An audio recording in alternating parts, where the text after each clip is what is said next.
start the live stream, that'd be great. Thank you.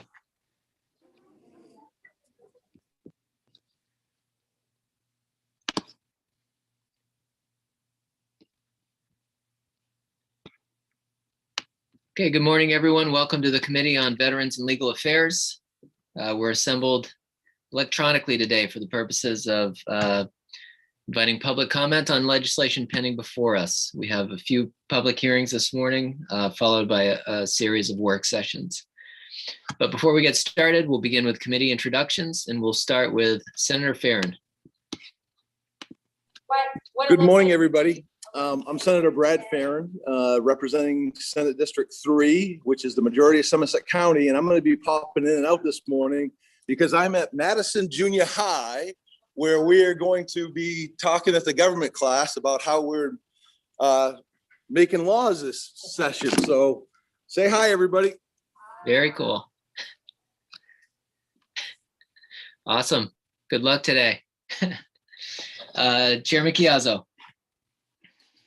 Thank you, Mr. Chair, and thank you, Senator Farron, for that public outreach. I'm jealous. It's one of my favorite things to do. It's one of the few fun things to do as a lawmaker. So, good morning, folks. I'm Chris Chiazzo. Happy Friday. House District 28, beautiful, although overcast, sunny, and hopefully not snowy, West Scarborough this morning. Great. Representative Wood. You got me too quick this time. I'm Barb Wood, and I represent House District 38, which is the western end of the peninsula in Portland. And I have to say, I'm not very far from Representative Chiazzo, and it is pouring rain here, no sun. And I'm thinking that we might even actually get some of the snow that Representative Corey's supposed to get today. Oh boy. Representative Riley. I'm Representative Morgan Riley. I represent House District 34, which is part of Westbrook, and it's it's pouring rain here. Okay, Representative Supika. Good morning. I'm Laura Supika. I represent House District 126, and it's really sunny. There's birds chirping and there's children playing outside. It's a beautiful day in Bangor. Representative Dolliff. Good morning, Representative Josephine Dolliff from District 115 in the Western Mountains. That is snowing now, which is Roxbury, Romford, Milton Township, Woodstock, and Sumner. And I just want to make a note. I have an appointment this afternoon, and I apologize that I may not make it through all the meetings. Thanks for being here when you can. Representative McCrate. Thank you, Mr. Chair. I'm Jay McCrate, representing Harpswell, West Bath, and part of Brunswick in the House. And just want to note, Representative Chiazzo, we have lots of fun in the legislature. Representative Kinney. Good morning. I'm Mary Ann Kinney. I represent House District 99, 9 towns in Western Waldo County, and fortunate to live on a farm where the eagles just love our farm, and they've been hanging out outside the window this morning. No snow yet. I don't know if we're still supposed to get some or not. Great. Representative Corey. Good morning. I'm Patrick Corey. I represent House District 25, which is part of Wyndham. I'm up at the State House, and it is pouring out. Great, and I'm Louis Lucchini. I represent most of Hancock County in the Senate. I guess to round out the weather report, the rain hasn't hit us yet, but it looks like it's probably coming soon. With us, as always, we have our committee analyst, Janet Stocco, and our committee clerk, Karen Montel. So before we get started, we'll just go over a few of the procedures for electronic committee meetings. Just as a reminder to everybody participating today, the meeting is currently being live streamed on the committee's YouTube channel. This means, of course, that anyone who's a participant in the meeting via Zoom can be seen and also heard if their microphone is unmuted. People on the Zoom meeting waiting to testify in the attendees list can't be seen or heard until they're called upon to speak. When it's your turn, we'll bring you into the meeting. It may look like you're being dropped for a second, or you may lose sound, but just be patient, and then you'll be brought up into the panel. And then once here, you'll be able to unmute yourself and turn your camera on. And as always, the audio for this meeting is being streamed online at the legislature's website. For those who wish to submit written testimony, it'll be publicly posted on the legislature's website. For those in the Zoom meeting, related to the chat function, this is for technical assistance only. It's not for any substantive work. And so for our bills today, we'll follow the normal process. We'll begin with the sponsors, followed by those who are registered to testify. And then one last point, a reminder, I guess, for members of the public, when you're called upon to testify, please remember to state your name, your place of residence, and the organization you represent, if any. We also use a 3-minute clock. So at least on these opening bills, testimony will be limited to 3 minutes. So please adjust tailor your remarks accordingly. So people know the order today. We're going to begin with LD 1377, an act regarding campaign finance disclosure and filing of statements of sources of income. And then we're going to move to the liquor bills, and we will do LD 714. And then we're going to combine the two bills on direct shipment of alcohol, LD 1093 and LD 1358. So with that, I'll open the public hearing on LD 1377, an act regarding campaign finance disclosure and the filing of statements of income, and we'll recognize the bill's sponsor, Chairman Chiazzo. Thank you, Mr. Chair. Distinguished colleagues of the Veterans and Legal Affairs Committee, I am still Representative Chiazzo from House District 28 in West Scarborough, and it is my pleasure to introduce LD 1377 on behalf of the Commission of Governmental Ethics and Election Practices. Basically, the summary of this bill is it amends the laws to disclose the sources of personal income, the reporting of campaign finance information, and participation in the Maine Clean Elections Act program by 1, adjusting the deadline for legislative candidates to file a statement of sources of their personal income from the first Monday in August to August 15th. Number 2, eliminating a duplicative requirement for appointed and elected executive officials to disclose their positions in corporations or boards of directors in their annual statements of sources of income. Number 3, requiring state party committees to provide the commission with a list of officers of district, municipal, and county party committees every year by June 15th. Number 4, extending the period within which a person paying for a communication that names or depicts a clearly identified candidate may rebut the presumption of an independent expenditure from 48 hours to 7 days after disseminating the communication.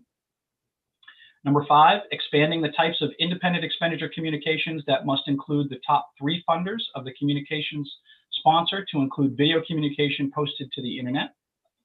Number 6, prohibiting a legislative or gubernatorial candidate who has accepted contributions that do not comply with the seed money restrictions from participating in the Maine Clean Elections Act program during the same year. And finally, number 7, amending terms to the Maine Clean Elections Act to clarify that certain provisions apply after candidates have qualified for public campaign funding rather than during the period in which they are qualifying for funds. So that, ladies and gentlemen, is the summary of the bill. I am happy to answer any questions, but obviously I will defer to Director Wayne for any detailed questions that you may have. Great, thank you, Chairman Chiazzo. Any questions from the committee at this time? Okay, seeing none, thank you for presenting the bill. Now we'll recognize Director Wayne from the Ethics Commission. Welcome. Thank you very much. Good morning, Senator Lucchini, Representative Chiazzo, and distinguished members of the committee. I'm Jonathan Wayne, the Director of the State Ethics Commission. Thank you for the opportunity to testify in support of LD 1377, which is one of our agency bills this session. One of the things that we do is, as matters come before the commission or are considered by the staff over the course of an election cycle, we keep a list of things that we might want to propose to you. And this is sort of a mashup of, I guess I would say, 7 different ideas of law changes that we'd like to propose to the legislature that addresses these issues. The first, and I'm just going to run through 3 of them real quickly. All 7 sections of the bill or ideas in the bill are summarized in a 2-page summary that's attached to my testimony. And if you just look at the bold heading for each one of the sections, then you'll see what we're trying to accomplish. But I thought I would just discuss 2 or 3 of them right now. The first thing that we're hoping to achieve is a clarification that if a candidate for the legislature or for governor accepts traditional campaign contributions that don't comply with the seed money restrictions for the Maine Clean Election Act program, at that point, they would not be eligible to be Maine Clean Election Act candidates in that same election year. And what we are getting at there is that's always sort of been the presumption. The way we've administered the program is that candidates have to choose whether they want to accept traditional contributions or be publicly financed. We did we did actually allow a candidate in 2020 who was running for the House and had started the year before the election to collect some traditional campaign contributions from changing offices. He decided he wanted to run for the Senate instead.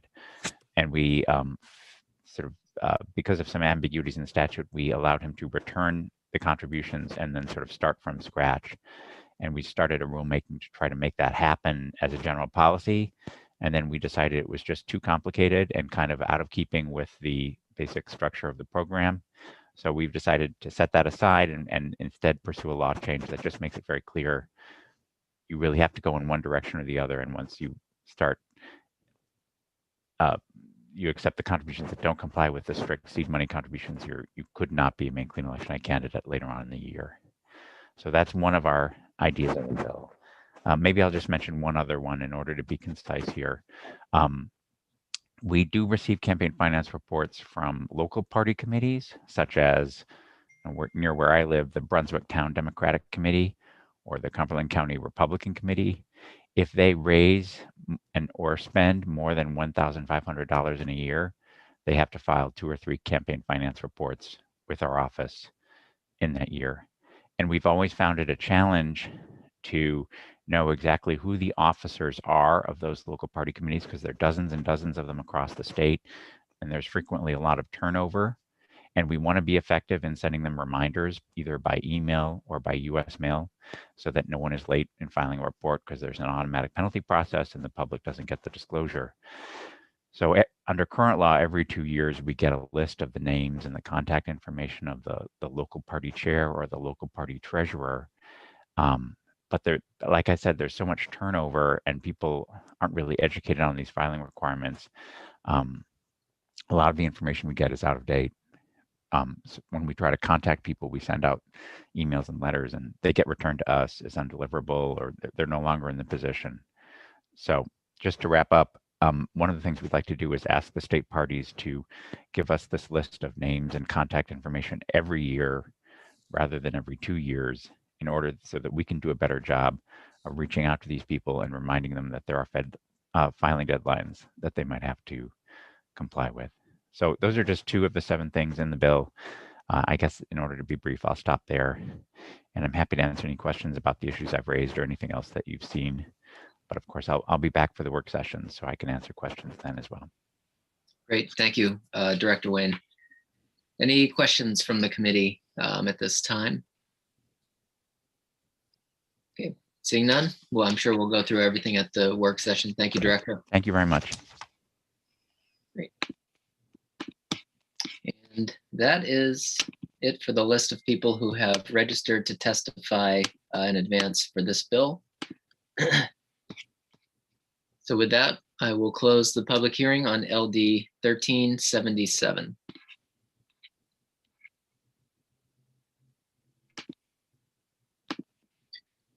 Okay, next up. See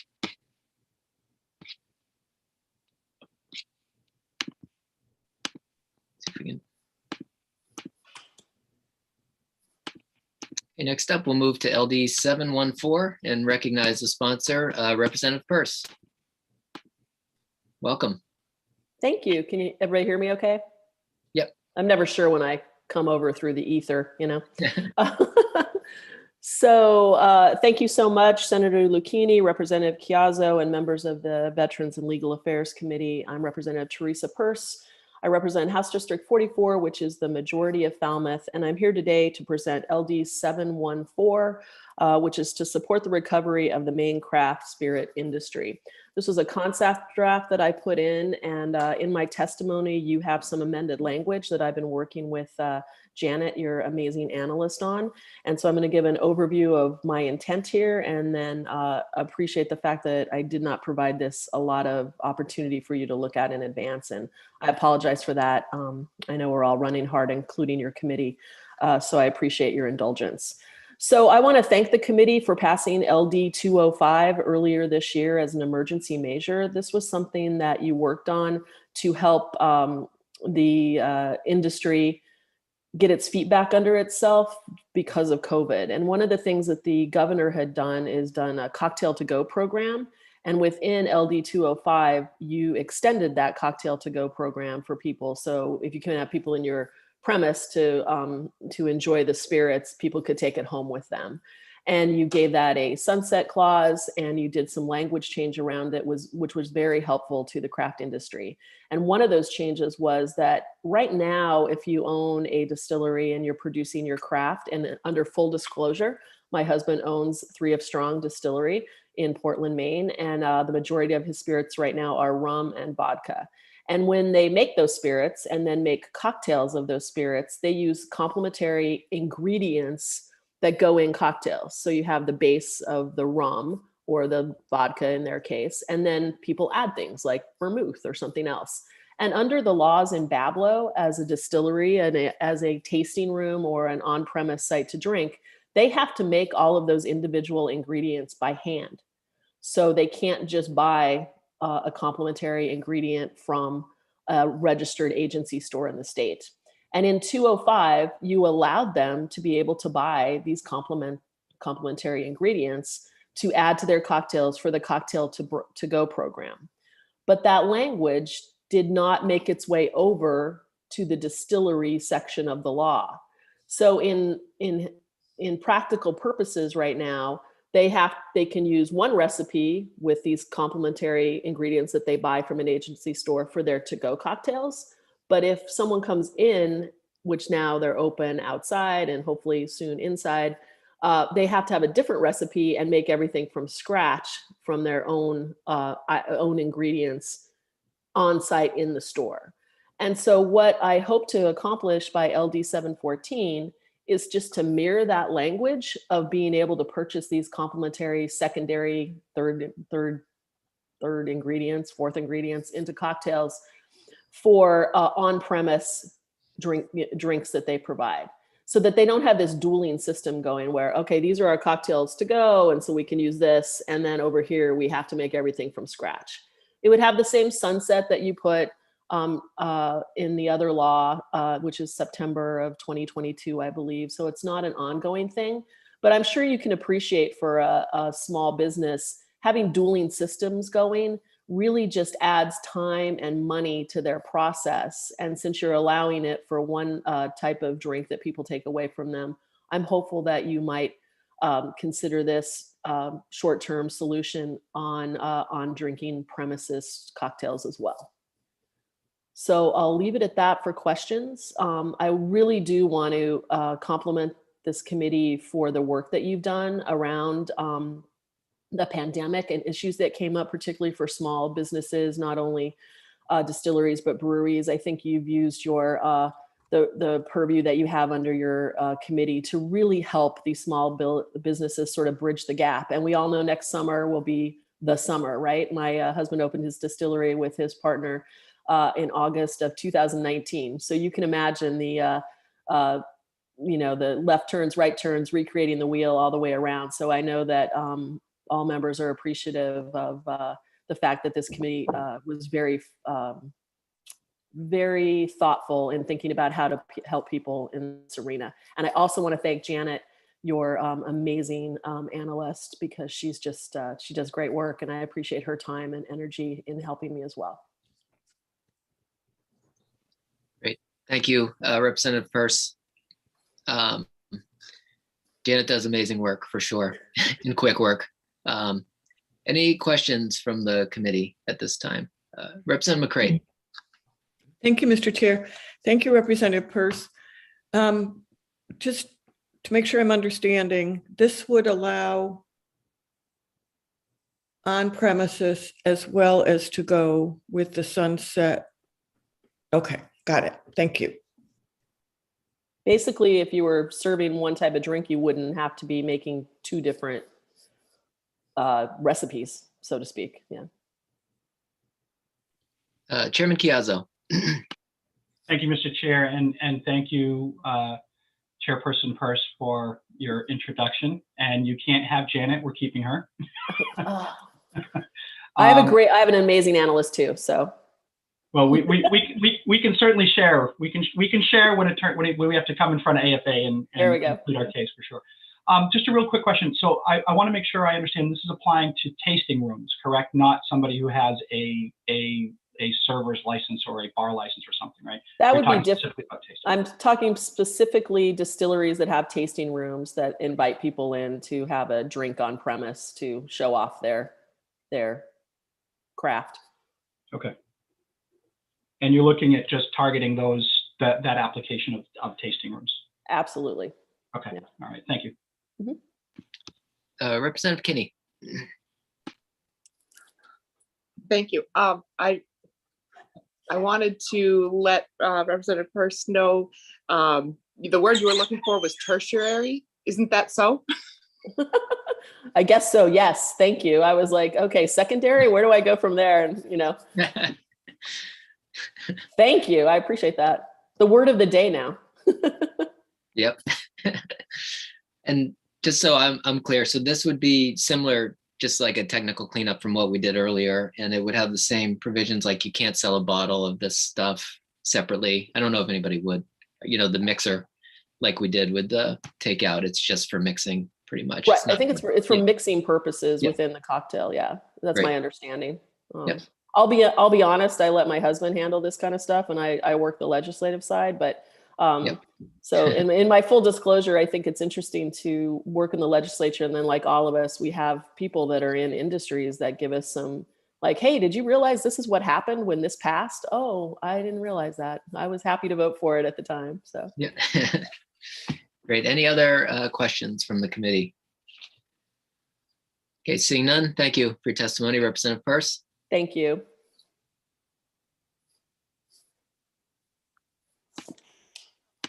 Okay, next up we have Dave McConnell, and he'll be followed by Andrew Hackman.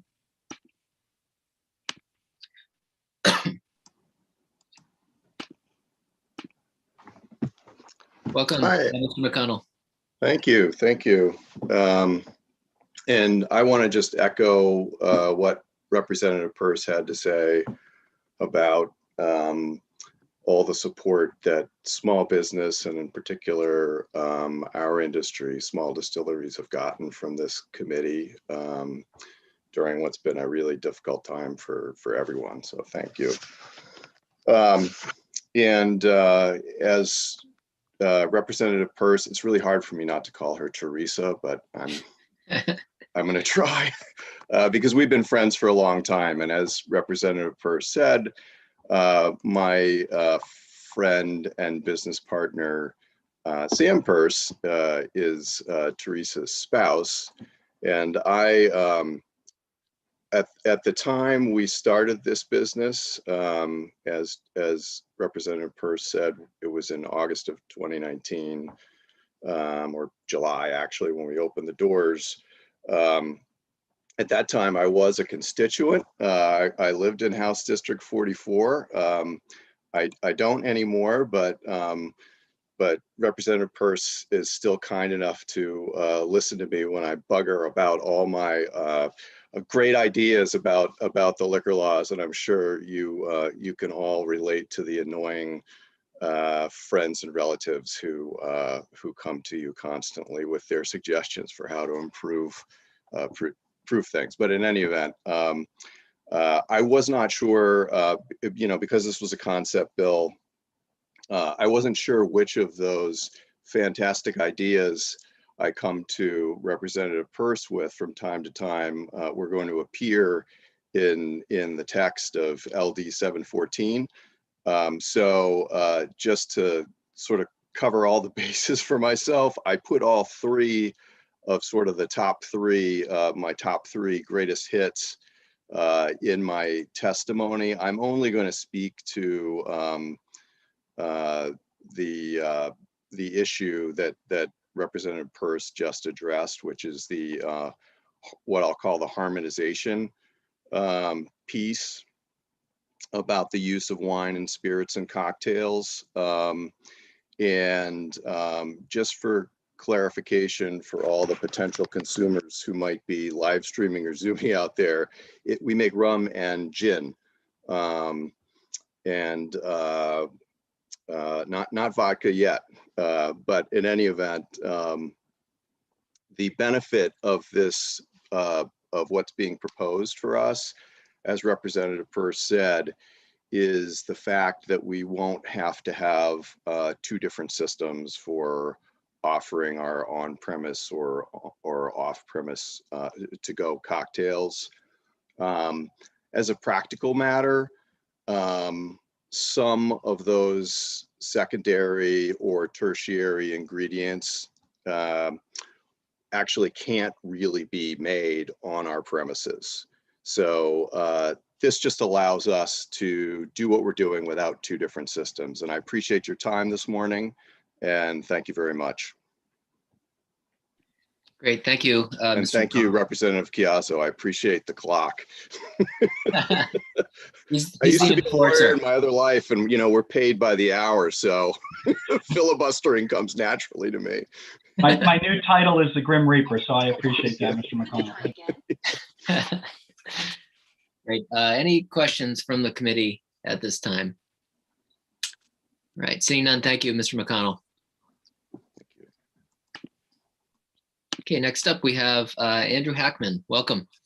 Good morning, Senator Lucchini, Representative Chiazzo, members of the Veterans and Legal Affairs Committee. My name is Andy Hackman, President of Union, here on behalf of the Distilled Spirits Council, represents the major and small manufacturers of spirits across the United States, about 80% of the market.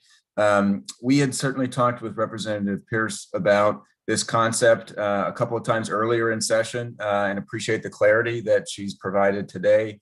Really interested in seeing the text of the amendment, but the concept that was described today, certainly something we can be supportive of. We obviously worked with the good senator on the Cocktails to Go legislation that passed earlier this year, and certainly can be supportive of the structure here to make sure that we don't have to have two systems. So really appreciate the representative's work on this issue, getting greater clarity from the concept draft. And now that we understand and certainly have a greater sense of where this legislation is headed, can certainly be supportive. So other than that, just appreciate the committee's time today. We know there's a lot of alcohol issues up this afternoon or for future hearings. And you'll be hearing from Jay Hibbard, our expert on distilled spirits here just later. So this will be my only opportunity to say good morning, and I appreciate the time. Great, thank you, Mr. Hackman. Any questions from the committee at this time? Okay, seeing none, thank you. Okay, that concludes our list of people who wish to who signed up to testify on this. If there's nobody else in the attendees list who wishes to testify, we will close the public hearing on LD 714. Okay, next we have two bills regarding the direct shipment of spirits to consumers. So as we often do, we'll combine the two bills into one hearing and give everybody in the public an additional minute, so 4 minutes to testify today on either bill, whichever you prefer, or both. And so we will bring in the bill's sponsors.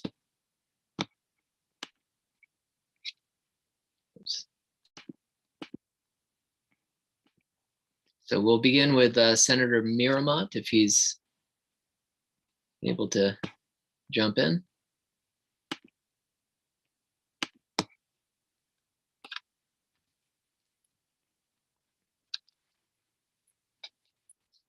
And if, well, yep. Okay, we've got Senator Stewart here, so let's kick it off with Senator Stewart while Senator Miramont jumps. Oh, there he is. Okay. Yeah, I'm punching buttons and nothing's happening. That happens on the way in sometimes. So so the two bills I'll just say for everybody watching are 1093, an act to expand the options for shipping wine directly to customers, which is Senator Miramont, and LD 1358, an act to provide the direct shipment of spirits to consumers, which is Senator Stewart. So Senator Miramont, feel free to kick it off. Thank you very much. Good morning, Senator Lucchini, Representative Chiazzo, and distinguished members of the Veterans and Legal Affairs Committee. I represent Senate District 12, which is Knox County, except for the town of Washington, and the county seat is Rockland.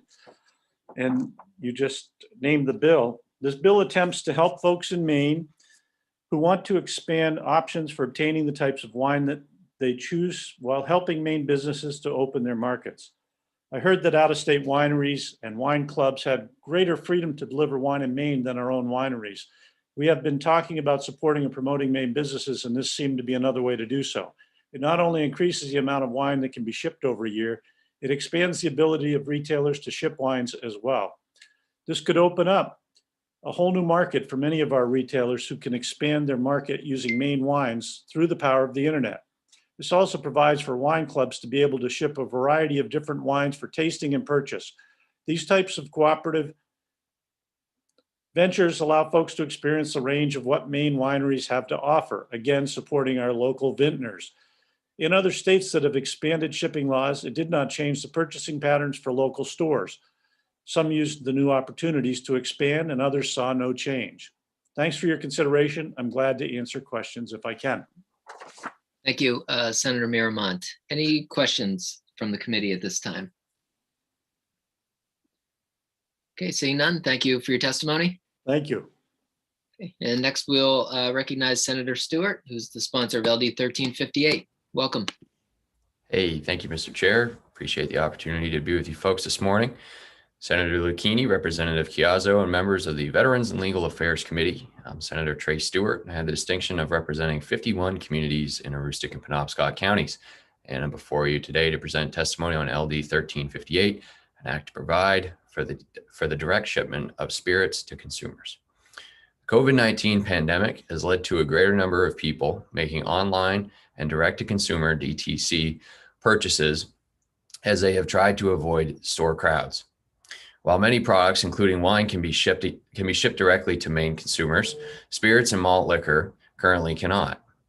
As this committee is well aware, Maine has strict policies in place when it comes to DTC shipping of wine, and LD 1358 and the provided amendment mirrors current statute so that malt liquor and spirits could also be shipped DTC under the same strict guidelines. Additionally, an out-of-state direct shipper of spirits would be required to pay an excise tax of $11.96 per gallon. Additionally, an amendment to this bill has been run by the supporters of this bill, which would allow for the inclusion of craft beer to also be shipped DTC. I believe this amendment would be beneficial not just to consumers, but also to the craft beer industry in Maine that has been impacted in the past year from the pandemic, and a helpful boost for a new and exciting industry that's growing in our state.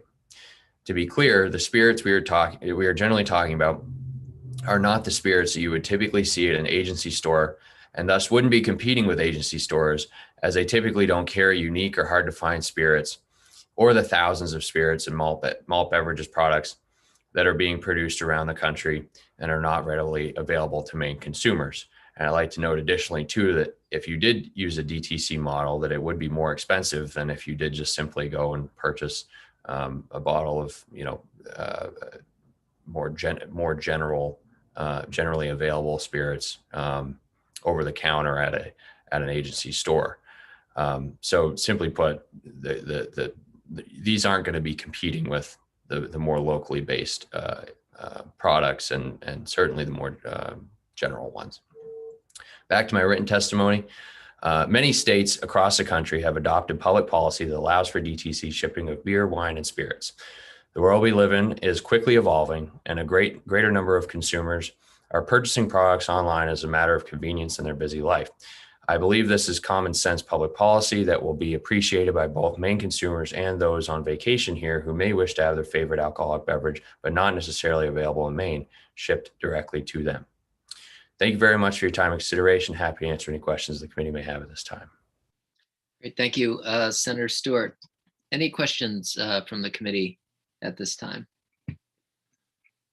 And Senator, did you say someone's bringing an amendment to add beer or?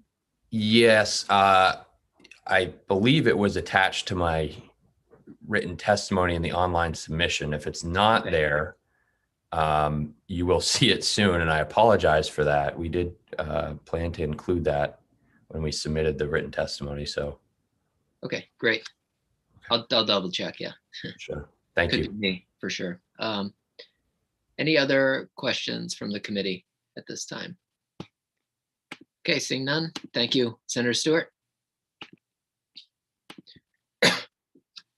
Are there any legislative co-sponsors on these bills in the attendees list who wishes to testify? There's quite a few people, so it's hard to pick out names at the moment. If you are, just please raise your virtual hand.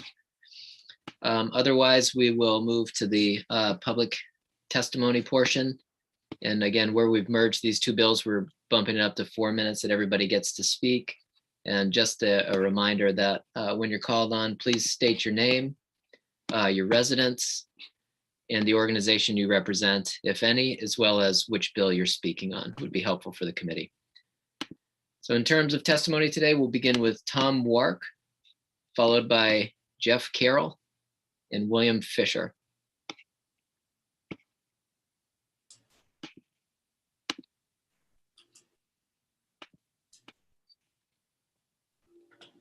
So welcome, Mr. Wark. Oh, thank you. Yeah. There's a little lag here, like you said. Yeah. Chairman Lucchini, Representative Ciazzo, and members of the committee, thank you for holding the hearing and allowing me to testify. My name is Tom Wark. I'm the executive director of the National Association of Wine Retailers. I'm located right now in Salem, Oregon, where, by the way, it's supposed to be sunny and 80 degrees. So I don't mean to rub that in or anything, but so I represent the National Association of Wine Retailers, which is a collection of small independent wine retailers from across the country that include brick and mortar retailers, internet retailers, wine of the month clubs, and wine auction houses. What they all have in common is that they ship wine and sell wine interstate. They almost all deal in relatively rare and hard to find wines. I would note also that our membership does not include Amazon.com. Amazon does not ship wines interstate as of yet, and they actually never have. So I just want to make that clear. I see from the list of people who are going to testify that I'm actually shouldering quite a burden here, as it seems that I'm the only person testifying in favor of the bill. So I'll try to do a good job with that. Obviously, NAWR supports this legislation for the obvious reasons, but it's clear too that this legislation is also popular with consumers. And by the way, if I didn't state it, I'm talking about the LD 1093. On a daily basis, our members across the country get requests from Mainers who would like to buy wine and have it shipped to them. And our members have to tell them, no, we can't do that. It's illegal. The reason that they contact our members to try to buy wine is they can't find what they're looking for locally. So we sympathize with the Mainers who would like to find these hard to find and rare wines, but currently our members can't service their requests. It should be said that this legislation provides for all the safeguards that are currently in place and all the tax collecting mechanisms that are currently in place for winery direct shipment. Winery direct shipment into Maine has been available since 2008, but never has Maine allowed out-of-state retailers to ship in. I should also note that by passing this legislation, Maine puts itself on par with neighboring Connecticut and New Hampshire, which also allows out-of-state retailers to ship in. I've sent you my written testimony, so there are two other things that I want to highlight while I'm here. The first is this. Based on the information from the Maine Bureau of Alcoholic Beverages, there are roughly 600 wineries from across the country that have taken advantage of getting wine shipping permits. Based on my experience, if this bill passes, you'll see somewhere between 50 and 100 retailers obtain the bill. In every state where both out-of-state wineries and retailers may ship in, retailers tend to get somewhere between 10 and 20% of the permits. And if you like, when I'm done, I can explain why that is if you're interested. Second, I want to point out the advantage to Maine consumers of being able to buy from out-of-state retailers. First, if this bill passes, Mainers will have access to exponentially more, literally hundreds of thousands of more wines that they can't currently find in the local marketplace. The overwhelming amount of wine sold in Maine will always be sold through local retailers. This is the case in every state that has direct-to-consumer shipping from retailers. However, sometimes you can't find the actual wine you want, or the wine you want is made in very small supply and it's sold out, and the only place you can find it is out of state. Allowing consumers to purchase these wines from out-of-state sources not only allows them to obtain the wines they want, but under the conditions that that the out-of-state retailer remit taxes to the state, so the state of Maine can expect increased tax revenue. Great. Mr. Wark, your time has expired, but if you want to wrap up really quickly, and I do see you've got a number of questions too, so. Sure. Let me just say this. There are two ways I'd like to see this bill amended. The first is you need to have some common carrier reporting requirements in here. This is common with most direct shipping bills, so that's something to consider. And the second is this. My reading of your code suggests that Maine retailers may not ship out of state. And that's something you should consider changing also, because Maine retailers should have the right to ship out of state. So with that, I'm happy to take any questions you may have. And again, thank you for letting me testify. Great, thank you. Representative Kinney. Thank you, Mr. Chair. Thank you, Mr. Ward, for being here today. One question I have, does your association have any members that are from Maine? Any Maine members? No, we don't have any members from Maine. And I think the reason for that is, I think according to your code, it's illegal for a Maine retailer to actually ship out of state. So they would not be engaging in interstate shipment at this point. Chairman Chiazzo. Thank you, Mr. Chair. I'll defer to Representative Corey. I think he was first in the queue before me, but thank you.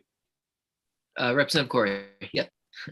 Thank you, Mr. Chair. I have a concern. I have a local redemption center here in Maine, and I know that probably Oregon's laws are different than Maine's laws, and you're probably dealing with this in every state, but we have specific redemptions on bottles here in Maine, and it's usually something not that our committee sees, but it goes down to, you know, the Environmental and Natural Resources Committee.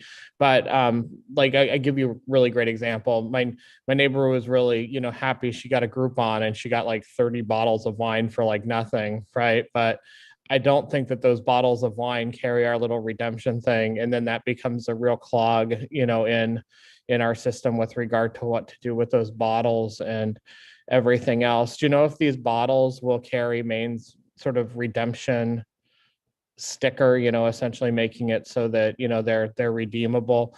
You know, if not, you know, I imagine that the situation would be that we would need to have probably a big sticker on the bottle saying, hey, not redeemable in Maine, so that they don't work their way into our system. But how has your association dealt with this with other states and everything else?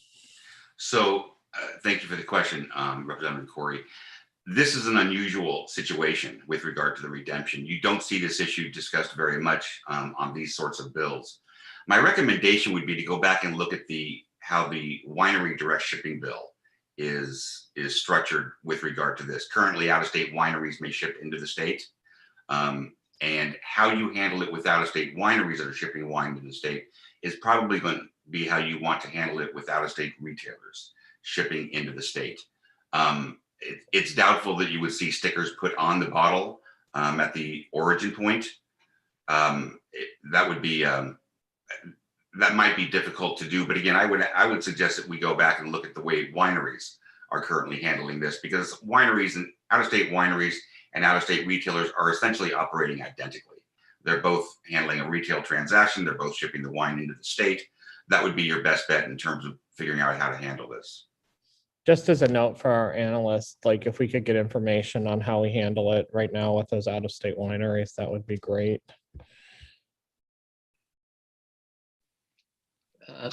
Chairman Chiazzo. Thank you, Mr. Chair, and my apologies. It's the problem of sharing an office home office. I have a constituent now calling in, so hopefully his voice will be masked and you won't be able to hear what's going on. Question for Mr. Wark. First of all, I appreciate you being here from Oregon. I'm sure it's very early where you are, so I appreciate you jumping on and participating. You mentioned, I want to just respond to something you mentioned about the demand from your clients coming into Maine. And the question I have is what's preventing them from engaging with a local distributor? Or, I mean, we have large distributors, we have small boutique distributors. What's preventing them from engaging with a distributor? And that would alleviate the redemption issues. It's a system that's already in place, opens up the market for them. So what are those, what are some of the barriers for them to do that? Right. Thank you for the question. So in every state, the selection of wholesalers that provide inventory to retailers, they only represent a very small minority of the wines that are actually available in the U.S. marketplace. In general, it's somewhere in the neighborhood of 20% of all the wines available in the U.S. marketplace are represented in any given state. Most of those wines, or a lot of those wines, you'll be familiar with. They're the familiar brands, but also the wholesalers will bring in small, hard-to-find brands that they think will sell well in this state. But they simply can't represent the entire universe of wines that are available in a variety of different states. And so that's why it would be difficult to go to a wholesaler and say, can I get this wine? So for example, there are a lot of our members actually deal in hard to find and rare wines. Somebody's looking for a birthday wine. In my case, unfortunately, it would be 1963. And in 1963, really the only people who made wines that would last this long, I hate saying that, would be port, right? 1963 port was a great vintage. And so if they weren't available in Maine, and I wanted to get this for my birthday, I'd have to look elsewhere. And you wouldn't look to a wholesaler for that. They simply wouldn't be carrying that. And also, despite they might be carrying these hard or rare wines, but they only get them in very small supply. So they sell out very, very quickly. And so they can't find them locally. And that's, again, when they would have to look out of state. It's not feasible for a consumer to go to a wholesaler and ask them to get a wine for them that they don't already represent. Because then you have a process of going to the supplier. Maybe it's an importer or maybe it's a winery. Can we put together a contract where I become your wholesaler? Now, can you ship me this one bottle of wine? And we'll sell. That just, it's not feasible that way. Wholesalers are not set up to represent all the wines in the universe of the US market. They're set up to represent a relatively small minority of those wines. Great. Representative Kinney. Thank you, Mr. Chair. If the wineries and the retailers are operating the same way, why doesn't the direct shippers permit for the winery satisfy that issue? That's a good question. Thank you. So in every state, including yours, producers or wineries and retailers are licensed differently. And these bills are written in this way. They'll say a locally licensed winery or out-of-state entity with a substantially similar license, meaning a winery license, may obtain a permit.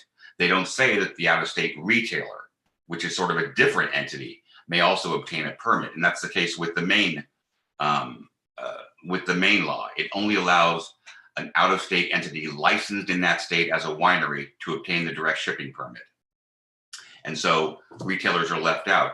And when they're left out, that means the consumers, by the way, have no access to imported wines because only retailers in the United States purchase or rather sell imported wines. So it's against the law for any imported wine to be shipped into your state because they're only sold by retailers.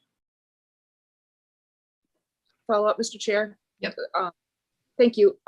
Maybe this might be more for our analysts to look into the portion of law that Mr. Wark mentioned regarding us so that we could compare that for the work session. Any other questions for Mr. Wark? Okay, seeing none, thank you for your testimony this morning. Thank you. Okay, next on our list, we have Jeff Carroll, and Jeff will be followed by William Fisher and Sean Sullivan. So welcome, Mr. Carroll. Thank you. Good morning, Senator Lucchini and distinguished members of the Veteran and Legal Affairs Committee. My name is Jeff Carroll, and I am the General Manager for Beverage Alcohol Compliance at Avalara, and I live in Boulder, Colorado. I'm here to discuss LD 1358. Avalara is based in Seattle, but we have offices around the world. We help thousands of businesses in the US and around the world comply with tax laws and regulations. We have a software product called AvaTax that is a cloud-based sales and use tax calculation system. And we help businesses of all sizes calculate and remit accurate taxes based on jurisdiction laws and rules. Our beverage alcohol business unit helps beverage alcohol suppliers, such as wineries and distilleries, comply with alcohol tax and compliance requirements, including charging and remitting accurate sales and excise taxes, acquiring and renewing licenses, registering and renewing brand and label registrations, and also complying with the rules in each jurisdiction, such as volume limits and dry areas. Our software connects seamlessly with systems like Spirits 360 to ensure accurate tax collection at the point of purchase. We also collect the necessary data to file tax and compliance reports. We work closely with the Distilled Spirits Council and other advocacy groups to educate the market about compliance issues and to stay on top of any regulatory changes that occur. So I'm here to testify that a negative vote on LD 1358 should not be based on the capacity of companies to comply with your law. We exist for that purpose, and companies contract with us because they want to comply with state alcohol license and tax requirements. And I'd be happy to answer any questions you have about tax or regulatory compliance for alcohol sellers. Thank you for your time today. Yeah, thank you, Mr. Carroll. I know I was reading your website, Avalara, earlier this year for the DTC 101 shipping. Oh, nice. Yeah, with other laws that we were working on. So it's a super helpful website. Chairman Chiazzo. Thank you, Mr. Chair, and thank you, Mr. Carroll, also from coming in from the West Coast. I didn't realize we were so popular across the country, but I appreciate you participating with us this morning, earlier for you than us for sure. Just a quick question. Do you have any products or any software in terms of age compliance? Verifying age compliance?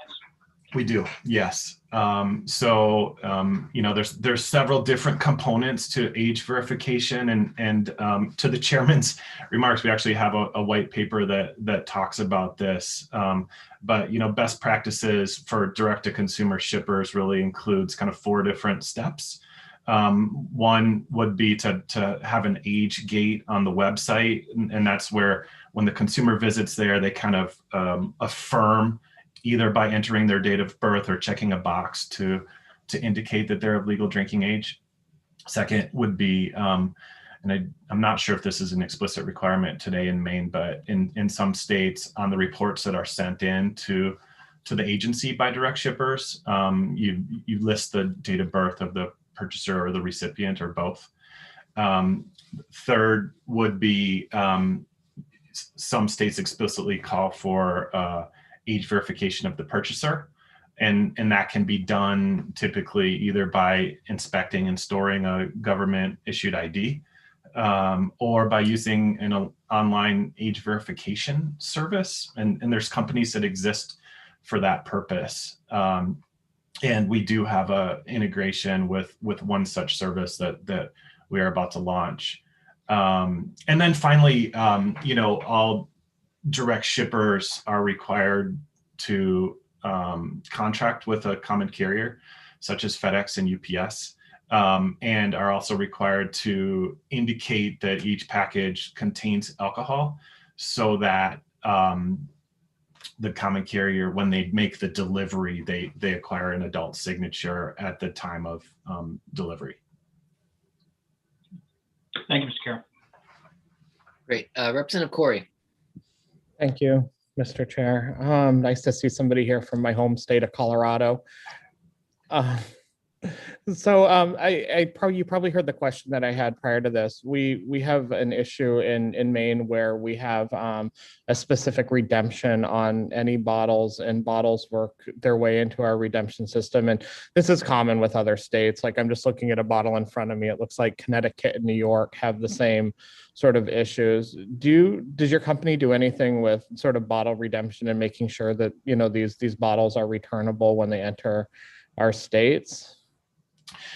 Unfortunately, I'm not an expert in bottle redemption. I know that as part of the content that we manage for calculation does include bottle fees and other taxes, but I don't have the expertise to answer the question about the specific redemption rules in Maine. It's generally a sticker in our state. Maybe it's no different than a bottle fee, but I don't. Yeah, I understand the question, and unfortunately, I don't have the answer on that one. Okay. Any other questions at this time? All right, seeing none, thank you, Mr. Carroll, for your testimony, and thank you for your online resources as well. They're great. Thank you all. Okay, next up, we have William Fisher, and he'll be followed by Sean Sullivan. So welcome, Mr. Fisher. Good morning. Nice to see everybody. My name is William Fisher. I'm the owner and operator of Austin Street Brewery in Portland. So I want to thank the Joint Standing Committee on Veterans and Legal Affairs for your time this morning. Our brewery was founded in 2014. We actually just celebrated our 7th anniversary this week. And we employ 19 Mainers. And I'm here to express my support and our support for including beer and malt beverages on LD 1358. More specifically, Senator Stewart's proposed amendment to include liquor and beer. This bill would give my brewery and other breweries in Maine the ability to ship their beer using common carriers into other Mainers, so in the state of Maine. We already have the ability to now ship our beer out of state. This would allow us to ship our beer in-state to Mainers. It also allow out-of-state breweries to ship beer into Maine as well, which is a really cool opportunity. We're going to hear from a lot of people today, especially Sean Sullivan up next, the executive director. He'll give you some more details on it. But one view I want to give you about my business. We're self-distributed. We're one of the largest self-distributed breweries in Maine. It's about 40% of our revenue. And we have Tom and Zach, our 2 delivery drivers, who are out there right now in our vans delivering beer to bars, restaurants, and retail stores around the state, which is a really cool, fun part of our business.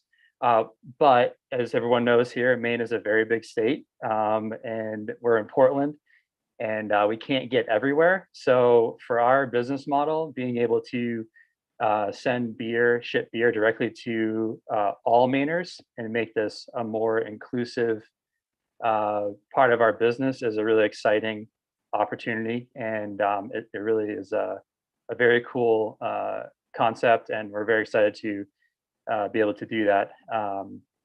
So that's basically what was gonna kind of give you some insight on today, but I'm happy to answer any questions. And then Sean Sullivan will be up next to go over anything else you might want to know about. So thank you very much. Great, thank you, Mr. Fisher. Any questions from the committee at this time? Seeing none, thank you for testifying this morning. Thank you, take care. Yeah. Okay, next we have Sean Sullivan. He'll be followed by Abe Firth. Welcome, Sean. Thank you, Chairman Lucchini, Chairman Chiazzo, members of the Joint Standing Committee on Veterans and Legal Affairs. My name is Sean Sullivan. I'm the executive director of the Maine Brewers Guild. I'm based in South Portland. The Brewers Guild is a nonprofit trade association representing nearly every one of Maine's now 156 licensed breweries. I'm here today to express my support for including beer, also known as malt liquor in the statute, in LD 1358. As you've heard, for years, wineries have been able to ship wine directly to consumers' doors in Maine. And in the past year, the pandemic has led to a dramatic increase in the demand from consumers for direct consumer shipping of everything, with beer being no exception. Maine brewers are doing their best to meet this demand within the bounds of current laws. Many Maine breweries have been using their own employees to make deliveries to Maine customers to their doorsteps. That's currently allowed under Maine law. But as Will alluded to, Maine's a big state, hard to get to every person in every corner of Maine. This bill solves for that problem. So also, as we heard, a robust framework of licensing, legal compliance, and tax collection rules and laws exist to govern how wine gets from a winery to a Maine customer's doorstep, giving those wineries the chance to meet the consumer demand safely. What this bill proposes, with an amendment to include beer and breweries as referenced by Senator Stewart is simple. Give brewers the same privilege to meet that consumer demand in Maine. Today, Maine breweries can ship their beer directly to customers' doorsteps in Portsmouth, New Hampshire, legally, but they can't ship to a customer in Kittery. With Maine's size and demand for Maine's breweries' beers often following outside of a local delivery area, we want to give brewers the chance to share their beers with fans around the state using the pricing and logistics efficiencies of common carriers. I'm also here to support this bill as a result of what I'm seeing nationally. Every week, I hop on a call with guild leaders from all the states in the country. And as an industry, we're seeing direct consumer beer shipping laws passed in a variety of states, as well as being proposed in a variety of states. With this bill, our members see an opportunity to ensure they can take the time to build out this business channel before they have to turn away more customers and before they're behind their fellow competitors around the country. While direct-to-consumer sales may only represent a small fraction of overall beer sales for our average member, we believe these laws will give brewers their best chance to build lasting businesses while also solving inefficiencies in the existing system. So it's for these reasons I'm asking this committee to vote in favor of including malt liquor and breweries in LD 1358 and supporting this bill, and I'd be happy to answer any questions. Great, thank you. Mr. Sullivan, any questions from the committee this time? Okay, seeing none, thank you for your testimony. Okay, next we have Abe Firth, and he'll be followed by Jay Hibbard and Dave McConnell. Good Welcome. morning, Chairman Lupini. Thanks for having us. Good morning, Chairman Chiazzo and members of the Joint Standing Committee on Veterans and Legal Affairs. My name is Abe Firth. I'm here at my home in Old Town. I own Orno Brewing Company. We've been around since 2014, and we employ 21 Mainers. I'm here today to express my support for including beer in LD 1358, and I'm also here as the president of the Maine Brewers Guild. We've been in touch with all of our members, and many of our members see this as a really positive part of their business, the ability to ship beer directly to Maine consumers. As Will Fisher said, Maine's a huge state, and it's very difficult for many people in Maine to get access to a lot of the breweries' beer that's made in Maine. So, for example, I have family in Lubec, and despite the fact that I work with a distributor, they don't make it that far. It's a pretty long drive to get to Lubec. So this would be a great way for us to be able to share our beer with some of the people, in that further reaches of Maine that don't have access to it now. So with that, I want to keep this short, but any questions or? Great, thank you, Mr. Firth. Representative Chiazzo. Thank you, Mr. Chair, and thank you, Mr. Firth, for joining us this morning. What kind of impact do you think this bill would have on your guild members in terms of their relationships with their distributors? Do you think it would complement it, or do you think it would gradually replace them? I certainly don't think that it would replace our distributors. Many of the breweries in Maine are working with distributors and really rely on that relationship as a backbone of their business. So I see this as a way to solve a problem that otherwise isn't being solved. And I think it wouldn't represent, the majority of the business for our members, but anything helps right now. And, there's just many parts of Maine that some of the distributors aren't able to get to at the moment, just based on population. Yeah. Okay. Thank you, sir. Representative McCray. Thank you. Thank you, Mr. Chair. Mr. Firth, thank you. I just have a sort of odd question. You mentioned that you employ 13, I think you said, Mainers? 21. 21, sorry, I think it was 13. I'm just confused about the language, Mainers. I think your point is you employ people, you provide jobs. Is that the point you're making, or are you saying something about it's in-state people versus away? I don't know why the Mainer comment. Just that we're excited to live in Maine, and that we're excited to have 21 other people that have chosen to live in Maine, who we employ and who we have helped stay in Maine or have brought to Maine by finding good employment here. Great and admirable goal. Thank you. It confuses me with like sure. only Maine, but the excitement about Maine makes sense. Thank you. Absolutely. Thank you. Thanks. Representative Kinney. Thank you. Thank you, Mr. Chair. Thank you, Mr. Firth, for being with us today. And you know, I employ Mainers too. It's part of living in Maine, I think.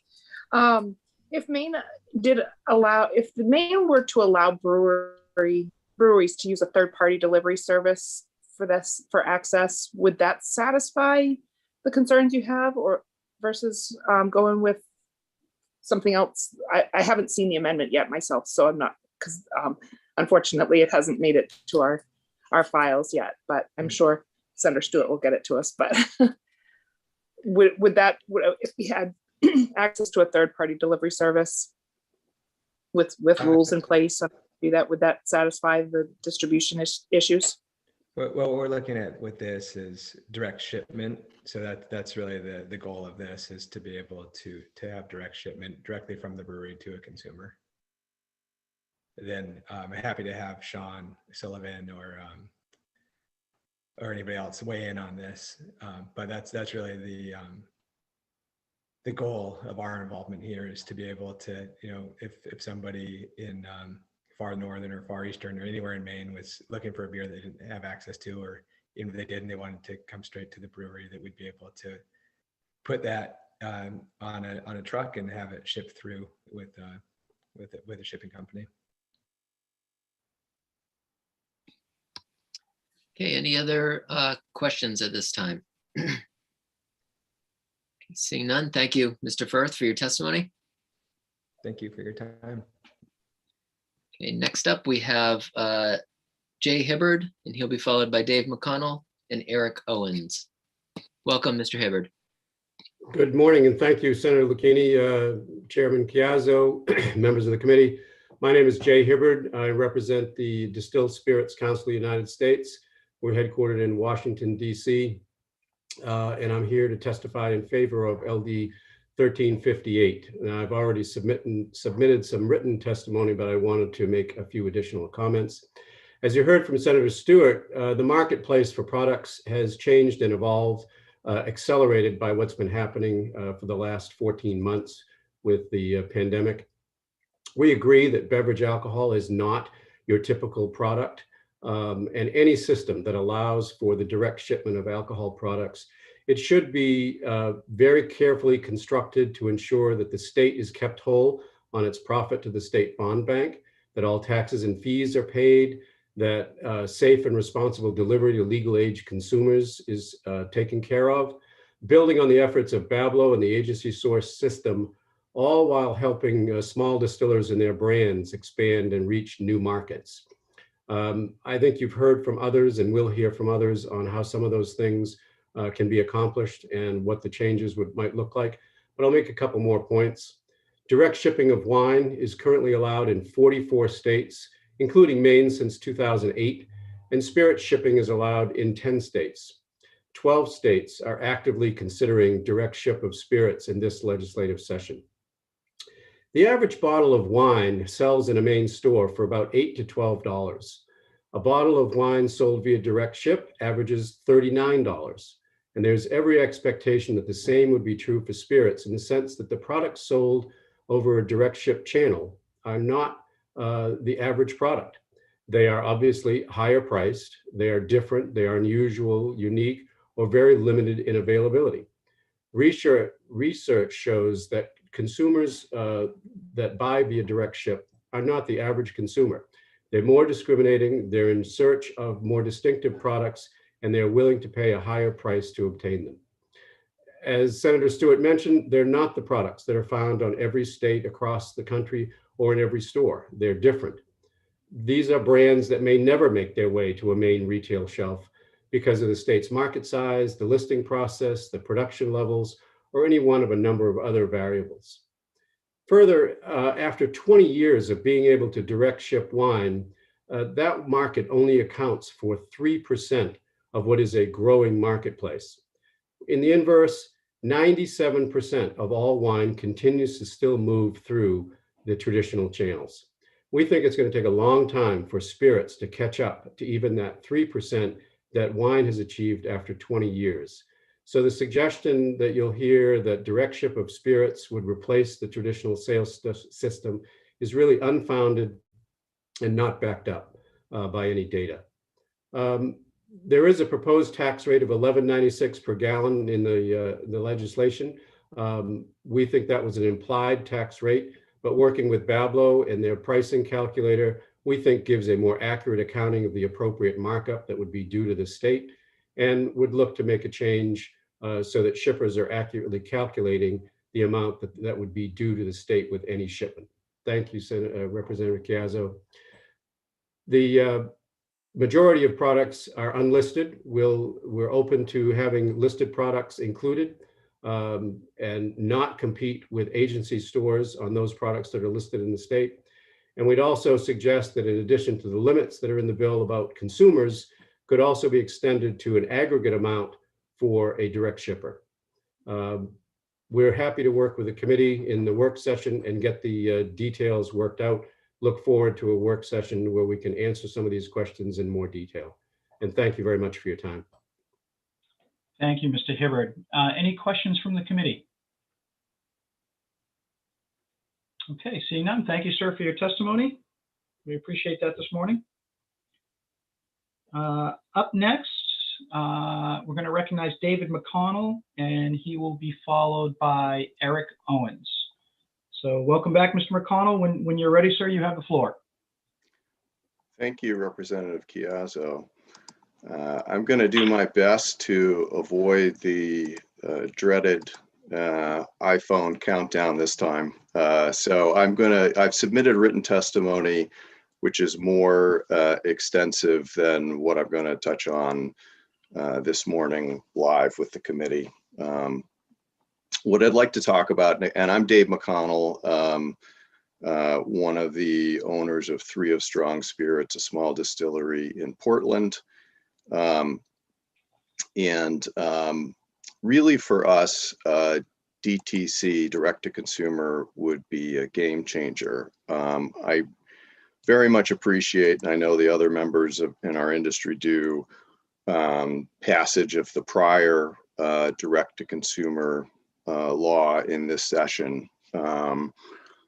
But the issue that we face really is twofold. One, as has been said by others in the context of craft brewers, but it's true for us as well.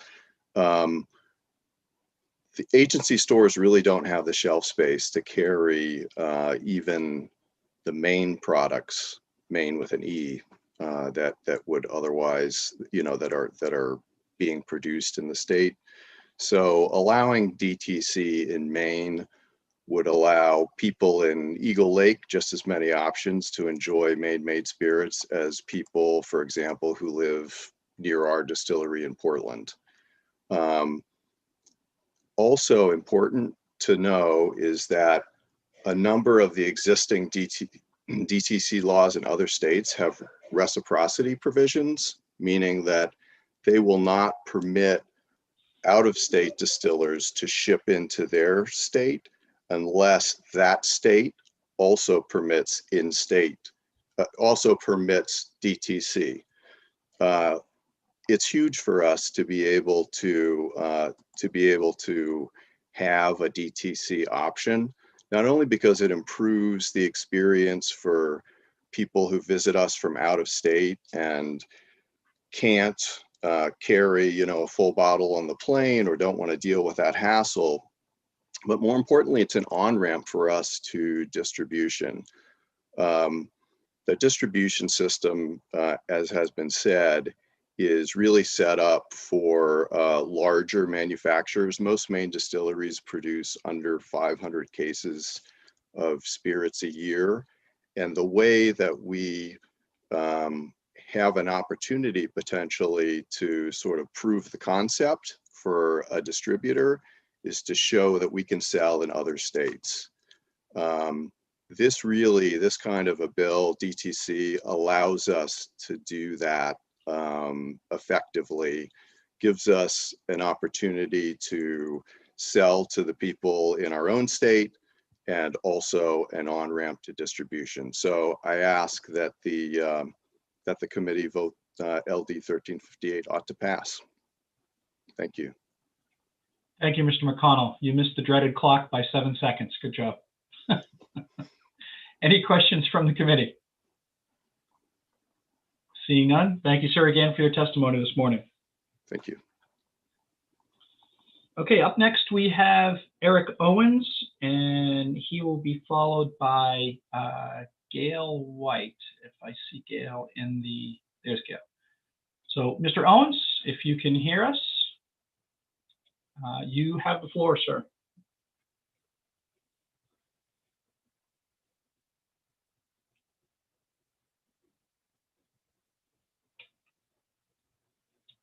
Mr. Owens, I don't know if you can hear us or not, but if you can, your microphone is muted. Oh, there we go.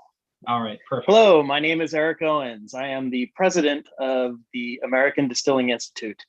We are a professional association of approximately 600 craft distilleries, primarily in the US, but we have members from all over the world.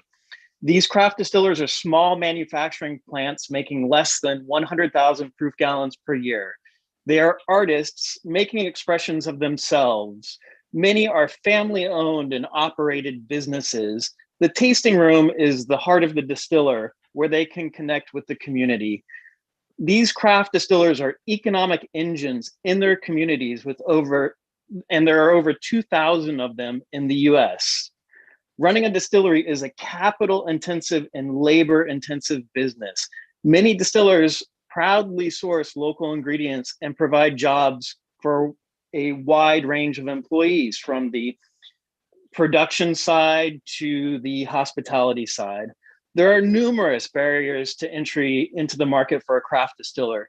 I would hope Maine would follow other progressive US states and allow distillers the same basic rights they have in many states, such as being able to pour their spirits in the tasting room, make cocktails, sell bottles directly from their tasting room, being able to sell at farmers markets, and being able to ship their products through common carriers. I have three main points to convey today. First, craft distillers are still struggling due to COVID-19. Nearly 55% reported declining revenues, and 36% reported revenues were down more than 25%. Selling through bars and restaurants was almost non-existent. Tasting room sales often account for 50 to 70% of the distiller's revenue, and that option was closed for much of the last year. The conditions that caused the decline are still here today. The end is in sight, but these effects are lingering. Second, direct-to-consumer shipping is a critical revenue source during the pandemic for the distillers that had it. Of the craft distillers who were able to take advantage of direct-to-consumer shipping in 2020, they reported that this generated an average of 39% of their total sales. So nearly 40% of their total sales were from direct-to-consumer shipping. Clearly, DTCs opened up a vital new channel for many distillers to keep their businesses afloat. Of those craft distillers who did engage in direct-to-consumer shipping, approximately 75% of their sales were to in-state customers. Third, direct-to-consumer shipping allows craft distillers to grow their businesses and meet the needs of their customer. Nearly 70% of craft distillers reported that their wholesaler does not give the brands the necessary time and attention. Distributors want mature brands and steady demand. A craft distiller has neither in the beginning. Direct-to-consumer shipping is a step forward for craft distillers to prove their business concepts and to grow their businesses to the point where it makes sense to bring in a distribution partner to help them grow to multiple states or on the national stage. Look to a state like Pennsylvania, a fellow control state. They have all of the basic rights I've listed, including direct-to-consumer shipping, and have had it for the last 8 years. And today, Pennsylvania has a thriving craft distilling industry with almost 100 distilleries. Lastly, I believe we need to look at the consumer. The current laws are really limits placed on the consumer that does not allow them to purchase the brands they want to support. Thank you so much for letting me talk. Thank you, Mr. Owens. Any questions from the committee? Okay, seeing none. Thank you, sir, for your testimony this morning. Up next, we have Gail White. So, Mr. White, when you are ready, sir, you have the floor. Great. Thank you, Mr. Chairman, members of the committee. My name is Gail White, and I'm the owner of the Lubeck Brewing Company in Lubeck, way out in Washington County. I'm also a veteran of the U.S. Navy, serving on board the USS Sam Rayburn, SSBN 635 during the early 1980s. My brewery was founded in 2015, and we employ a staff of 4. I'm here today to express support for including beer and malt beverages in LD 1358. This bill could give my brewery the ability to ship beer to Maine customers using common carriers. It's a common sense way of helping to update Maine laws to helping me grow my business and to meet the increasing demand for direct delivery of beer to 21-year-old consumers. Being located in Lubeck has a great distinction of being the easternmost point in the United States, which is a nice thing for vacationers or looking for something unique and remote. Like many small breweries and remote breweries, my business relies on people coming to our location to purchase beer, either directly from me or from our local outlets. The traditional distribution statewide is not really an option because of our location and because of our small capacity. But I get many people who have visited here frequently asking me to ship our beer to them throughout the state for such things as weddings, anniversaries, birthdays, or typically I'll get somebody that was here on vacation and they went back to Portland and they're having some friends over and they just want to share some of the beer that they had on vacation. LD 1358 would give me the ability to materially increase my business while allowing me to meet a demand that already exists, but it's not accessible due to regulation. Thank you for your consideration of my testimony, and I'll be happy to answer any questions. Thank you, Mr. White. Any questions from the committee? Representative Wood. I just wanted to thank Mr. White for having a fabulous brewery up there in Lubeck. I've been there and I've had a good time there. And actually Jimmy Fallon was there. Oh, yes. The night that I was there. So good luck to you. Well, thank you very much. And thank you for your support. Any other questions or comments from the committee? Seeing none, thank you, Mr. White, for your testimony. We appreciate that. Senator Lucchini's back, so I will turn the gavel back to him. Great, thank you, Mr. Chair. So we'll move to the list of people who've signed up to testify against one or both of the bills, but obviously there could be different opinions on each bill. So we'll move down that list now, and we'll start with Anthony Rossetti. He'll be followed by Newell Auger.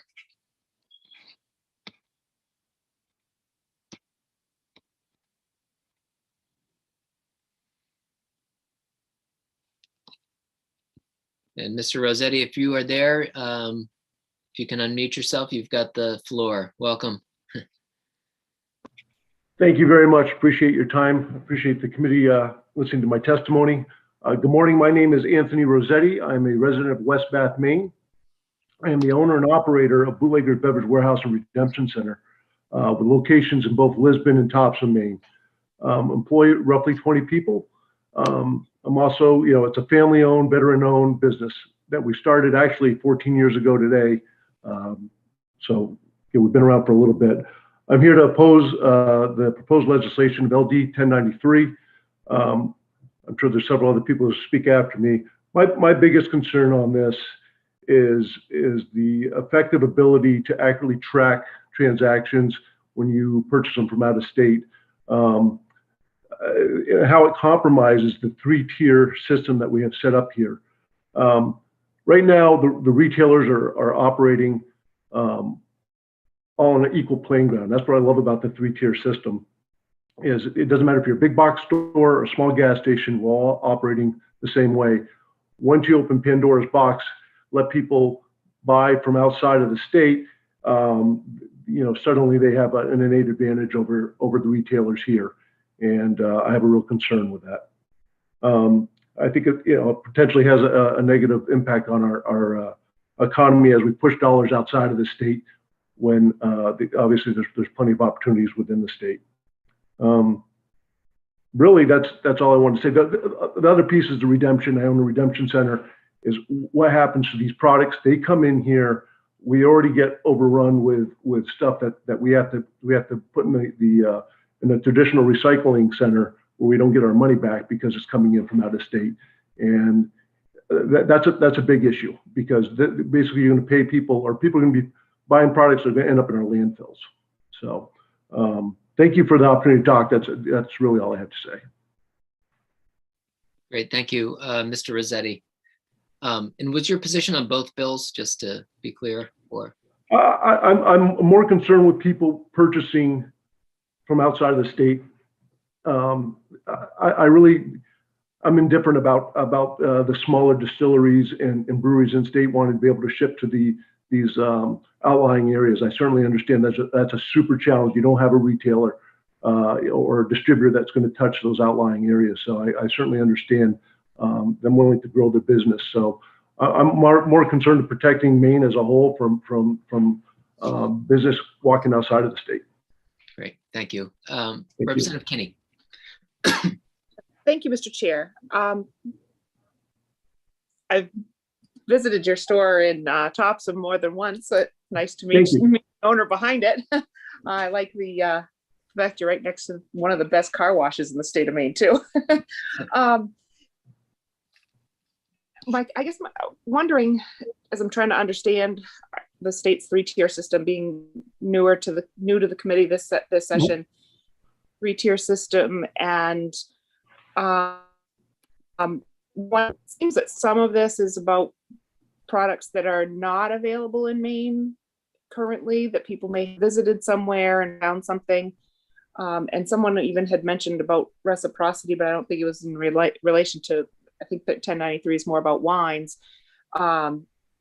If we limited it to wines that are not currently available in the state somehow, or to help protect that three-tier system, would that be something that would be helpful for us to do? And then if we absolutely required that redemption sticker? Well, it's more than just requiring the redemption. I don't know if those are. Yeah, no, I think I understand what you're trying to say. I think at the end of the day, we probably have close to 10 to 15,000 wines that are available in the state of Maine. And I guess there's always that bottle that somebody wanted when they were, in Southern California and want to relate to that. And I don't know if I have an answer for you on that portion of it. I don't know if it's going to do us any good. But at the end of the day, that bottle is going to come into the state. That's a lost sale that goes out of the state. Maybe some taxes that get collected. I don't know how that's going to work, to be honest with you. But when it comes to the redemption, it's more than just putting a sticker on it. That winery is going to have to register with one of the companies within the state to pick that bottle up from our redemption center, so we get compensated back for it. Otherwise, it's not just magically going to disappear and we get our money. And when that happens, is when we get something out of state, we can't pass it on to our vendors now. That ends up going into, like I said, the local landfill, or ends up going to a local recycling that you don't get your money back on. Does that answer your question? That helps a lot. Thank you very much. Yep.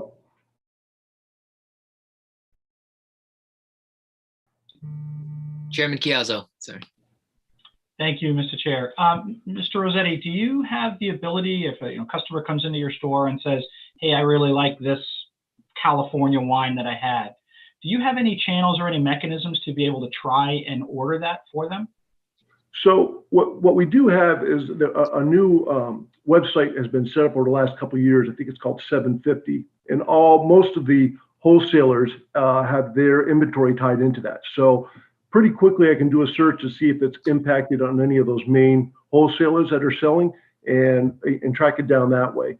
The second part is then you go to the smaller distributors that don't participate in that particular website, and you have to do a little bit of legwork.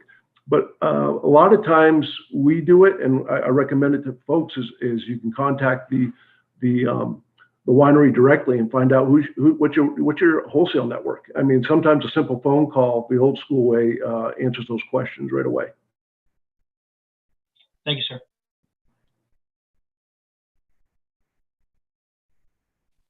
Any other questions at this time?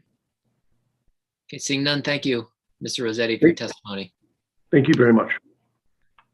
Okay, so I don't see Newell Auger in the room, so we'll move down the list. We'll go to Andrew Cashman.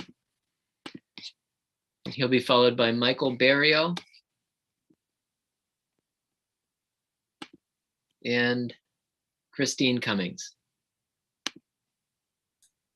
Welcome, Mr. Cashman. All right now? Yep. Yeah, welcome. Okay. Thank you, Senator. Sorry, it took a little while to switch over there, so apologies. It does that, yeah. Yeah, no worries. Senator Lucchini, Representative Giazzo, distinguished members of the Joint Standing Committee on Veterans and Legal Affairs. My name is Andy Cashman. I'm a partner of Freddie Flaherty, and I'm here today on behalf of my client, Anheuser-Busch, in opposition to LD 1358. We're not taking a position on the other bill at this time. I think you've heard a lot of the concerns sort of addressed proactively by the supporters of the bill, but our primary concerns are around that allowing direct to consumer shipments of spirits would undermine the existing system of accountability and responsibility.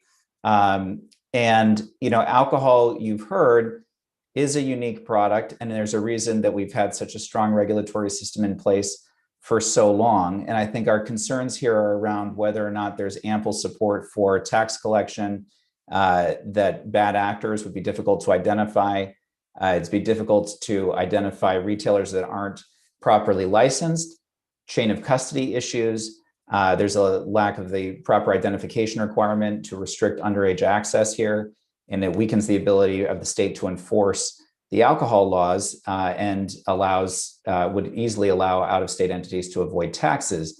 And we understand that there are certainly products that are in the market that try to avoid that, but that is a serious concern. And I think one of the reasons why Bablo has submitted testimony in opposition as well, but of course they can speak for themselves.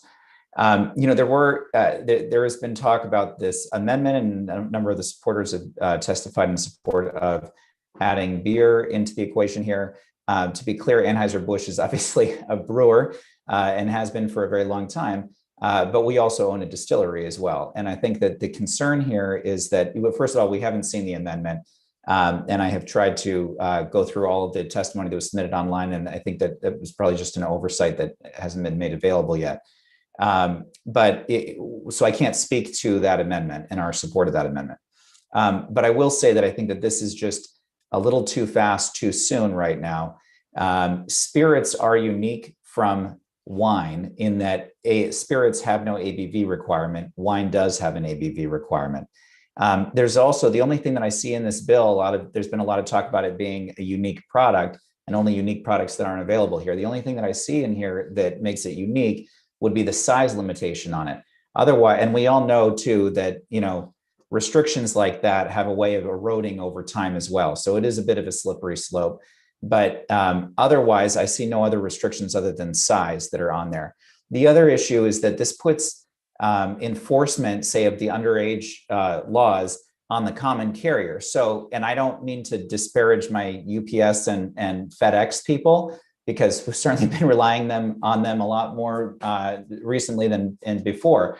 But honestly, I mean, how many times have you seen labels on boxes that are delivered to your house that say fragile and the box is split open, or this end up and the box is upside down, or signature required and it's left on your doorstep? There's a lot of issues with just relying on that versus relying on wholesalers who have been doing this and making sure that everybody's held accountable for a long time.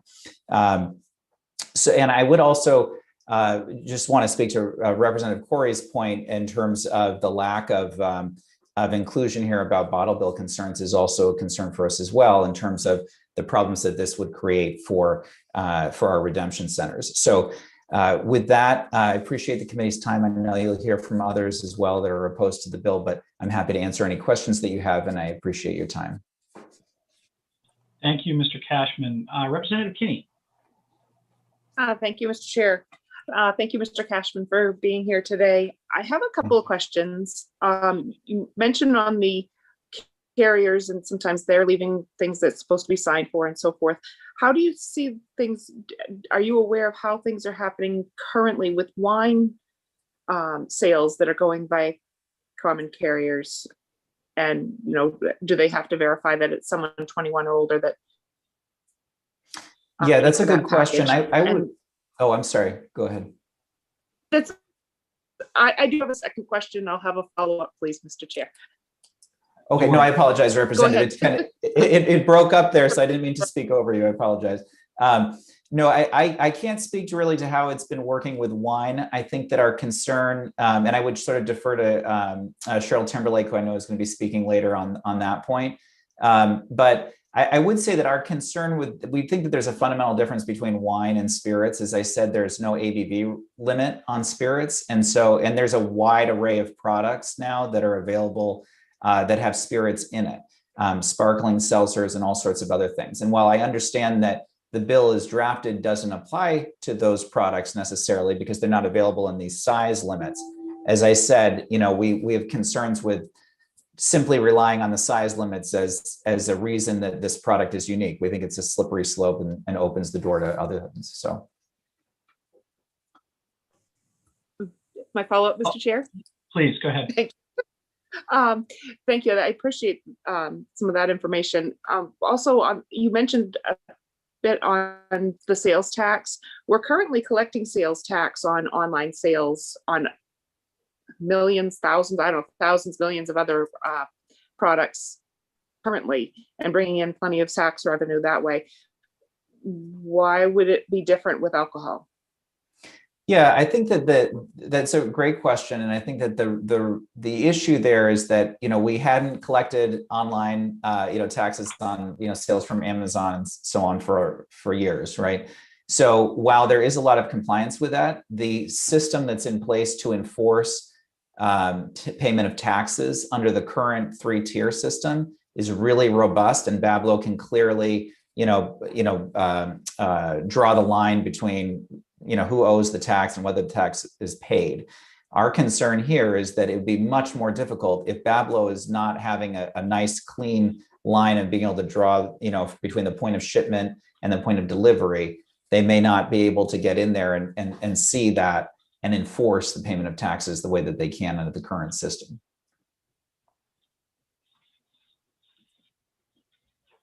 All right, thank you, Representative Kinney.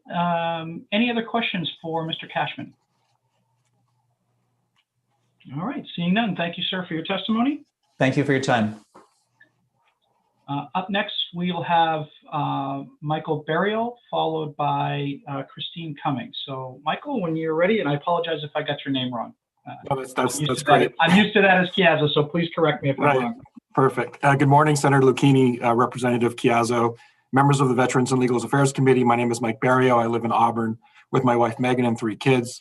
I'm the president of Central Distributors in Lewiston, also vice president of the Maine Beer and Wine Distributors Association. Central is a 4th-generation local family beverage distributor of beer, wine, and other beverage products. We also operate a rustic beverage company up in Presque Isle. We employ 150 Maine people, including 20 up in Aroostook County. And I will say we deliver, even personally, through all corners of the state of Maine, from Kittery to Fort Kent, Allagash, and Lubec. So to those breweries who were on before that are looking for some partners to get out through the state, my number is 784-4026. So I'll be waiting by the phone. I've submitted written testimony in opposition to 1093 today, but I'll summarize some of those points here as best I can. This bill will have a negative impact on our business and our employees. Simply, it puts Maine businesses at a distinct disadvantage to out-of-state. It erodes laws that are meant to protect our communities and prevent unwanted outcomes such as youth access, unsafe and unregulated products. After all, we're not talking about shipping regular consumer products here like toothpaste and paper goods. We're talking about intoxicating liquors. A little bit of history. Central was founded by my great-grandfather many years ago after Prohibition. Our families worked very hard and invested long hours, countless dollars back into our business and our people, our infrastructure, and our communities. I work side by side with my cousin, Amy, and my sister, Renee. And we've all poured our lives into this business for it to be successful. We've done all this by adhering to the rules of an appropriately regulated system. And all of a sudden, we seem to be abandoning those rules by allowing out-of-state business a chance to sell to Maine consumers using another set of rules. So a couple points. One, why would Maine want to give out-of-state interest a competitive edge over local Maine businesses? Our in-state distributors and retailers follow the rules, and we're accountable to the state. We're the collection point for excise taxes, as has been spoken about. We're here for Bablo. Bablo does a good job ensuring that those taxes are paid. We're very transparent. They can monitor our activities, our sales reps, and our drivers to ensure products are delivered responsibly to licensed retailers. In addition, we're responsible for Maine's bottle deposit bill, which you've heard a lot about today, and redemption laws. It's a very costly system. We have one of the highest handling fees in the country that are paid to redemption centers, and we're only one of 2 states in the country that have wine in the bottle bill. We actually hand sticker virtually all of our bottles of wine with a 15-cent Maine deposit sticker back in our warehouse, and that's something that would be virtually impossible for these out-of-state shippers. In 2008, the bill was passed for wine to be shipped to customers directly from wineries. The argument was made that wines weren't available in Maine despite the thousands of labels that we carry, in addition to the thousands that our competitors in Maine carry as well. So the way I see it, the bill is a solution for a problem that doesn't even exist. On a side note, the sponsors of that bill in 2008 promised they would find a way to solve for the unfairness of carving these bottles out of the deposit system. They never did that, and it's clear that we, the distributors in Maine, are the ones that are bearing the burden of those bottles finding their way into our boxes in our system of redemption, and we're paying for those bottles. Third, the purpose of our liquor laws are to ensure the responsible sale of alcohol. We're all licensed and regulated by Bablo. They may and they do inspect our facilities, our products, and our people and our processes. If virtually everyone was able to ship, Bablo would be unable to fulfill their duty. High risk for youth access and counterfeit alcohol. With young kids, I don't want to be living in a world where FedEx can just drop alcohol on our doorsteps and dorm rooms. So finally, negative impact on Maine jobs. We employ 150 people of thousands that are among the distributors and retailers in Maine. These are good paying jobs with good benefits, people that buy houses and cars and groceries and put food on the table for their families. I very much appreciate the opportunity. I'd be happy to answer any questions and also participate in a work session. Thank you, Mr. Burial. Representative Wood. Thank you, Mr. Chair. Mr. Barrio, you made a comment that I was just looking in your written testimony to see if I could find exactly the specifics, and I'm sure it's in there. I'm trying to understand all this 3-tier system and all the things that are involved. But you said that this would give the out-of-state folks a competitive edge over the in-state. What exactly did you mean the competitive edge would be?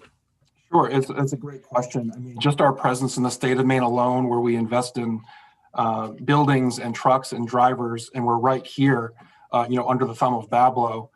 There's 20, 30 of us out there, so it's easy for Bablo to keep a thumb on us, but with virtually every entity out in the world being able to ship in, that's going to be a lot more difficult. Licensing fees alone, my understanding is that this license fee is very low. So that in itself is a competitive disadvantage. But just the fact that we're jumping through a lot of hoops here in the state to be able to have the ability to ship to Maine retailers, to sell to Maine consumers, and these out-of-state entities wouldn't have to jump through those same hoops. And then the bottle bill as well. That would be a significant disadvantage. Currently, those direct ship wines you've heard are exempt from the bottle bill. So that in of itself is an unfairness and something that we have to do that they don't have to do. And it's a very expensive system, the deposit system and redemption, and making sure that those bottles are accounted for and properly recycled. It's very costly. Thank you. I just needed to hear you talk a little bit more about the specifics. Sure. Representative Kinney. Thank you, Mr. Chair. Thank you, Mr. Barrio, for being here. My question is with products, of course, in this case, it's wine. And I had asked the question before, if a wine wasn't necessarily available to us in Maine, how does a consumer go about getting it fulfilled? Of course, we've been talking a lot about beer as well. I think about one that it's kind of funny. I was having this conversation.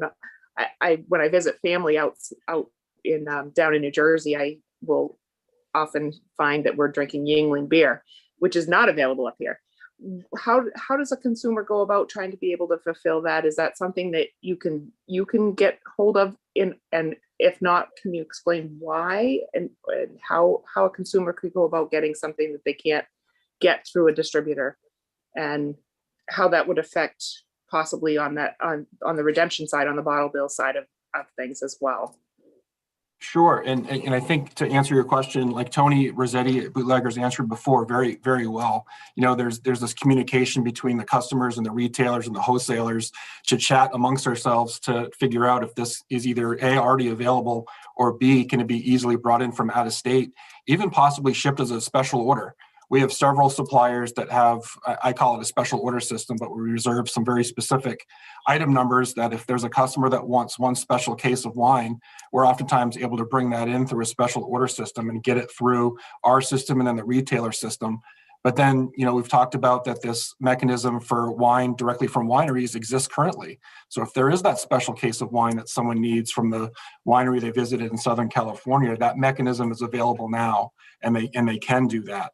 And it already is carved out of the bottle deposit system, so they don't have to comply with that currently. I hope that answers your question. Thank you, Representative Kinney. Representative Wood, did you have a follow-up? Okay. Any other questions for Mr. Berrio while we have him here? All right, seeing none, thank you, sir, for your testimony. You're welcome. Thank you. Up next, we'll have Christine Cummings, and she will be followed by Tim Wiseman. Ms. Cummings, you may proceed when you're ready.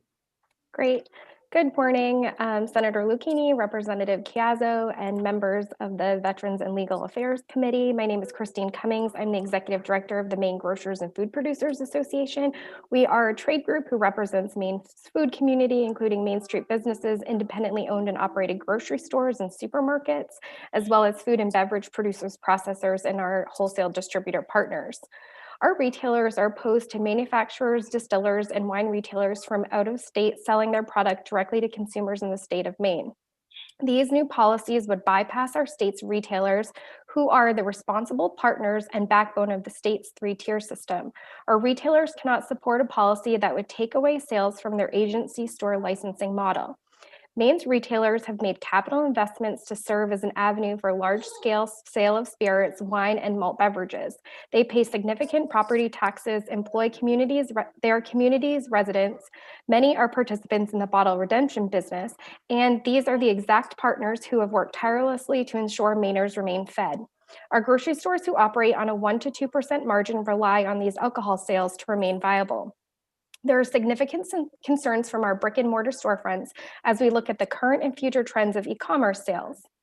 As I'll provide in my written testimony, by 2023, online grocery sales will make up 11.2% of total US grocery sales. And as reported by the IWSR Drinks Market Analysis, they found that nearly 44% of American spirits are purchased online and as of the year 2020. Our agency retail partners are and will be diligently working to compete in this online space, and they do not need outside entities cutting off the demand for goods in their storefronts. The number of licensed retailers who are allowed to sell spirits is limited based on municipal population thresholds, and we question why we would continue to limit the right of retailers to sell liquor while allowing for unlimited licenses for those who can ship directly to Maine residents. We ask for parity between our state's licensed retailers and the distillers, and ask the committee that if there isn't indeed an appetite for this model, to consider removing the threshold on retail liquor licenses, limit the number of direct ship distiller licenses, allow for retail license holders to deliver alcohol directly initiated by the retailer, or to amend the structure to allow retailers to become shipping partners, all efforts to retain a level playing field. If the intent is for small boutique brands to enter the Maine market, as they may not otherwise be accessible on store shelves, we ask the committee to consider language that seeks to make this distinction by limiting the product type that may be shipped into Maine or reducing the bottle size and case limits to truly cap the service to be a sampling approach before entering market. It would be of the utmost importance that no brands enter the Maine market at a cost less than what it would be available at retail or what their competitors would be priced at. And we would appreciate further consideration on a premium or shipper's fee for the proposed ability to reach consumers outside of the three-tier system. There is undoubtedly a larger conversation to be had here. This opportunity warrants a discussion as to whether or not now brewers should also be permitted to ship to Maine consumers. Similar to our request on LD 307, we continue to advocate that now is the time to convene a stakeholders meeting to discuss what the demand and opportunity is, what's currently happening in the market, and how we can all together work to comply and capitalize on lost dollars and engage our main retail partners to determine what roles they can serve in selling to customers. We ask for a pause to ensure a well-vetted approach to these potential market changes. I'm happy to facilitate any conversations with my members or gather additional feedback as the conversation continues. And thank you for the opportunity to provide testimony. Thank you, Ms. Cummings. Very well timed. Any questions from the, oh, sorry, Representative Kinney. Thank you, Mr. Chair. Thank you, Ms. Cummings, for being here today. It's always nice to see a familiar face when on my new committee. I was in listening to parts of your testimony. You wanted to make sure that no brands enter into the system, and that was one of my concerns as well. I was thinking, gosh, you know, if they can ship Jim Beam directly from Kentucky to our consumers here in Maine, that could be a concern for the state, for our retailers, and so forth. But I'm wondering also if the payment of excise taxes, which is almost $12 per gallon coming in, adds to the price. Would that make it more competitive so that people will be more likely to go to the brick and mortar stores, the agency liquor stores, to be able to buy products? Because it would actually be more expensive to buy it online, but they're willing to pay that extra amount for the convenience, or I'm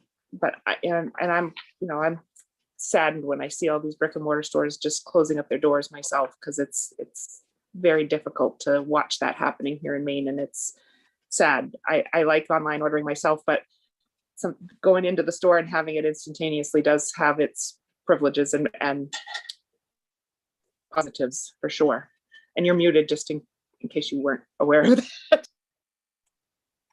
Thank you for the question, Representative. It's nice to see you as well. I think what you were asking is how the excise tax, which would potentially result in a higher price point, relate to our concerns. And I think you hit the nail on the head by noting that it's a convenience fee, but it's something that customers are becoming more acquired to, whether it's other shipping fees or price points that add to the cost of the product just strictly for a convenience perspective. So I guess in having the bigger conversation per our request to have a stakeholders meeting, trying to understand those points of differentiation that really are those key tipping points would be really important. Thank you, Representative Kinney. Representative McCrate. Thank you, Mr. Chair. Thank you, Ms. Cummings. You mentioned the sample size issue, and I just want to ask you, are you saying that if you end up doing something, do that, but really we don't support this at all? Sure, thank you for the question. There's a significant hesitation from the retail community that this is indeed a slippery slope and opens up another door of competition for our retailers. And so our suggestion was that if indeed the intent of this legislation is to allow for folks to allow for the distillers and manufacturers to enter the market to test whether or not this is a good market for them, put some additional restrictions on the number of and the amount of product that can be sold in state, and that way it's not a true form and avenue of retail for them. Thank you, that's really helpful. Thank you. Thank you, Representative McCrate. Any other questions for Ms. Cummings while we have her here? All right, seeing none, thank you very much for your testimony this morning. Up next, we'll have Tim Wiseman, followed by Lindsay Murray.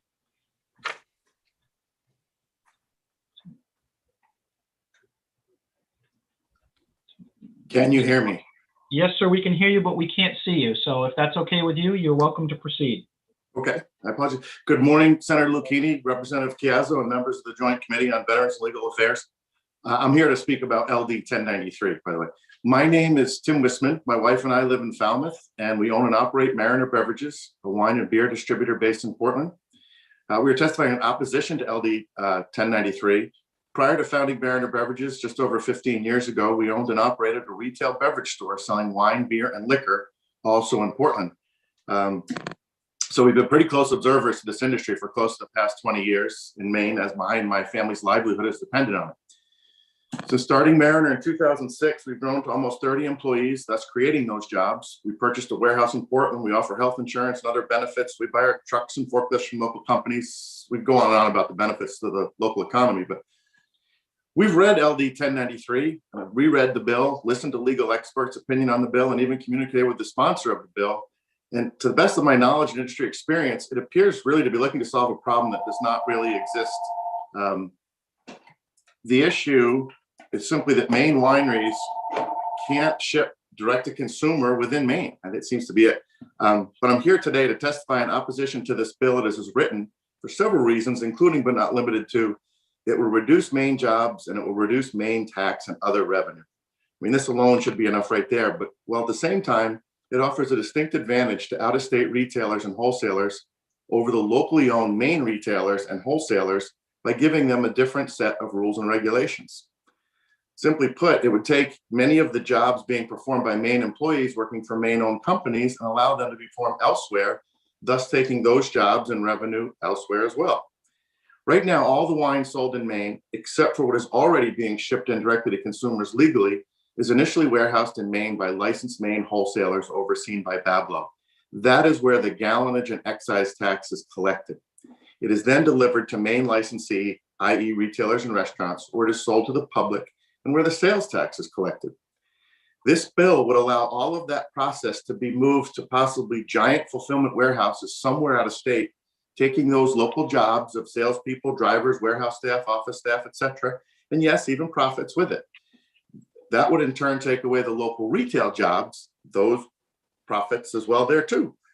Maine wine wholesalers and retailers employ thousands of people, and now those jobs could and would go to out-of-state warehouses, retailers potentially like Amazon, obviously the state of New Hampshire, and the likes of large national companies like FedEx and UPS.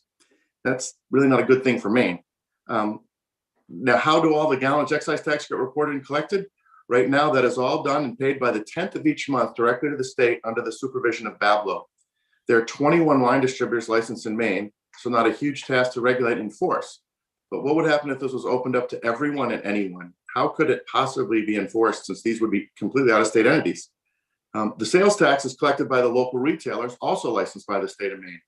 If this was opened up to any outside entity, again, I question the ability to regulate and enforce this as well, resulting in uncollected sales tax. I have a final point.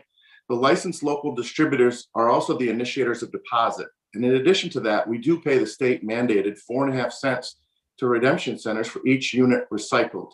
Again, everyone's talked about the bottle deposit bill. That would do it. So I've touched on a couple major points, loss of jobs and revenue as to why this is not a good bill for the people of Maine and why we oppose it.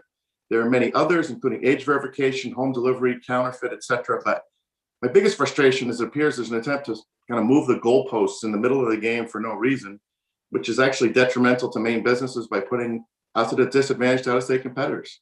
So thank you. And if anyone has any questions, I'd be happy to answer them. I'm happy to be part of a work session as well. Thank you, Mr. Wisman, and my apologies for getting the name wrong at the beginning. Oh, that's okay. Representative Kinney.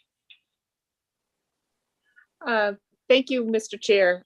Whoops, put the right buttons here. I'm going to ask, thank you, Mr. Wisman, for being here. I'm going to ask a similar question that I asked earlier regarding with products that are not available in state. In regards to 1093, we're mostly talking about wine, but also beer is something that we're discussing on 1358. Look at my notes, these numbers in back here.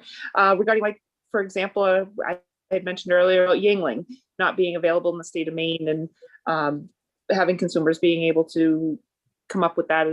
Do you have some suggestions on how a consumer goes about doing that and obtaining the products that they may want without necessarily hurting our in-state retailers and so forth? Sure. I mean, it's hard. This is pitting business against business. It's hard. I know. Well, and you've got two bills here that parts of them are combined and parts of them are not quite combined. To answer your question about Yingling, that's a great one.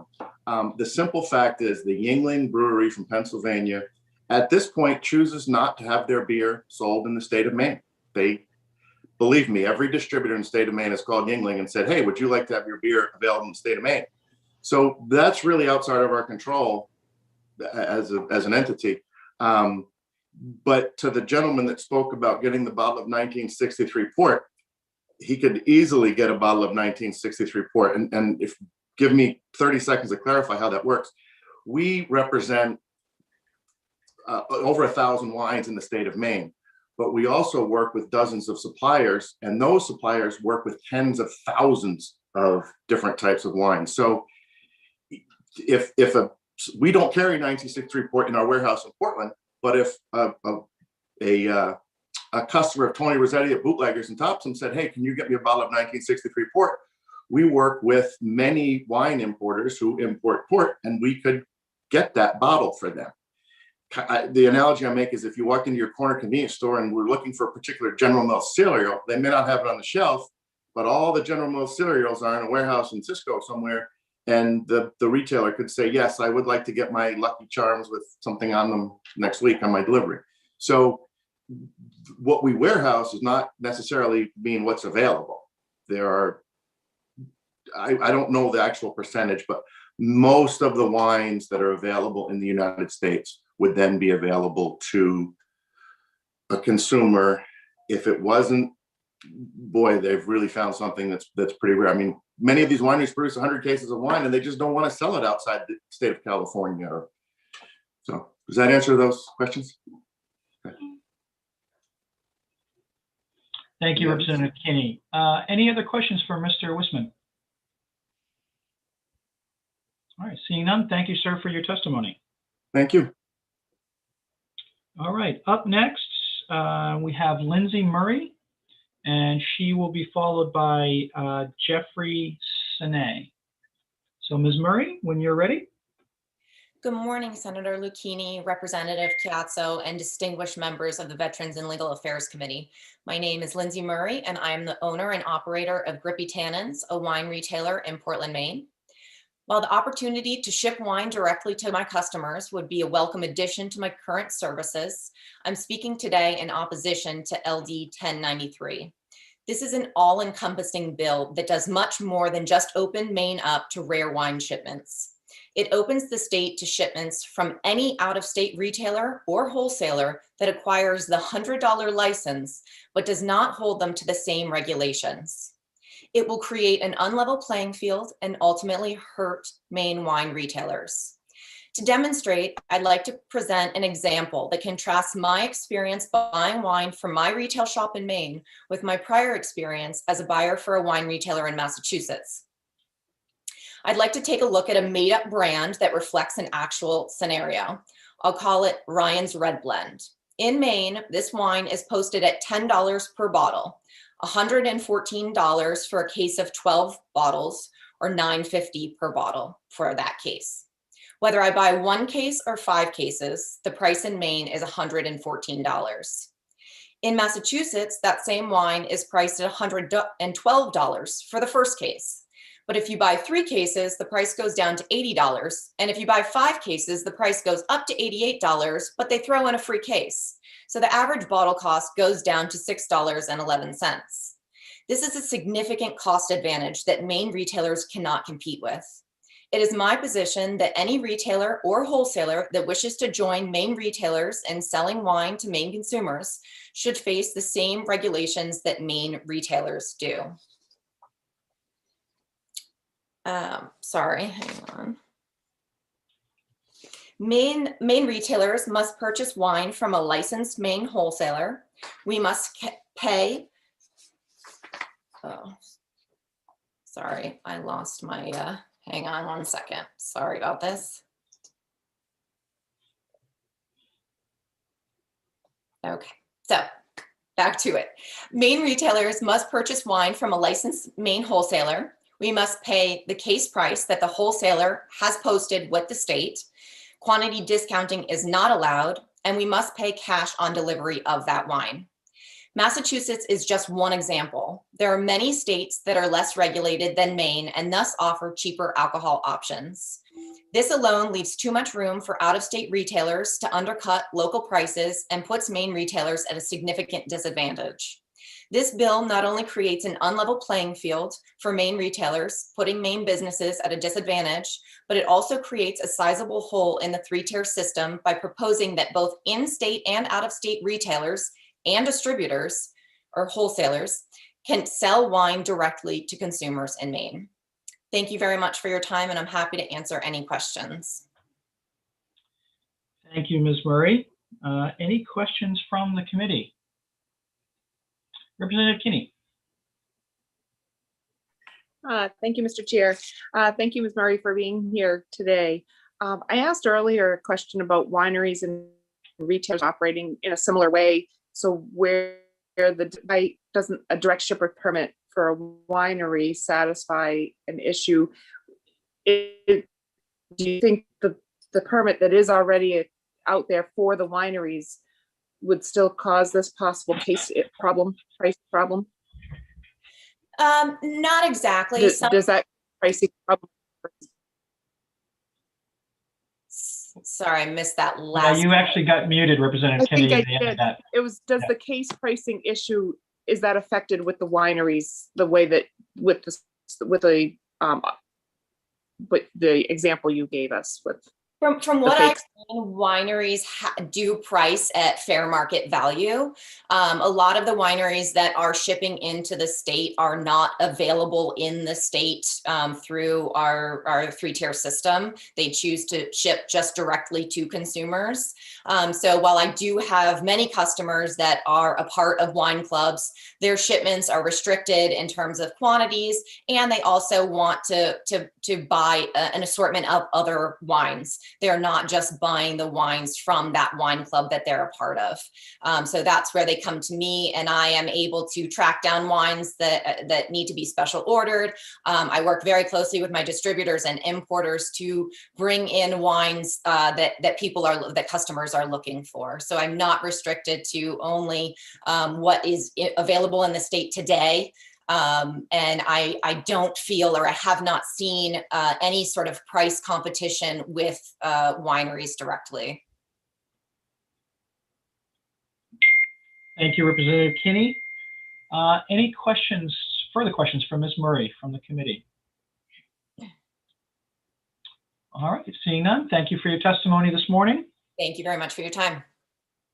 Up next, we'll have Jeff Sinet, and he will be followed by Jacques de Villiers. So, Jeff, if you can hear me, you're in, but you're on mute.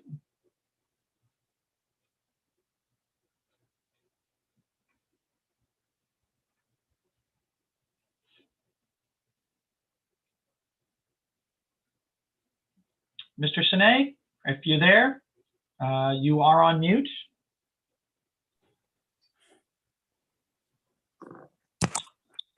All right, so we will pass on Mr. Sinet for now, and we'll move to Jacques de Villiers. Mr. de Villiers, when you are ready, sir, you now have the floor.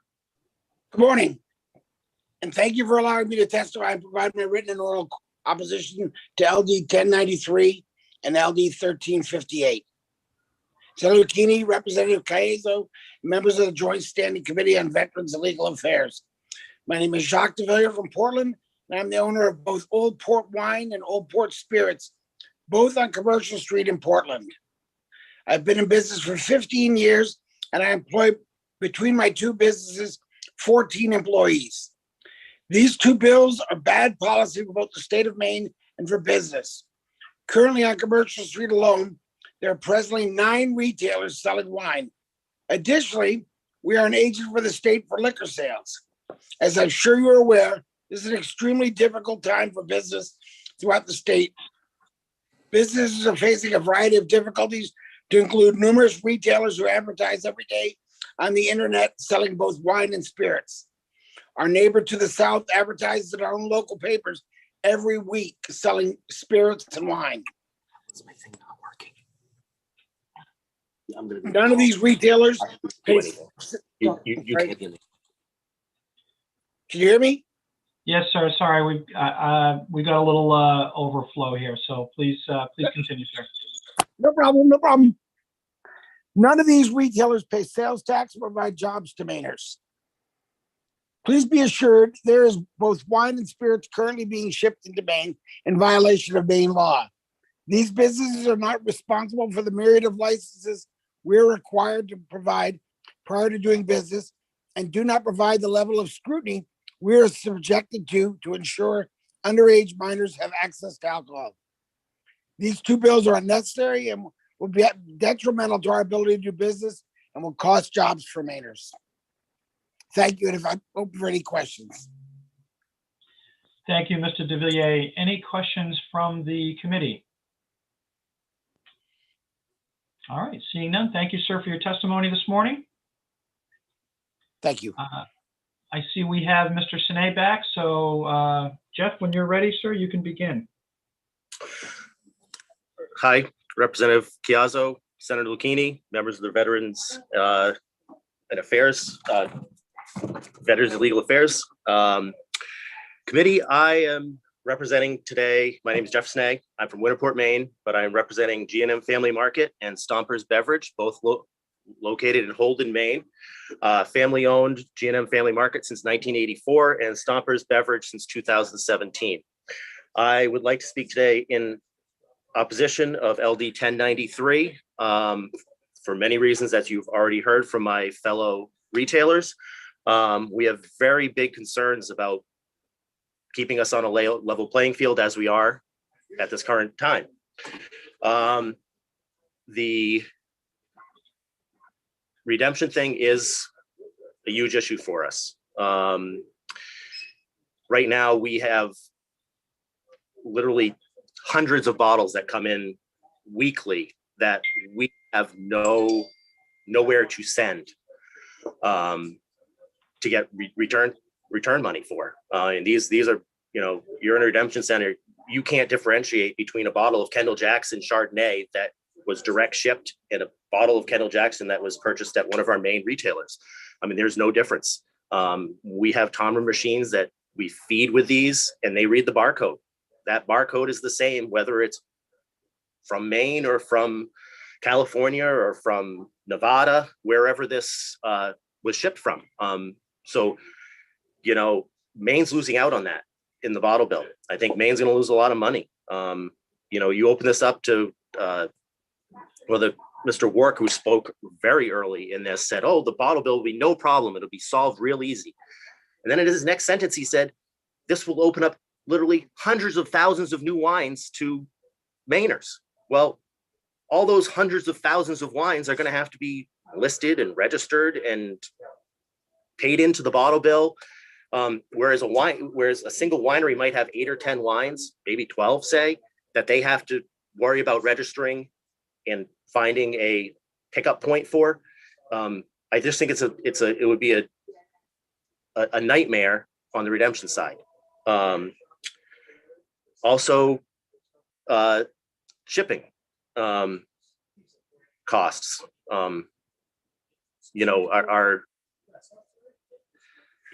Free shipping. We already operate on such a small margin. We're at a disadvantage there too. And I just think that overall, this is a bad idea for Maine. I think it has good intentions. We're always for Mainers getting more access to stuff. Our store alone at Stompers, we carry over 1,000 beers, most of them local. We have over 4,000 wines in the store, over 4,000 spirits. We try to offer everything. And if, like Tim Wisman talked about, if it's not available, we take dozens of orders a day that are special orders, that are things that we don't have in the store, might be in the state, might not be. We work with our suppliers to try to get them into the state, but through a legal course, not just click and, oh, you know, it's there. So I really think that this needs further discussion, but it's a starting talking point. But we need to get together as stakeholders in this and come up with a better plan that keeps everybody in the 3-tier system, you know, in check and on a level playing field. Thank you for your time today. Thank you, Mr. Sine. Perfect timing. Any questions from the committee? Representative Kinney. Thank you, Mr. Chair. Thank you, Mr. Sine, for being here. Nice to see a fellow Waldo County resident. I have a question. You mentioned Kendall Jackson wine, for example, and that the barcode's the same. What, on the redemption side of that, if it doesn't have the sticker, let's say the sticker falls off of a bottle that is purchased in Maine, can that still go through? Do you still get reimbursed for the redemption on that bottle, or how does that work in a case like that? Because that just kind of sparked my interest as to now, if everything else is equal, how does that work? When that bottle goes through the machine, it's just read by the barcode. That machine does not know if it has a Maine 15-cent sticker on it or not. It's strictly by barcode. And it's already a nightmare enough that there's so many new products every day. Keeping that list up to date on Tomra's side, working with the distributors, is we're constantly, my guys out back are constantly having to put requests in for barcode registration. You know, Austin Street and Orno Brewing spoke earlier. They come out with a new beer every week, literally, and we have to go and get that added to the list on our end so that the machines recognize that particular barcode. But with something coming like a Kendall Jackson, it could come from anywhere, not just Maine. And the end all be all is that our handling fee is being paid at the end by the state of Maine. So, you know, from origin at 5 cents on a 5-cent bottle to final, you're looking at 12.5 cents, I believe, that these distributors have tied up in this product. So that's every time that bottle goes through, that's 7.5 cents that the state's taking out of the general fund because it's in that bottle. You know, the state's eating it at the end. Because we're going to get paid. Sure. So I guess I'll use this as an example, and it could potentially happen. My brother happens to live in New Hampshire, so he has been known to buy something and bring it up for Christmas or whatever to contribute to a meal or what have you.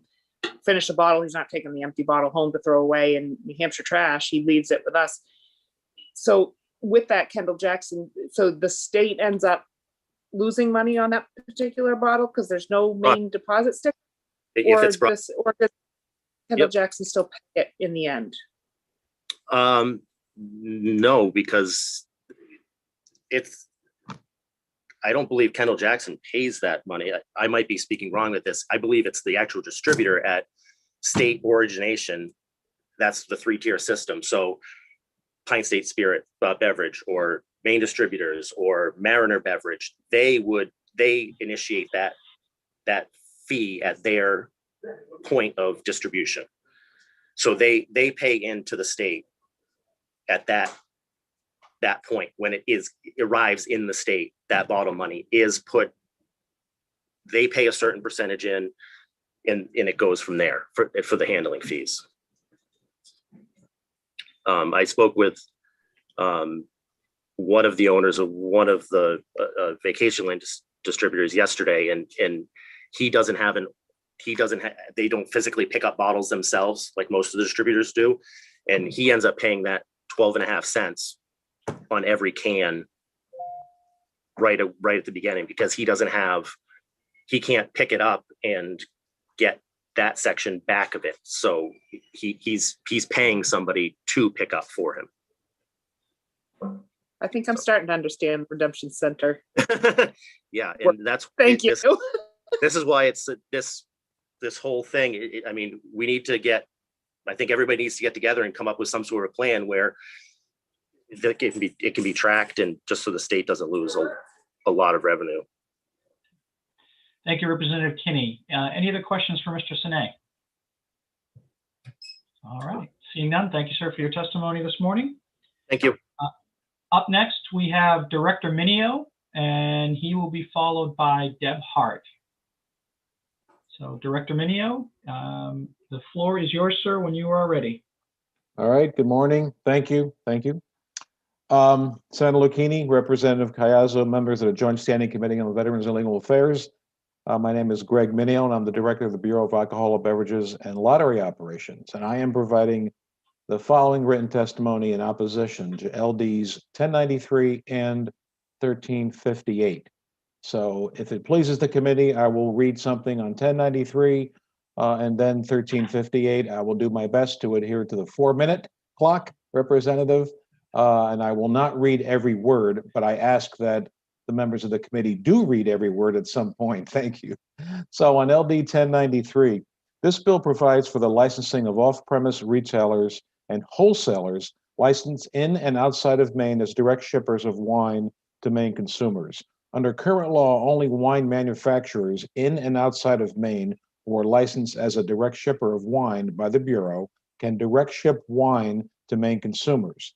The Bureau has 600 manufacturers of wine licensed to direct ship up to 144, that's 12 cases, of 750 milliliter bottles of wine to legal drinking age consumers per address in Maine annually.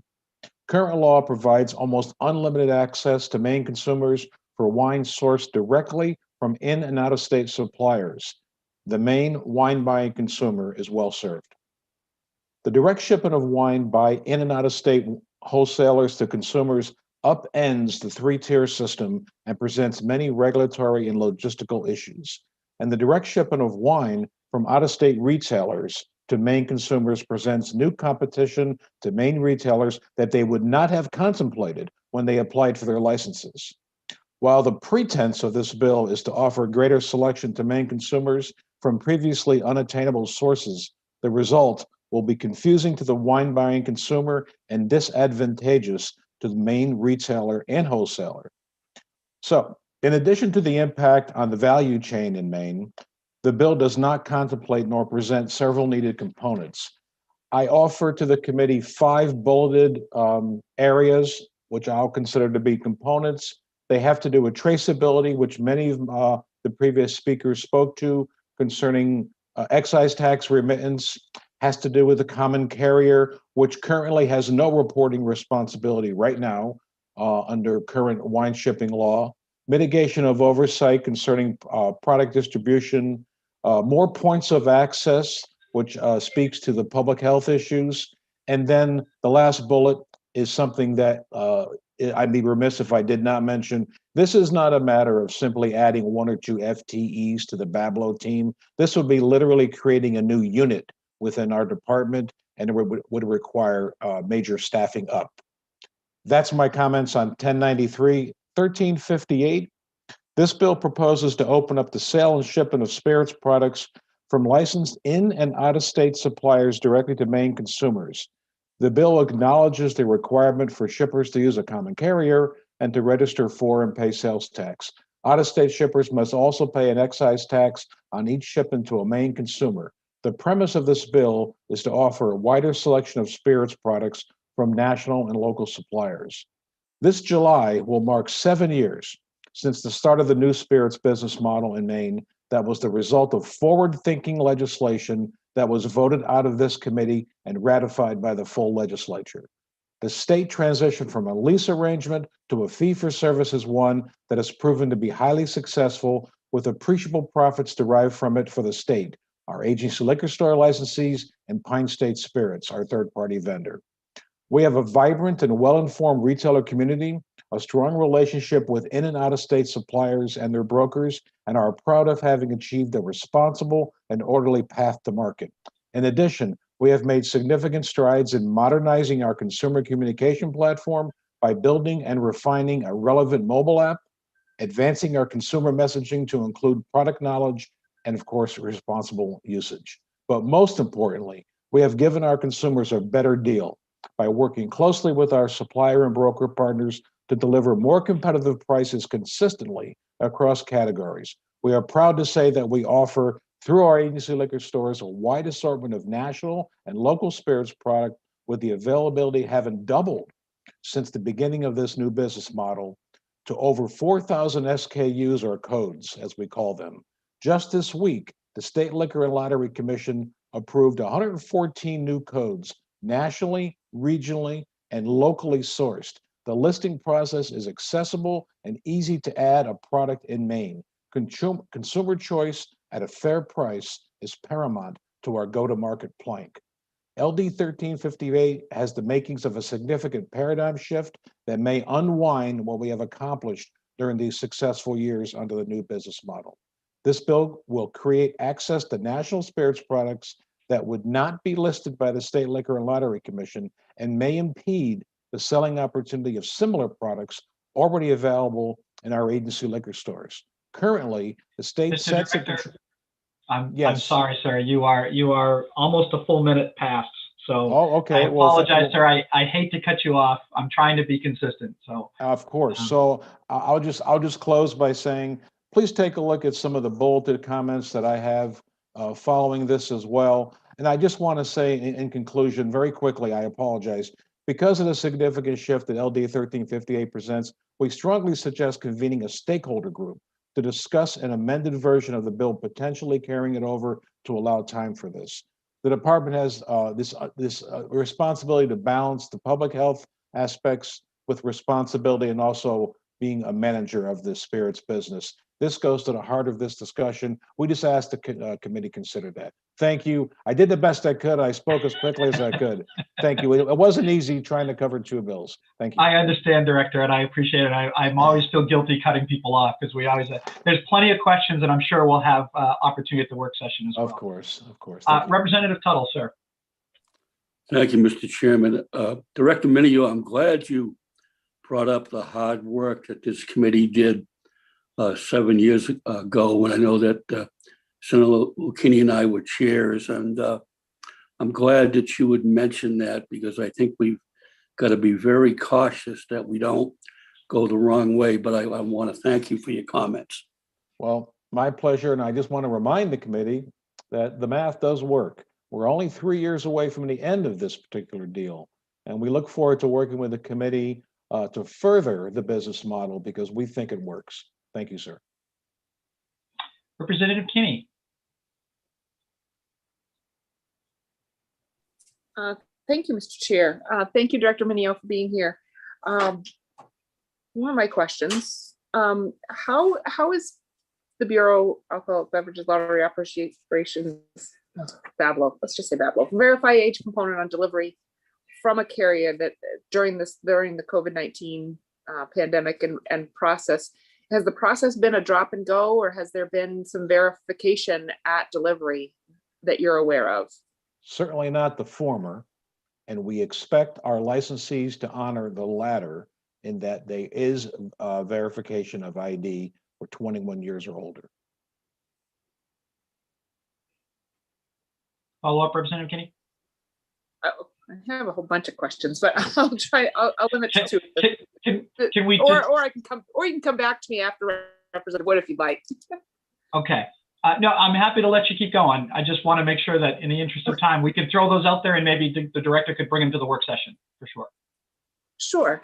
Well, I'm also looking for a traceability issue that was mentioned in your written testimony, where your concerns are there, and does that kind of go along with that age verification component?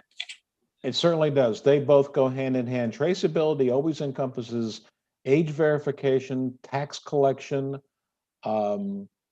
adherence to a 3-tier model, if you will, which of course this does kind of turn upside down, but yes, it does include that as well. Representative Key, if you have other questions, you're welcome to ask them. I just want to make sure that we, we can prepare those for the work session as well if you'd like, if you have other questions. Sure. Sure. Okay, I've got one more.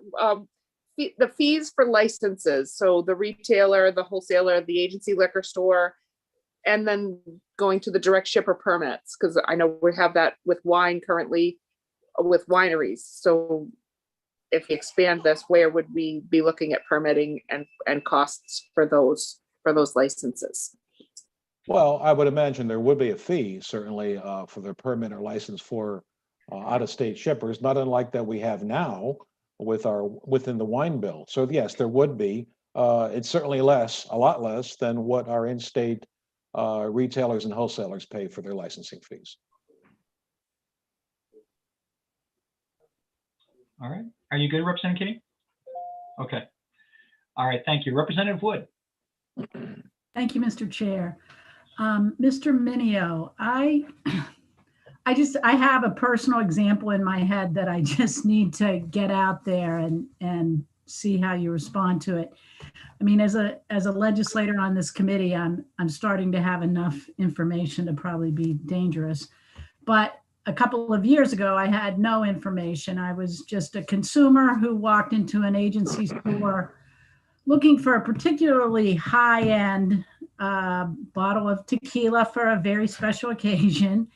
And I had seen it in this store prior, a while before. I didn't see it. I asked about it. They checked the list from the state and said it was no longer a product on the list. And that was the end of the conversation. So as a consumer, then I called all my friends in every state and said, look and see if you can find this.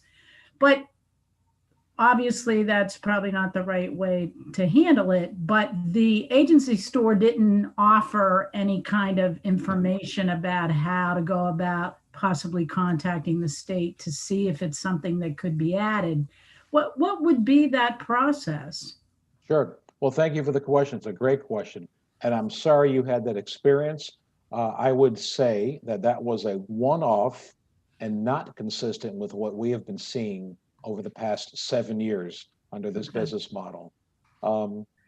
First of all, I hope you didn't go to New Hampshire to buy that bottle of tequila. Never found it. Basically, it's just the way you explained it. You can, as a consumer, ask a clerk, the manager, owner of your agency liquor store in your area. You can contact Maine Spirits. That's our forward-facing website. You can contact Bablo directly. You can contact anyone within our department. And by the way, we do that all the time. I mentioned 114 codes were listed through our commission just a few days ago.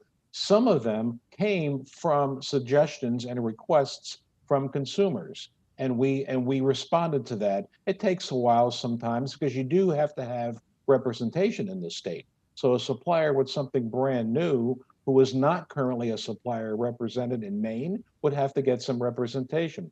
Not a problem and has not been a deterrent at all.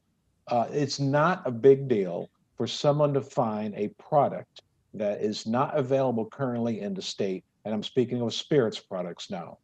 Especially if it's something coming from one of our large national spirits suppliers out of state. They come to us on their own all the time with new and unique products. Obviously, there's some things that are obscure. If there's some rare rye whiskey that's only being sold in India, well, we wouldn't know about it, and it probably wouldn't come to Maine. But if somebody hears about it from a trip to India, possibly, and they brings it to our attention, we can go ahead and bring it up with the particular supplier. As far as small craft distillers out of state, I think that's a great idea. They're the ones with the unique items. And I think they're not unlike our 25 or so in-state craft distillers that we have right now, that we're so proud of the work that they're doing. There's many of them. I've heard the numbers 2,000, 3,000 across the country. We think that's an interesting component of this. Thank you.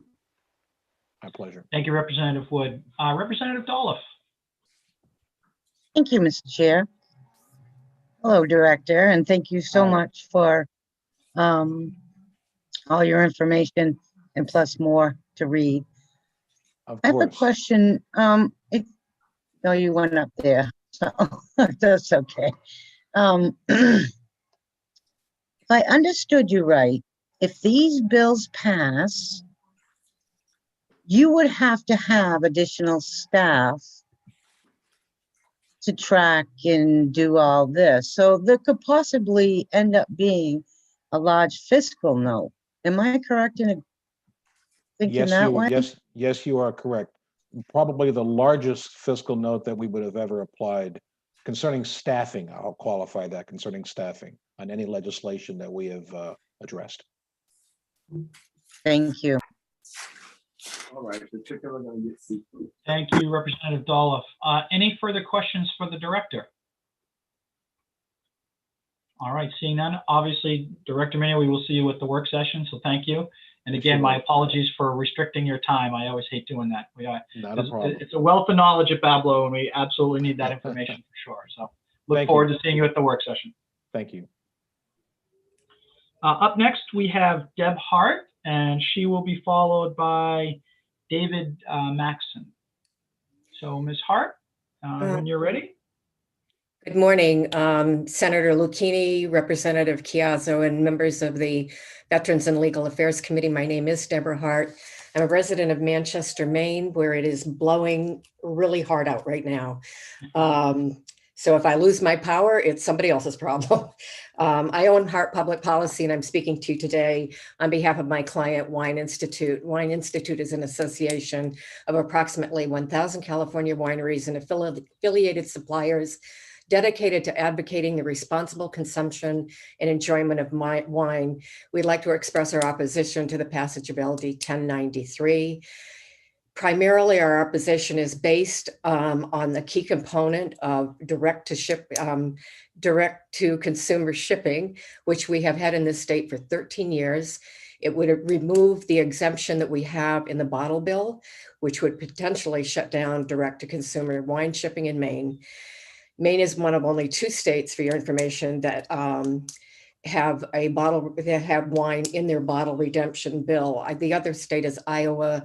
I think that they are at 5 cents. We're at 15 cents in the state of Maine. I'm not reading all of the testimony. I'm trying to hit the high points because I know you've had a long morning and you've got more people to go. And I do not want to be subjected to Representative Chiazzo's iPhone. Maine wine consumers have come to enjoy this increasingly popular shipping program. In 2020 alone, according to the 2021 direct-to-consumer wine shipping report, wine shipments in Maine to Maine consumers increased over 67%. In addition to revenue from license fees, estimated tax revenues from those wine shipments alone were in excess of $435,000 in 2020. Maine is one of 45 states that allow direct winery shipping. And I will let you read the last paragraph. I know this committee really does their homework, and not only you've got a great analyst that will do a lot of it for you, but my second to the last paragraph, or Carol Martels, whose testimony this is, really goes through how the current bottle exemption is handled. We pay the wholesalers to do a lot of work for us as initiators of deposits. They sticker the bottles. And that paragraph will explain to you what the wineries, the California wineries that I represent, pay to have done. I did want to hit just a couple of points on the shipping question that's been asked. Most of the shipment goes through FedEx. The wineries pay FedEx to come and get their product, and they pay them to get signatures. The cost to ship a bottle of wine is approximately somewhere between $30 and $60. So don't be surprised that people are not going to buy. When you mention Kendall Jackson, which is a member of ours, they're a great company. If you have a bottle of Kendall Jackson that you can buy at your local retailer, you're probably not going to ship it from California, where they're located, and pay that case shipping. What you may want to get from that winery is a specific kind of wine that's not available in the state. Currently, it's my information, and I will verify this for you, that there's probably over 75,000 different wine labels, and there's about 10,000 that are available in the state of Maine. Oh my goodness. So let me, Director Minio did a great job outlining the case limits. So I don't need to touch on that. I think that I am done. 16 seconds to go. I should have ceded to the director. Thank you, Ms. Hart. It's so hard without a live clock. My task, and I failed miserably, is to get a clock that we could show on the screen, and I still haven't been able to figure it out. No, I appreciate you giving me that time. And I also would just offer that Carol Martell, who is the Northeast General Counsel for Wine Institute, is happy to be available for your work session. She has a breadth of knowledge that I don't have, so I would rely on her for some of that also. And I really sincerely appreciate your time. Thank you, Ms. Hart. Representative Tuttle. Deb, you mentioned that the wind was blowing where you are. Is it snowing yet? We do not have any snow, Representative Tuttle, but I will tell you it is really, really windy all of a sudden. We just had rain this morning, but. Well, we're getting both here in Sanford. I guess that's because of my behavior. Any other questions for Ms. Hart while we have her here? All right, seeing none, thank you, Ms. Hart, for your understanding and for your testimony and your patience this morning. Thank you very much. Up next, we have David Maxon, and he will be followed by, I believe Senator Daughtry might be coming in, but Mr. Maxon, for the time being, you have the floor, sir. Thank you very much for hearing me. My name's Dave Maxon. I live in Hamden, Maine, and I run the Bangor location of Damon's Beverage and Redemption. We have 5 locations across central Maine, if you're not familiar with us. Most of the other folks have touched on a lot of the points I was going to be talking about, so I'm not going to bore you again, but I do agree with them. I'm here to speak in opposition of both 1358 and 1093. One of the things I haven't heard mentioned, especially in the spirits location, is that as an agency liquor store, we have to follow a very strict pricing guideline, which frankly is going to be difficult. And I did want to share, this is something I had been hearing about for a few months now, and I wanted to try it out for myself. I've had customers who came in and said, oh, we couldn't find this, we couldn't find this. Things that may have been sold in the state, and they went online and bought it. So I wanted to do it for myself. I'll preface this that I've turned all of my information over to Larry Sanborn at Bablo, but a few months ago, I went and purchased this bottle of liquor that we also sell in our Bangor store. It is a bit of a rare bottle, but I purchased it online from some place I Googled, and it was on the very first Google site. It was sent to my house via FedEx, and I don't want to get anybody in trouble, but it was handed to my 5-year-old daughter as it came through. There was no signature. These are the kind of things that need to be really worked out before this is opened up. And frankly, I think just on a personal note, one of the things that I think may be getting a little confused is, are we talking about retailers or are we talking about wineries? If you visit a winery in Napa Valley and you want to get a case of wine that we can't get in Maine, I'm good with it. If you want a case of tubular from Orono Brewing Company sent to your house, I'm okay. It's when you're getting retailers that have these warehouses and don't really care who they're shipping it to, that just care about the dollar, that I think we need to really focus on that and worry about what we're getting into. So thank you for hearing me. I'll answer any questions you guys have.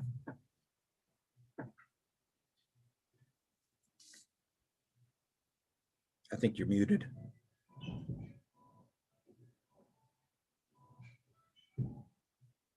I don't know if this is okay. I'm not hearing anything. Oh, Chairman Chiazzo, you're muted. Sorry. Classic. Thank you. I'm sitting here going, Representative Sapika, you're muted. Representative Sapika. I know. I just had a question for David. Do you have the Sazerac on the shelf at Damon's right now? Because I'll be by this evening to pick up a bottle. Is it there? Is it there? I have this one. Yeah. It is.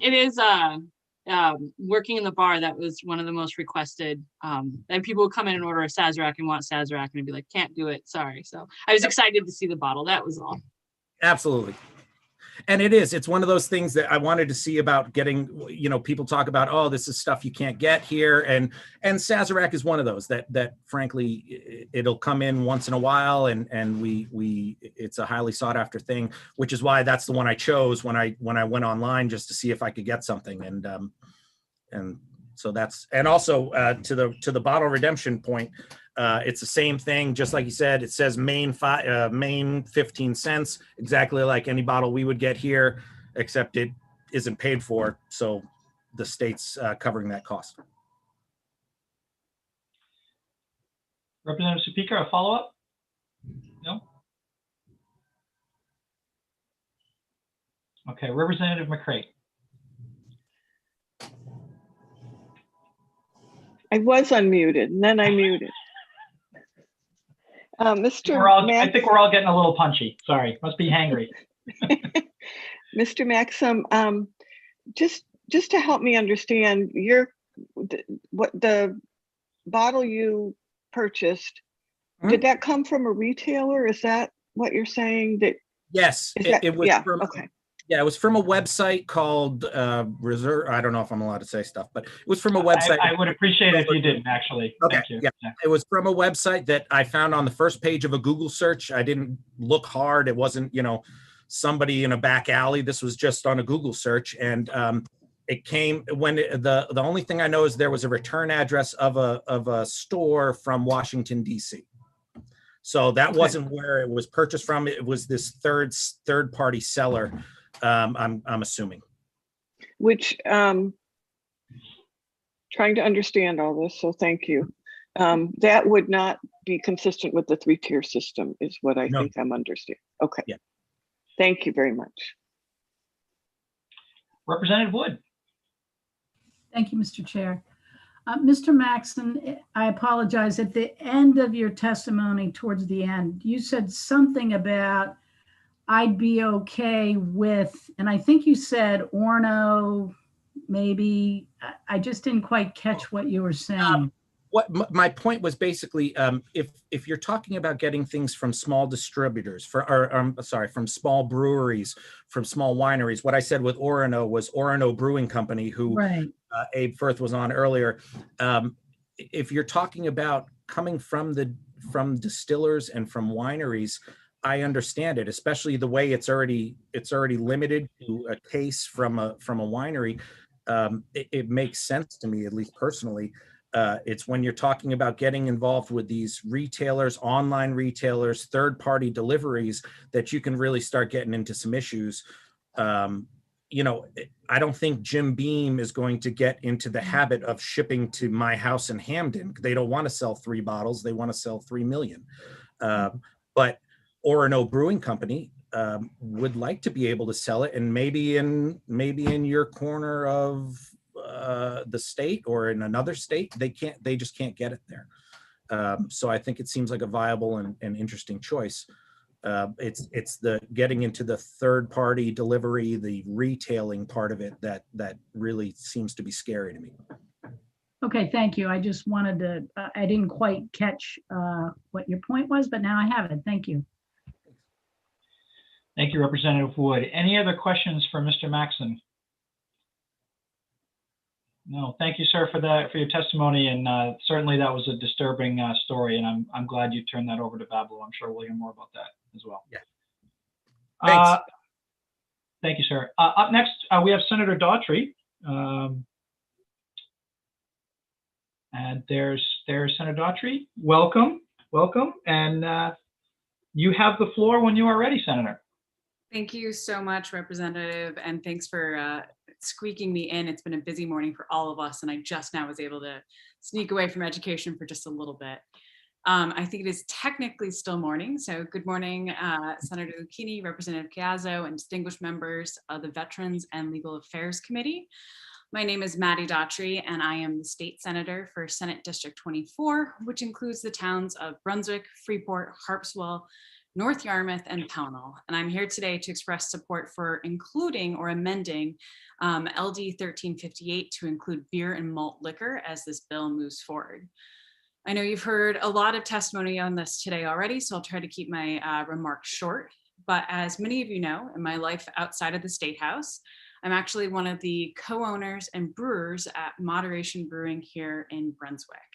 And I'm pretty proud to say that my Senate district might not be able to compete with the Portland Senators for the most breweries per capita, but we have quite a few here in Senate District 24, including my own. So Maine brewers have constantly prided themselves on their ability to innovate. I mean, if you look at how far the industry has gone over the past 2, 5, and 10 years, you can see firsthand what my industry has done, not only to bring our product to consumers, but to partner with different industries using local ingredients. And we've really become an incredible economic driver in our state. And as you've heard from, many different businesses in our time in the legislature, the COVID impact has been huge for everyone. And it's been especially felt by breweries and any institution that is selling, alcoholic beverages. Being able to ship our product directly to consumers statewide would make a huge difference to not only my brewery, but a lot of different breweries.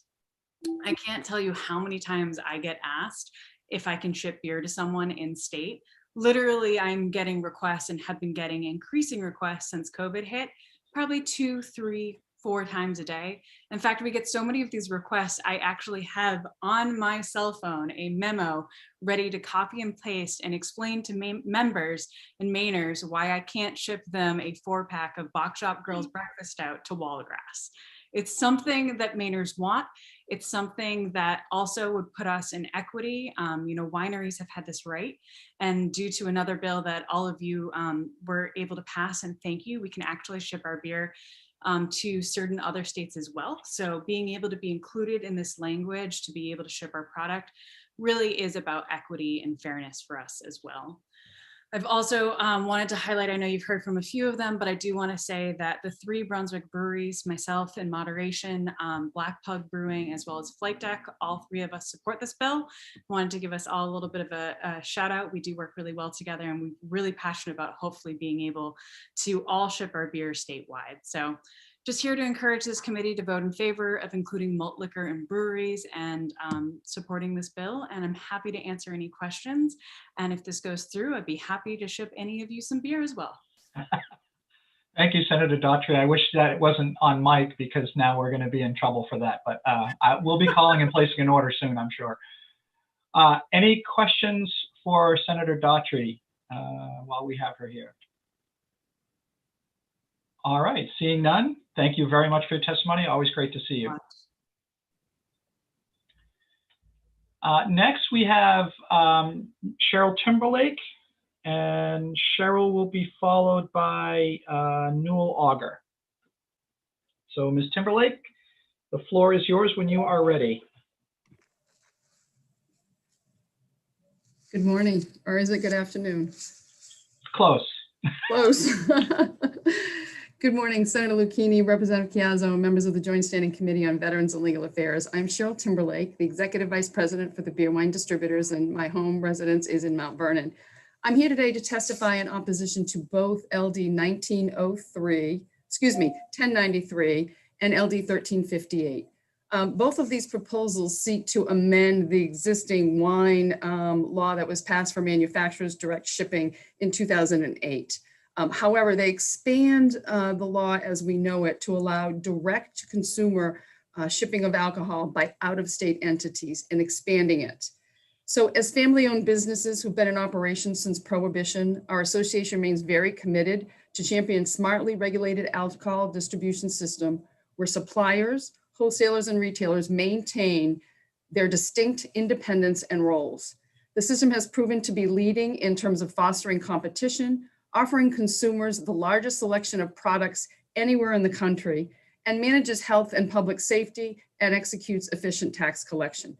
We oppose both these bills because of the consequences that it will have for local licensees, bypassing distributors and retailers. I won't repeat all of the conversation that you've had this morning from others. 2 of my members have already testified. They've explained to you issues with respect to the bottle deposits, how we can specialty order. You've also heard some proponents, and Bablow now talk to you about an oversight in the existing law whereby we don't have common carrier reporting. And we very much would believe that no matter what happens, an amendment to the existing statute to allow this as a useful tool to require and ensure that legal versus illegal shipments coming into the state are reconciled. Over the past few years, it's been acknowledged, and we all know it, that unprecedented rise in e-commerce across all consumer categories, and especially with the COVID-19 pandemic, we've seen an increase in the desire for businesses to automate, to embrace e-commerce solutions. In many states, websites, mobile apps, and other platforms have been created for consumers to shop, order, and receive alcohol deliveries from local licensed retailers. And I repeat, local licensed retailers. Suppliers and distributors work with these platform companies to ensure that the online content for the consumers is current and that the products available to them are through that network. Laws and regulations, however, have not kept pace with the technologies with e-commerce, and we seek to ensure that those transactions are done in a safe and responsible manner. I've attached links in my written testimony, and hopefully that they work. If not, please let me know, to some recent media stories, both in the Bangor and Portland markets, that highlight the need for oversight with respect to some technology issues that have occurred here in Maine with our retail licensees. My members in the association would like to see the state reinforce and maintain a healthy marketplace for local licensed industry members, a system of smart regulation that upholds enforcement delivery practices that originates with local licensed manufacturers, retailers, and our distributors. As has been suggested earlier today and in previous testimony by our retail partners, perhaps it's time to take a pause, hit the reset button, and put a stakeholders group together to really talk about what is the marketplace, what is e-commerce, and how does alcohol and bricks and mortar licensees play into this. In addition, with respect to LD 1358, it's difficult to respond other than to oppose. I know there's an amendment that the sponsor suggested, not seen the amendment, but according to his testimony, it does indicate that he'd like to amend it to include malt liquor and spirits that carry unique or hard to find products, whereas thousands, so that they would not compete with those that are available on our store shelves. We would like to continue that conversation and understand exactly what the amendment says, what it may mean, so that it does not directly compete with our retailers. And hopefully we'll have the opportunity with Director Mineo and others to actually evaluate the existing wine direct shipping law and what concerns from a regulatory standpoint that they would have. Thank you for your time. I appreciate your public service. I can take questions now, and I will be available for the work session. Thank you, Ms. Timberlake. Representative Kinney. Thank you, Mr. Chair. I've had to move on. I have an appointment to get to, but something that you said, Cheryl, that really struck me is looking to have a stakeholders group. Are you thinking that some of this, a lot of these issues that are coming up because of the pandemic and people staying at home and not going out and not shopping and wanting to have everything just brought to their homes so they don't have to interact for their own personal safety or whatever reasons. And so having a stakeholder group, maybe I think I like your idea of a pause and pulling back and figuring out what is going on. This is obviously bringing up a lot of emotion today. And I did mention earlier, because it was something that it does seem like we're pitting business against business, and we don't want to restrict one and then while promoting another. And if everybody could come together, I would really like to see someone like yourself on that stakeholders group if that was possible. I would be happy on behalf of my members to participate and continue the conversation, both in terms of both bills. I believe it. I'll defer to Janet. She does the great research. My indication is there is no current direct shipping law in our country that allows wholesalers to direct ship. So that was a nuance in Senator Miremont's bill. Out-of-state retailers, just for the committee clarification, that would include the state of New Hampshire. New Hampshire is in the licensed business of both wine and spirit sales. They don't have income, they don't have bottle bill, they don't have excise tax. When we start talking about explaining the differentiation, I look at it this way: direct delivery from local licensees in state is completely different than outer state shipping from other entities. So we look at it as licensed brick and mortar being able to deliver direct versus interstate common carrier from out of state. And so there's a delivery versus a shipment, and it's new terminologies, and it all comes about as technology and e-commerce evolve in this new age. Follow up, Representative Kinney? Drive safely, please pay attention up there. His roads aren't looking good, I don't think. Yeah, both hands on the wheel. Two hands on the wheel for Representative Tuttle, and right now it is starting to rain here. Okay. Any other questions for Ms. Timberlake while we have her? All right, seeing none. Thank you, Cheryl, for your testimony. Last, we have Newell Auger, and my apologies, Mr. Auger, we bypassed you the first time around because we were running through the list, but I think you will complete. I circled back around. I saw you in the attendee room, so you will complete our list of pre-registered attendees. So the floor is yours, sir, when you are ready. That's quite all right. Chairman Cazzo, Chairman Lucchini, thank you for the opportunity. My name is Newell Auger. I'm a lawyer with Pierce Atwood. I live in Yarmouth, and I'm here today on behalf of RSVP Discount Beverages, like Tony Rossetti at Bootleggers and David Maxson at Damon's. We are an independent agency liquor store and the second largest reseller in the state. I would join in all of the other comments that folks have made about the importance of investing in state businesses that are here in the state and employing people in the state. And I'd also echo the comments that folks made about the nature of what is being direct shipped here, right? It's not a pair of shoes or a lamp, it's a drug. And we have significant infrastructure set up to make sure that people under the age of 21 do not get it. If you walk in RSVP and ask for one of those bottles, you have to produce an ID. And there's I think a level of comfort that we all experience with that.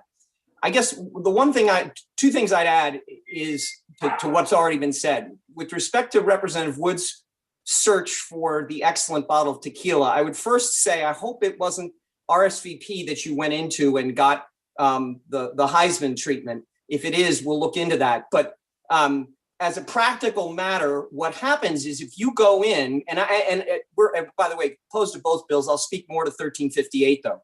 If you go in and ask Kathy or Sean at RSVP for a particular bottle of tequila, if it's on the state list of products, they will go and order that bottle of tequila.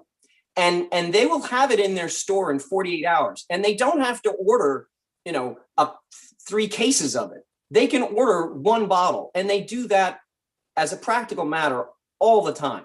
And again, I think as Director Mineo referenced, that there are 114 products that just came onto the state list just this week. And that's what the independent agency liquor stores do. They go and find those products for your constituents, for their customers.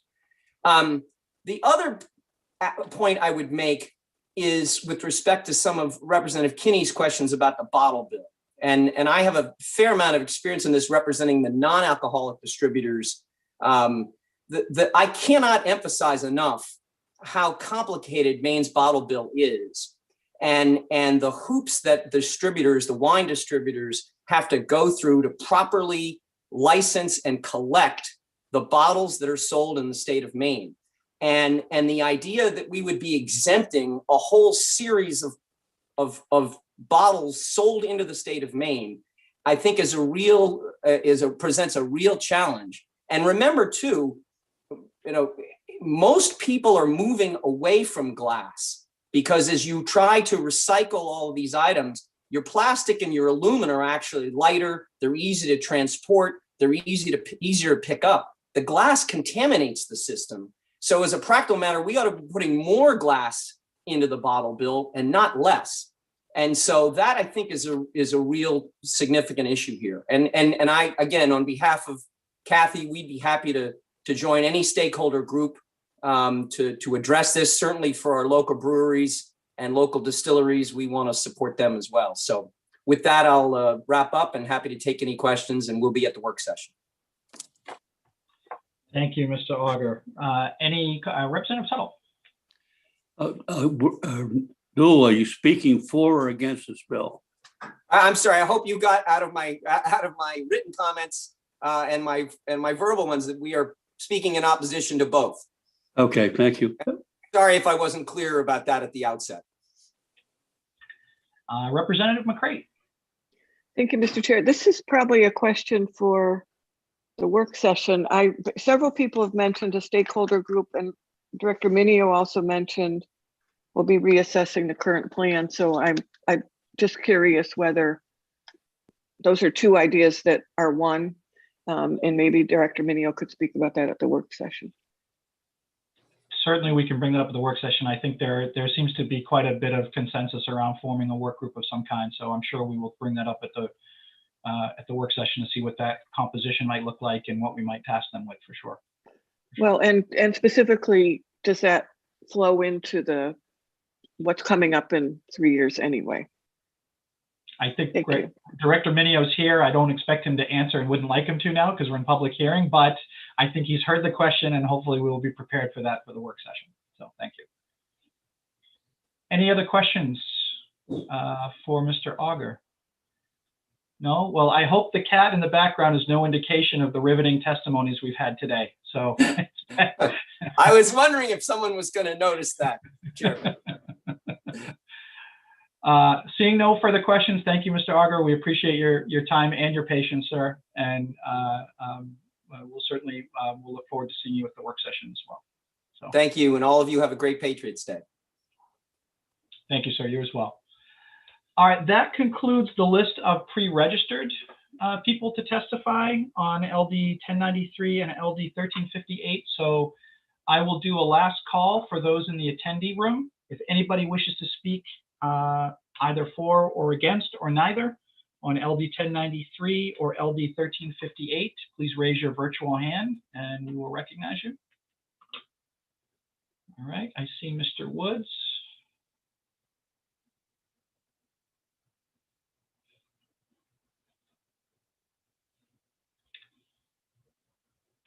All right, Mr. Woods, if you can hear me, you are in the room, and the floor is yours, sir, when you are ready. You have 4 minutes. Well, thank you very much. My name is David Woods. I reside in York Beach, and I am the founder of Wiggly Bridge Distillery here in New York. Again, good afternoon to everybody. It's been a long morning and a lot of information put out, a lot of information. We're coming out in favor of this. We produce the state's largest distributed Maine distilled bourbon. Right now, I believe there's 600 or so agency liquor stores, and we're in about 81 of them with our small barrel bourbon. And we do get a lot of emails and things like that. People looking to have us be able to send them our bourbon because their local store doesn't have it. And yes, they do go in and periodically can source it on a special order. I mean, from us to northern Maine is over 300 miles one way. So, I mean, Maine's a geographically large area, and we have a hard time with distribution. In difference to our bourbon, we also have Maine's only agave spirit, Platinum, that we're very proud of. We've received double gold medals and best category at several tasting competitions, and we're in a whopping 9 stores in the state of Maine. There's only so much linear shelf space that's available in retail stores, and getting shelf placement is getting exceedingly difficult. So it would be really nice if we could ship directly to customers and follow any and all requirements that would be put in place, so we can continue to expand our distribution and sales within the state. We do have arrangements with some online shippers that we sell our products to a distributor out of the state of Maine, and then they handle online sales, and it's amazing how much product we're able to sell through that channel. I want to thank you for your time. I look forward to see how the work session goes. I believe that's what I ended up signing up for. I meant to really want to sign up on this one. And if you have any questions, feel free. Thank you, Mr. Woods. Representative Tuttle. Mr. Woods, I remember the last time you testified before us, you were on an island in the Caribbean. Are you still there? No, I am back in the state of Maine after being marooned for 5 weeks in quarantine because the day we arrived, they had their first COVID infection since last May. So had plenty of time to rest. Well, if you're going to be marooned, that's a place to be, David. It was tough duty, and we were pleased to do it. Well, thank you. I'm Thank glad you. you're back home. Yep. Time to make some money. Any other questions for Mr. Woods? All right, seeing none, well, thank you. I'm sorry that you brought the snow back with you from the Caribbean. Well, hopefully next time we can bring some of that sun. That would be, maybe a palm tree or two would be appreciated as well. I would look forward to it. Thank you. Thank you, sir. Anyone else in the attendee room wishing to speak on either LD 1093 or LD 1358? Okay, seeing none, then I will close the public hearing on both LD 1093 and LD 1358. And I see Senator Lucchini is back, hopefully feeling a little better. If you'd like, sir, I will turn the gavel back over to you for the announcements. Sure. Thanks, Mr. Chair. I think where it's lunchtime and those ran longer than expected, we'll take a lunch break if people are good with that, and a chance for people to caucus as well and come back at 1 o'clock, if that works. Okay, great. Janet, do we need to do anything this morning otherwise? No? Okay. Representative Great. Tuttle, you have a question? Well, I just commenting on Senator Lucchini, you probably caught the same thing I got a couple weeks ago, Louis, but I'm hoping you feel better because I'm going to need you to help me in the next race we run together. Yeah, I'm fine. No problem. Mr. Chairman, being a lifelong learner, I wanted to mention a book. It's called The 13 Things Mentally Strong People Don't Do. And it's written by Amy Morin, and she's an author from Enfield, Maine. Thank you, Mr. Chair. Thank you, Representative Tuttle. And I'd just say from the House, from the Dem side of things, I think we'll probably give everybody a chance to grab a bite, and maybe we'll caucus around 12:30. So look for the link, and we'll see you all then. And I think to Senator Lucchini's always constant point, this link will get you back into this meeting from this afternoon. So for those wishing to caucus, you'll need to get into the other one. And also just a reminder, remember to leave the meeting if you are going to caucus, so that we don't have any live mic or hot mic incidences. We want to make sure that we don't want anybody embarrassed, for sure. And I'm usually the one that does that, so I'll try and follow my own advice, for sure.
I guess they've got my two bills, and they have four more that they have to work. And these others, they always have to look and see what kind of bills they are. Yeah, they're voting bills, election bills. Ugh, those take forever. What was the one that Lindsay was? Well, that was the big stuff this morning. That was on direct to consumer wine shipping. She's obviously against that. And she sent me an email late yesterday, and wanted me to see her testimony. She goes, "Do you recommend I actually read it or just send it in?" I said, "No, you should read it. It's more impactful that way." I'm glad she did.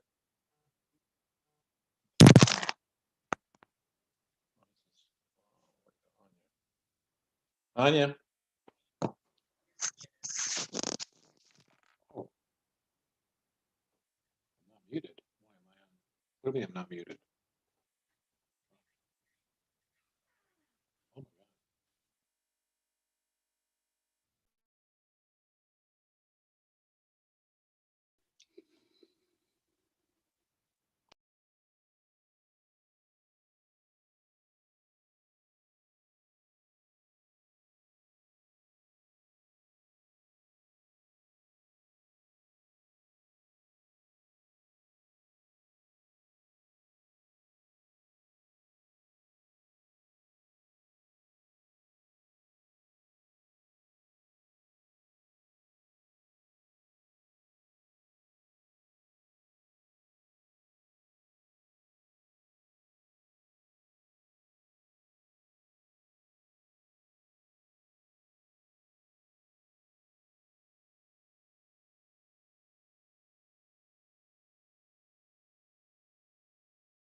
Mr.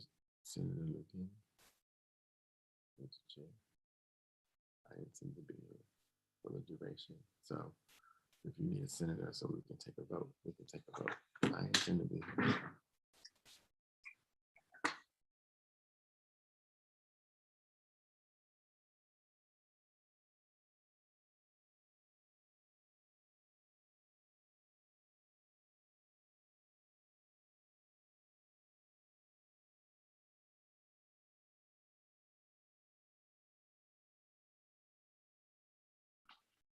Come to the other kitty. Come to the other.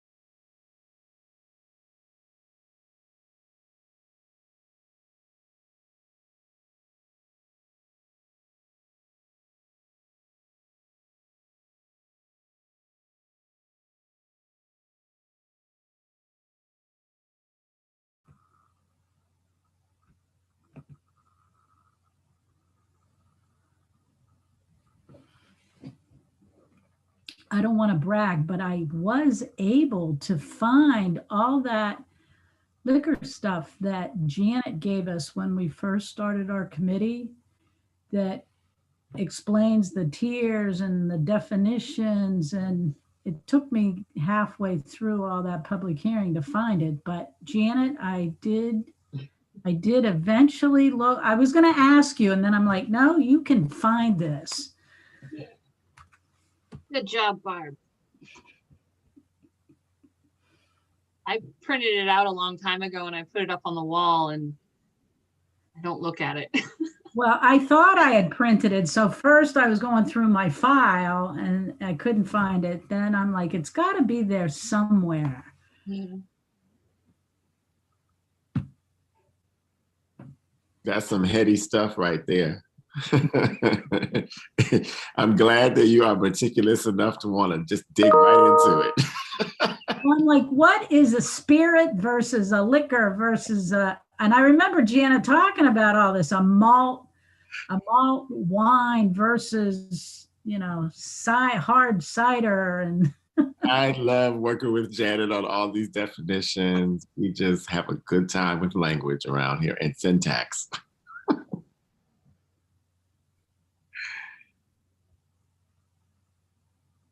Liquor with greater than 8% alcohol by volume. Ooh. You're reading that. You don't know off the top of your head. That's all we talked about when I bartended, the 3-tier system. Yeah, that's true. You have No, that. we never talked about it. We never, no. Well, I was a cocktail waitress in the 70s in Pennsylvania, so I don't think any of that applies. Yeah, I waited and served back in the day in Massachusetts, all over the place. I like waiting tables. It's fun. I only really had one desk job, and I have to say, like, I felt time slip by so much faster when I was sitting at a desk, but when you're waiting tables, it's. I don't You know. mean right now while you're sitting at your desk, time feel trapped by quickly? Well, Laura, I was a bouncer, but I found out that the people that were bad were bigger than me. So I got out of it pretty quick. The goal is you have to be friends with them so that you can talk them out of the establishment down the road.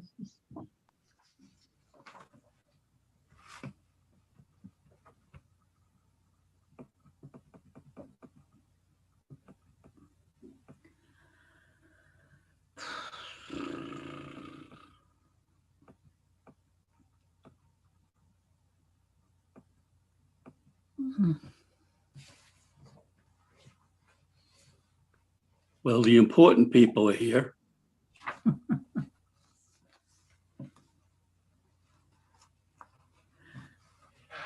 I don't know. Right, Janet? I don't know what's going on in Freiburg. Patrick Corey wasn't there this morning, but it's snowing in Portland right now. Yeah, must be really bad up there. I live in Wyndham, but I realize that everything west of Portland, the people that live in Portland, is New Hampshire. No, you know what? Now that you say that, I'm sorry, I'm confusing you. I don't know why, with Nate Wadsworth on EUT with me. He's over in Freiburg. Yeah, no, I mean, like, I remember I used to live in Portland. I used to live up on the West End, and we used to joke around that going to RSVP, the liquor store on the other side of the bridge, Yeah. we used to call that going to the New Hampshire liquor store. Yeah. Well, I go to North Conway actually quite frequently to meet friends, except during the pandemic. And I drive through Wyndham, and then I drive through Freiburg, and then I get to North Conway. So it's all the same. Yes.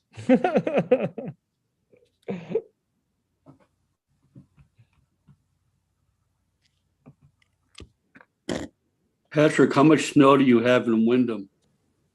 I am at the State House right now, so I have no idea how much snow I have in Wyndham in right now. I'm a Westbrook, little it's- worried about the drive home, so I'm hoping we can wrap this quickly today. That's like going In home Westbrook, in the there's ice. snow on the ground out here. All the yards are covered. Yeah. Well, that's You like live in going New up. Hampshire too. Yeah. It's like going home during Morgan. the ice storm. I was going like 25 miles an hour, but I made it home, but it was like 3 hours late.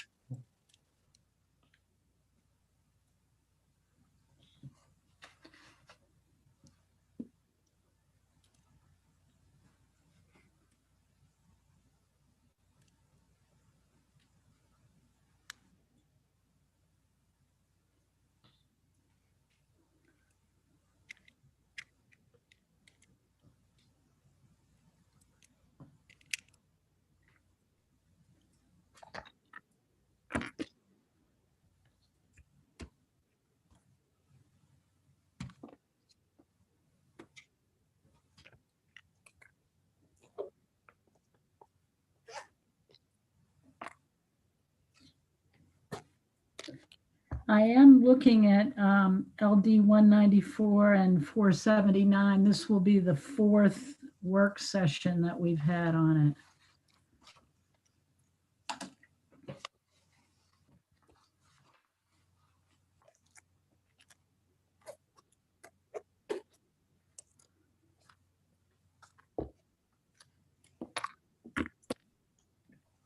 I'm sure you'd all like a weather update. It's snowing in Harpswell. Great big flakes, but not on the ground, Morgan. How's the wind, Jay? It's not bad now. There was a lot earlier this morning. Yeah, Now it's pretty well. I mean, the snow is blowing, but the trees aren't like they were.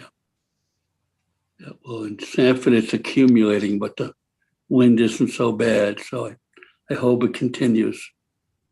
Are the daffodils going to survive? They'll be okay, right? But yeah, I'd hope so. Yeah. Because we only get one chance. Well, all of my crocuses went really fast because the weather just, it got so hot and then it came back some. Yeah.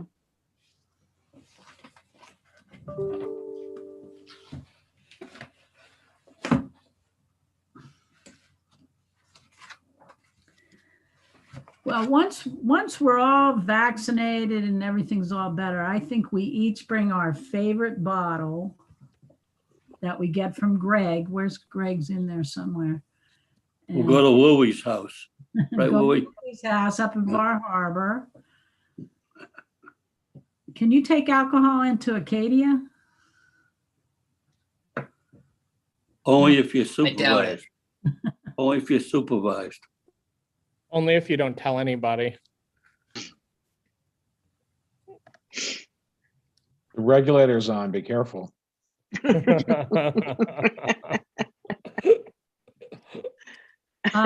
One of the benefits at LL Bean is that you get, depending on your level, so many wilderness days.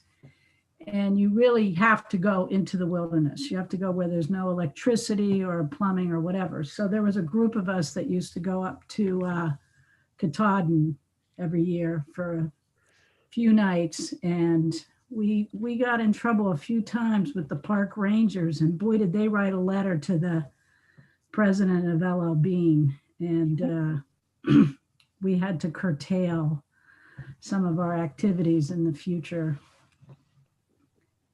Well, Barbara, that was because you were wearing those bear uniforms. Even though we bought what we thought was organic soap so that we could go into the water and wash up a little bit, and somebody reported us and said that's not organic.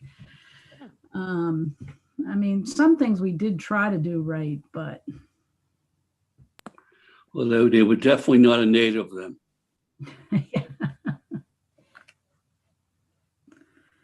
and we said, how did they know we were from LL Bean? Well, all of our gear, everything, our beach towels, everything we owned said LL Bean all over it. You probably just look like somebody from Massachusetts.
We have another day scheduled in Augusta. Did you see that? May 13th.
Okay, we've got everybody or a lot of people back. So we'll pick up this afternoon's stuff. Apologies to everybody who's been waiting. That morning session took a lot longer than we expected. So I guess we can start this afternoon with work session with LD 526. An act to require an affidavit for every independent expenditure influencing an election and to penalize the use of mistruths.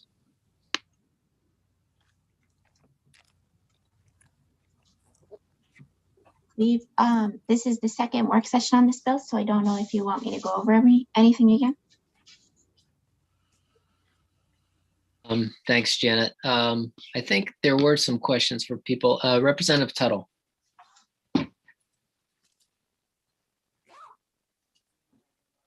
I think you're on mute.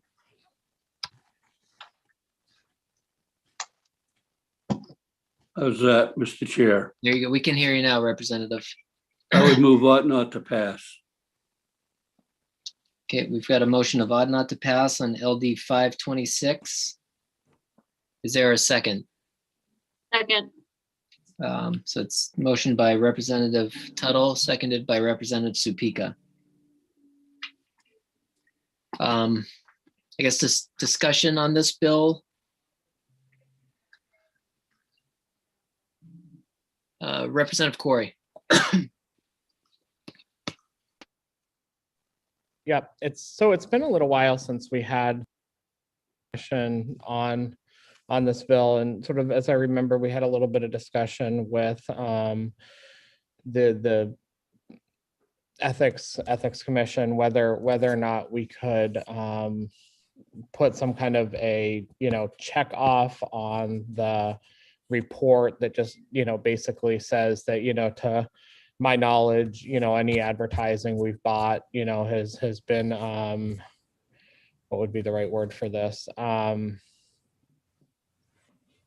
not misleading, that it's been perfectly straightforward and everything else. I'm okay with that. I see some issues with the bill, especially with regard to First Amendment stuff, but I really don't have a problem asking people if they feel whether or not they've misled anybody, especially where it doesn't have any bearing on whether or not they could be held responsible for it, because they can't. I think that's what we probably learned through the last piece. I think as politicians we hate this. We hear it happening about our friends. Sometimes we hear, or we've had it happen to ourselves, where it's been slightly misleading and everything.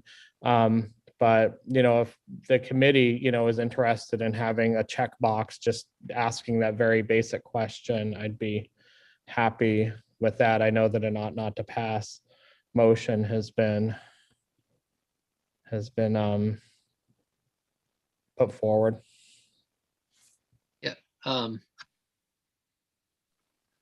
Sorry, Representative Kinney.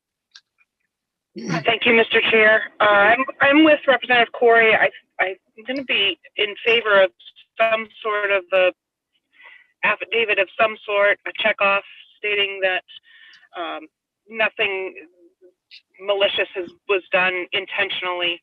That, to the best of my knowledge, I did not do any of these things. I was not slandering my opponent, etc.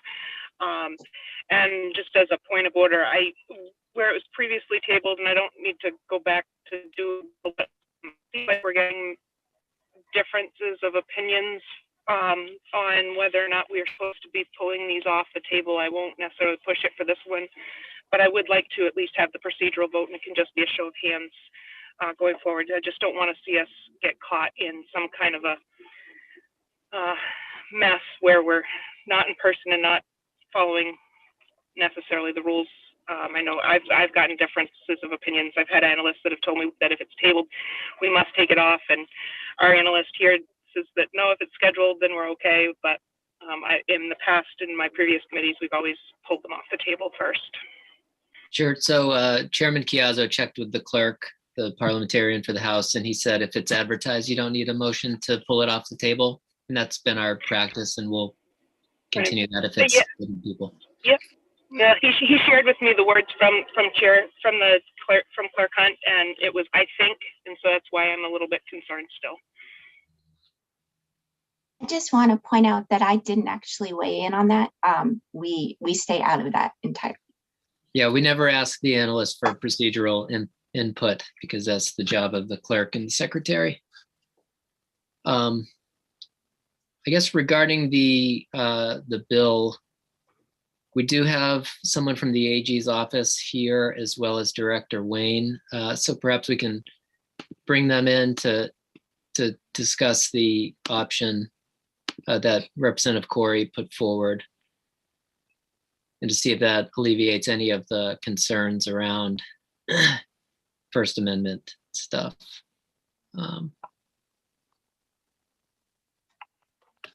I see we have Director Wayne. I don't know.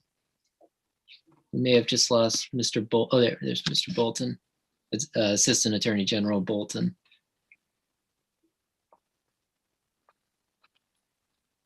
I guess we can first address the AAG, if you'd like, Mr. Bolton. I don't know if you heard the discussion, but we received a letter from the AG's office with concerns on this bill as written. Obviously, it was very problematic. Would there still be concerns from the ability of the AG's office to defend the law if we had a checkbox as described by Representative Corey? I don't know if you heard the description earlier. I did not. I think I understand the general idea behind it. I would say that this is a pretty fraught area after the Stolen Valor Act case from the Supreme Court and then some of the circuit court decisions we've been seeing. So I think there's going to be potential issues. Any attempt to legislate in this area is going to raise issues and could lead to court challenges. I think what you'd have happen potentially with an affidavit requirement like this is you might wind up with somebody who gets prosecuted for perjury, right? Because they checked off an affidavit and then a prosecutor looks at it afterwards and says, well, I think this was a false statement because there was misleading material in the advertisement. And then you wind up with a constitutional challenge, through the criminal case. Or you could have somebody who thinks they're going to get prosecuted and they could bring a declaratory action case where they could attempt to challenge the law that way. So I think there's still a potential chilling effect on speech, obviously, because if somebody thinks they've done something and they might think it's above board, but they might be worried that a prosecutor would disagree. They might feel that they can't engage in that speech. I guess what I'd say is that it's certainly less problematic than the original version of the bill. But I think there's still, again, I think anything you do in this particular area after that Supreme Court case is going to be, there's going to be an opening to challenge that in court. Right. Thank you. And I mean, I'd love to ban negative ads outright, but with the understanding that we're going to get sued and lose. And then when we do lose on a civil rights issue, we have to pay the winning side's legal fees, correct? That's correct. Yep. Representative Corey, did you have? I'm still wondering if maybe there could be some kind of a disclaimer there that actually says that, that you can't be sued for, saying whether or not you believe that your advertising was deceitful or not. There could be some, piece of that checkbox that, basically says that, yes, to the best of my knowledge, but I don't know, maybe it doesn't matter that much. I guess, if somebody was deceitful, you could always go out there and advertise back against them, though none of us have deep enough pockets, in order to to do that. So, we're kind of, at the whim of any trash that anybody wants to throw at us. And it's really, kind of unfortunate that's where politics is right now. Yeah, I agree. I agree completely. I think we're all tired of the negativity. Representative Tuttle? Yes, Mr. Chairman, I agree with you. Having been involved in a number of negative campaigns, I understand the good concerns of the young state senator, but I think from a legal perspective, we have to be careful that we don't make it overly complicated to a point where it would create a constitutional crisis. And that's the reason why I initially made the motion of ought not to pass. While I do understand the concerns of Senator Stewart and having been involved with negative campaigns against myself, I reminded of a quote that politics and holiness are not always synonymous, and that successful politicians should not expect to be canonized. But I do understand the concerns. And so I guess from a regulator perspective, for either the AAG or Director Wayne, I mean, if somebody had a complaint on this, it would essentially turn the Ethics Commission into a group who would have to determine if somebody's lying. It seems that puts the commissioners in a pretty difficult spot. I don't know if you can hear me, Director Wayne. Was that? Yeah, oh, right. Sorry. Yeah. No, I just needed to refer to the law. So certainly the intent of section 1 of the bill, I don't know if that's still under consideration or not, that directs us to punish people for false statements. That does seem to imply that we would be doing an investigation to see whether or not there were falsehoods, and if so the answer to that part is yes. Now, if we were to strip it down so that it was just the it didn't sort of direct us to do any kind of investigation, but it just amended the reporting form to include some sort of statement. It just sort of depends on how the bill would be amended as to whether we would be doing an investigation or not. But I think the original intent of the bill is definitely to have us do an investigation. And any investigation along these lines would not be easy, but we want to be good soldiers and do what you as elected officials want us to do in this area. But I have to defer to the assistant AG on the constitutional concerns, even with just the statement in the affidavit.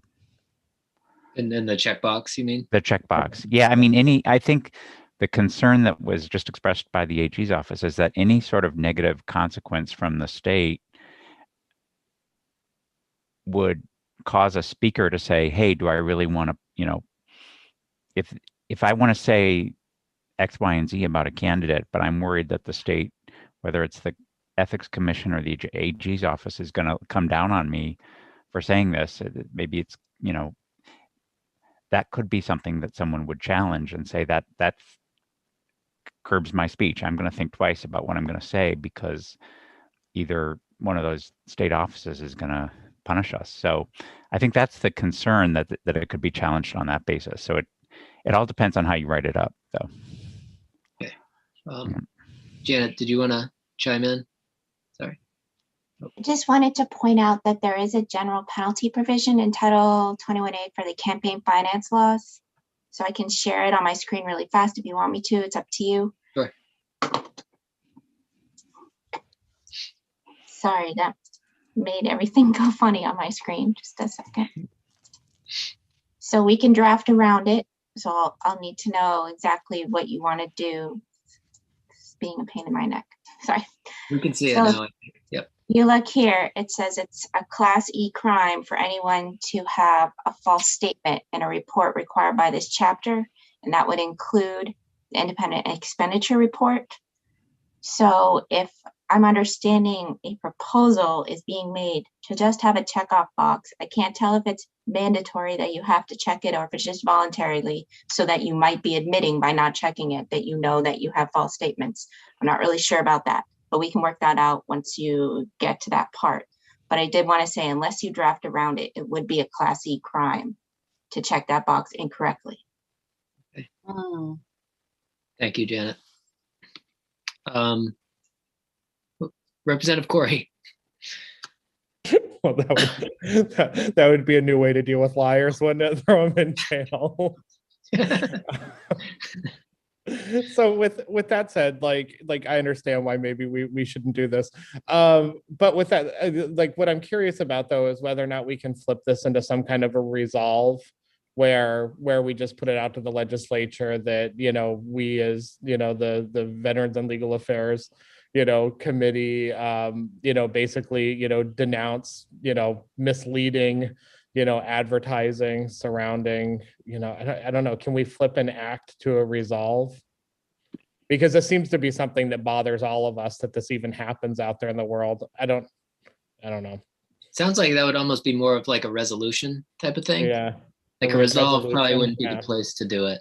You can downgrade to a resolve, but I don't think we can change it to a resolution. But I agree. Well, I don't know if that's what, seems like that's when we usually say as a statement, but. Yeah, this is going nowhere, isn't it? So. I wish we could find a solution, but if it were easy, I think we would have done it a long time ago, but the speech issue just really is tough to get around. Yeah. Okay. Representative Kinney, did you? Or is that, I can't tell, that's from before. Okay. Senator Hickman. Thank you, Mr. Chair. Is anyone aware of a political candidate who successfully sued any other entity for slander in a political campaign? I don't know if Mr. Bolton, if you are aware of any of that, or I'm not aware. I think it's theoretically possible one could do so. You'd have to, I think you'd have to clear the actual malice standard. But I am not aware of that ever happening. So if I may follow up, Mr. Chair? Yep. Thank you. So then, do you have an opinion then, Mr. Bolton, on if it's theoretically possible to do that and you have to pass the malice standard because that's a high bar, especially for political speech, if a person, if we were to pass a law that would, on its face, chill the speech, wouldn't we possibly be running afoul of that constitutional right?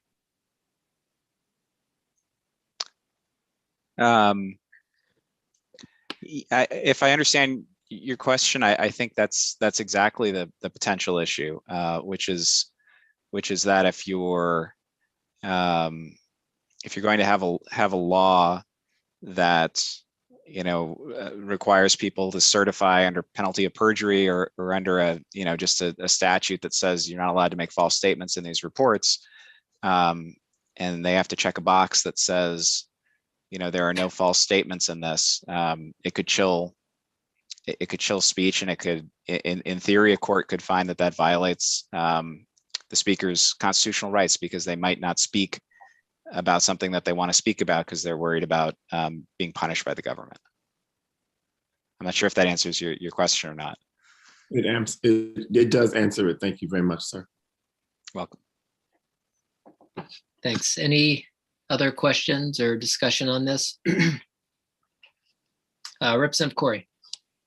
Yeah, so I just want to clarify real quick. So I do think, based on the information that Janet just gave us, that, you know, there would definitely be punishment by the government involved if that was then, you know, put on that form, and then you know, somebody said no, or or said, you know, I didn't you know, slander this person in any way, and that would be punishment by the government. But if a candidate got upset with a PAC and then sued, you know, the membership of that PAC, no, that would not be, as I understand it, the government, getting involved in that. But I mean, it's only government involved if it's on that form itself, where there would be, sort of perjury, do you know what I mean, involved in that, the Class E crime that Janet put there. But I mean, I still think that this is probably an unworkable bill at this point, but I think,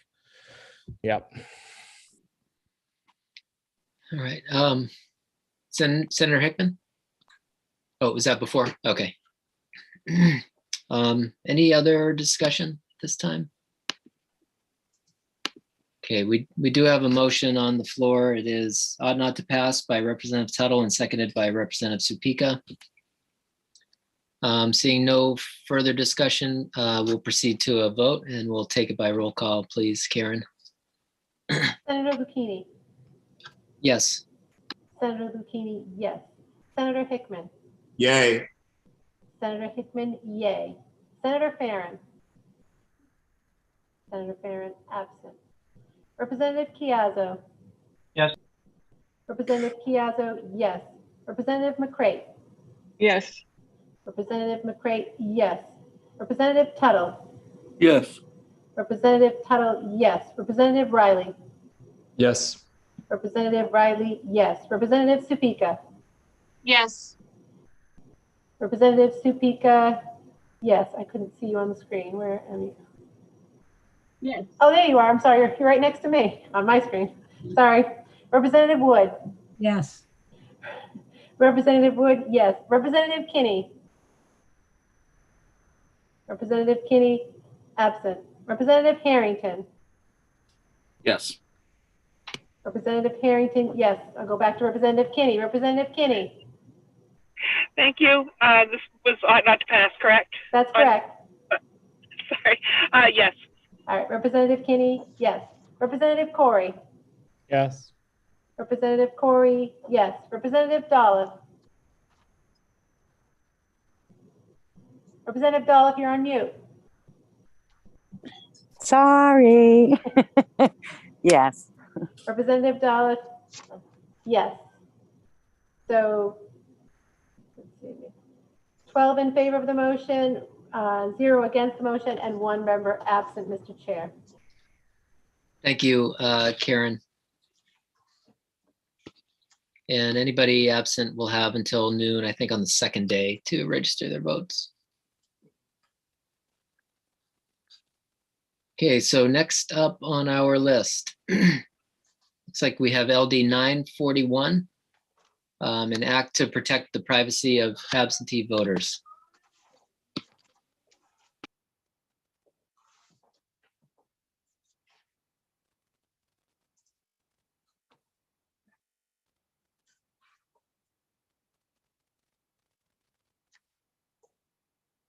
Oh dear. Sorry about that. It's missing from our list online for reasons I don't understand. I don't make that list. So let me just we call can it go up. to a different one too. No, I just found it on my desktop. So Okay. I have a backup. I just wasn't ready for it. Sorry about that.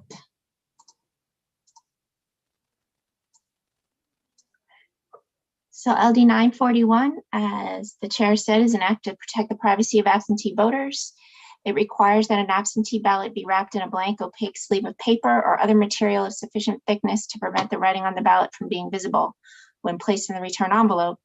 And that wrapping has to occur when it's issued to the voter.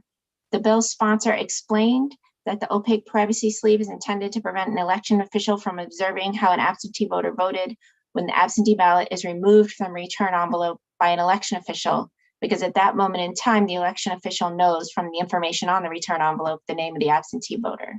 I'm going to zoom this in a little more in case it helps you. There were several issues or concerns or just notes from various organizations, including the Secretary of State's office, the Maine Town and City Clerks Association, and the Maine Municipal Association. As far as ballot preparation and processing, they believe that a privacy sleeve may be unnecessary to prevent the election officials from knowing how someone voted, because both state and local ballots are generally prepared in a manner that causes the voters' choices not to appear on the outside of the folded ballot. And when the election official processes absentee ballots, they separate the folded ballots from the return envelope and place them in a bin. Only after a number of folded ballots have been placed in the bin will the ballots be removed from the bin, unfolded, and either fed into a tabulation machine or bundled for hand counting after the polls close. In addition, after communicating with Deputy Secretary of State, she pointed out that in section 759, subsection 2 of current law, it directs that when processing absentee ballots on election day, the warden first determines whether the voter's name is checked off on the incoming voting list because the voter voted in person. Then, quote, the warden shall then announce the name of each absentee voter who has not voted at the election and remove each ballot from its envelope without destroying the envelope or unfolding the ballot. According to the Deputy Secretary, the Secretary of State's procedures that they issue to municipal clerks for processing these ballots on election day, as well as for early processing of the ballots prior to election day, require election officials to place the folded absentee ballots in a bin, and then again, after only multiple folded ballots are in the bin, would they then remove the ballots and unfold them. There were some concerns about postage costs if the weight of the privacy sleeve might increase the weight of the ballot and the return envelope above the weight required to add postage that could cause either the municipality who mails out the ballot or a voter who might mail the ballot back into the municipality some extra money in postage. And there were also concerns raised about the administrative burden, although it was admitted that the time required to fold a sheet of paper around the absentee ballot and later remove that sheet of paper when processing the ballot is short for each individual ballot. There are some municipalities, it was reported, that have thousands of or even tens of thousands of absentee ballots cast, which could add up when you add all the time together. The governor's deputy legal counsel did submit written testimony.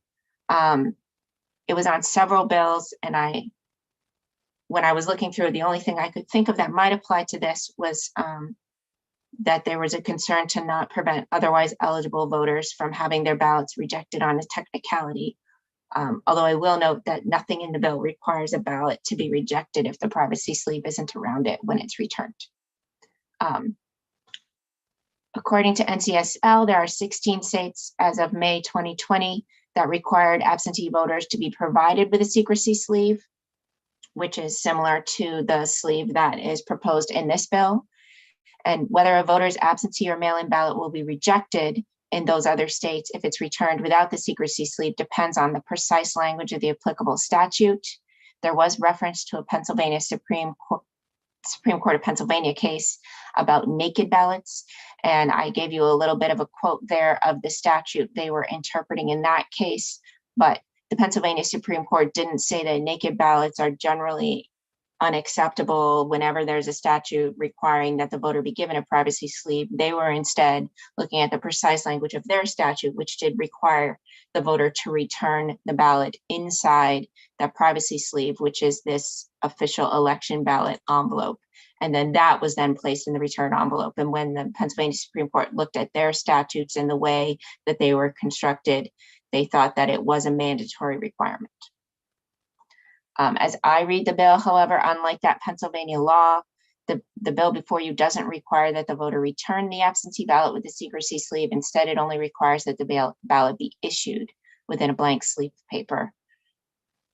I also had some questions about the way the bill is drafted because it doesn't specify whether the Secretary of State has to provide the paper that's going to be used as a secrecy sleeve, because under current law, the Secretary of State furnishes municipalities with absentee ballots and return envelopes, and there's no amendment to that statute in the bill. It also isn't clear to me in the alternative whether the municipal clerk is required to provide the secrecy sleeve, because current law requires them to issue the absentee ballots and return envelopes, but not the secrecy sleeve when they get a valid request for an absentee ballot. So you might want to clarify that if you wanted to move forward with the bill. Also, the way the bill is drafted, it only requires that the secrecy sleeve be provided if the absentee ballot is issued to a voter. But under current law, upon receipt of a valid application, the municipal clerk shall immediately issue an absentee ballot and return envelope by mail or in person to the applicant or immediate family member or to a third person designated in written application. one could infer that you're issuing it to the voter if you're issuing it through one of those persons, but it might be worth clarifying if you wanted to move forward. And then I just wanted to note that several of the procedures in current law for overseas and uniform military voters don't apply to, sorry, some of the absentee ballot provisions of law don't apply to those voters. And it wasn't clear to me whether the committee wanted this secrecy sleeve to apply to UCAVA ballots or not. Sometimes those are sent out electronically, I believe. I think the Deputy Secretary of State, or if there's somebody from that office, could explain that far better than I could. But I just wanted to point that out, that sometimes you do treat those differently. And I didn't know if this was going to be an example where you did or didn't want to treat them differently. That's entirely up to you. Hopefully that made sense.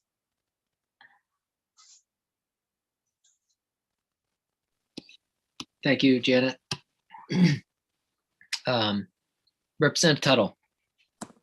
Mr. Chairman, I move ought not to pass. Okay, so we have a motion of ought not to pass by Representative Tuttle. Is there a second? Second. And as Representative McCray. Thank you.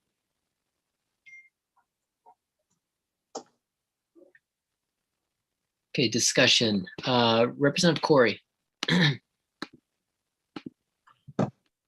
Yeah, so based on the analysis, I just want to say something real quick. I think motioning at the beginning of every, or at the end of every analysis, it just cuts conversation down, but maybe that's just a committee discussion later on.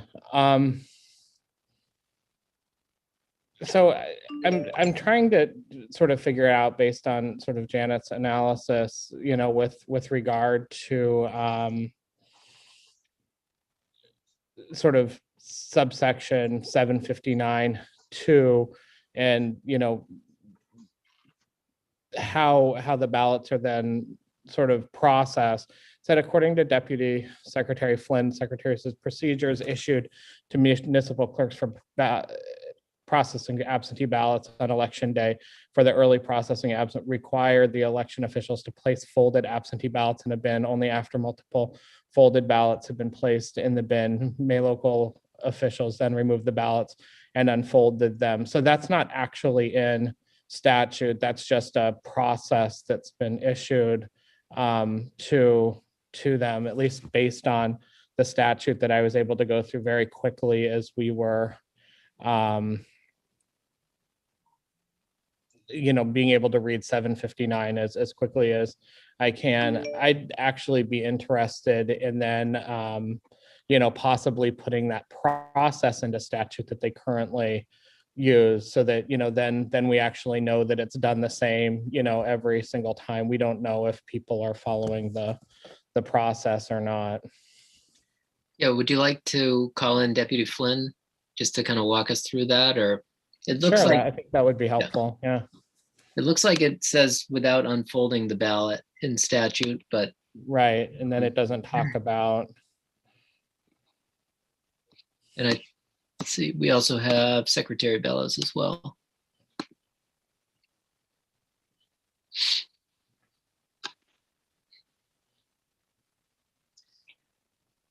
Welcome, Deputy Flynn and Secretary Bellows. I don't know if you'd like, I don't know if you heard the question or. Yes, well, I did. Yes, it is the process that we train and provide in instructions to the clerks that have tabulators. Currently, with the towns that hand count have an opening on the top of their ballot box that is wide enough to fit a folded ballot. So they should not be unfolding the ballot at all. That may change in the future. We're looking at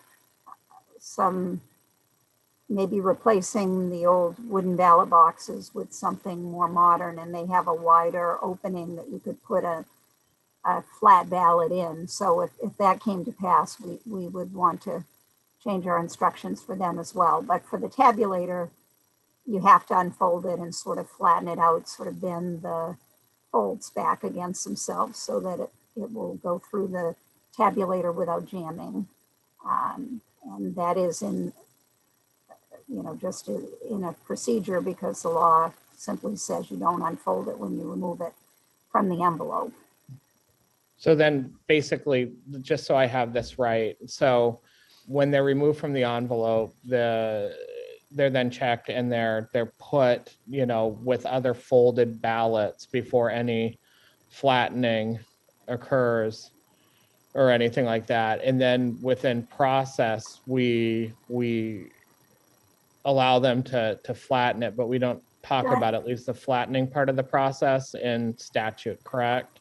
That's right. That's right. What we're trying to do is when the ballot is opened, you've just read the voter's name.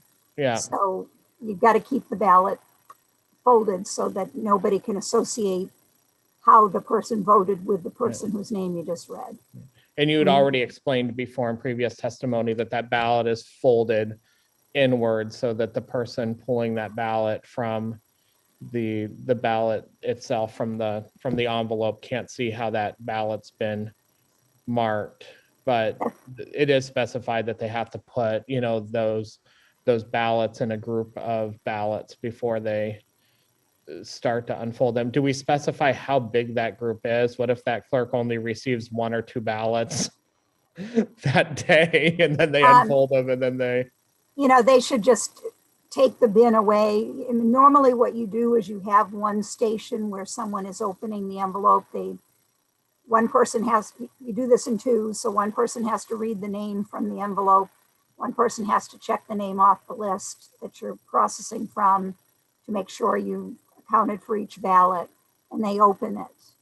And then they should be removing it right away and putting it in a bin. And if they only had 2 ballots to process, they could put them in a bin, kind of shuffle them up, and then take them over to the machine, which should be a little bit of a distance away. So it's not, you're just disassociating the ballot with the person who voted it. Okay, that gives me some ideas. Thank you. And so, Deputy Flynn, so if it's a hand count town, they don't unfold it at all generally? That's correct. The type of ballot box they use, at least the ones they're supposed to be using that we supplied in 1917, wooden ballot boxes that they have an opening on the top.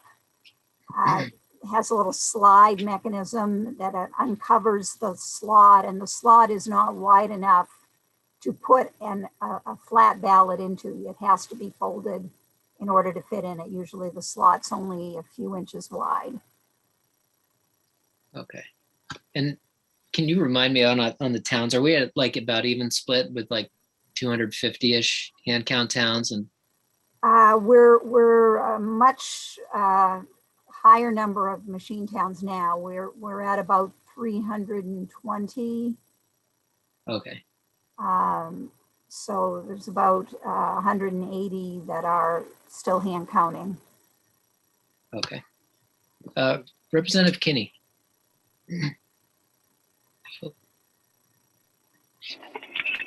Thank you, Mr. Chair. I'd like to ask the sponsor what his intent was on how this actually protects absentee voters' privacy, how this is going to ensure their privacy of their vote. Because it's my understanding with the way these are brought in, you're not supposed to be looking at how the person voted. It's supposed to be pulled out of the envelope and either put into a ballot box, which is how it works in my town where we're a small town. Although this last election cycle, we did have a tabulating machine, but in the past, we just would empty all the ballots, put them all in the ballot box, shuffle them up, and count them at the end of the voting day. On election day, I guess. And did you say you wanted to direct that? I'm sorry, I couldn't tell who. To the sponsor. Sorry, to the sponsor. Gotcha. I believe Gotcha. he's in the waiting room. And this is Representative Fockingham. Yep. Okay.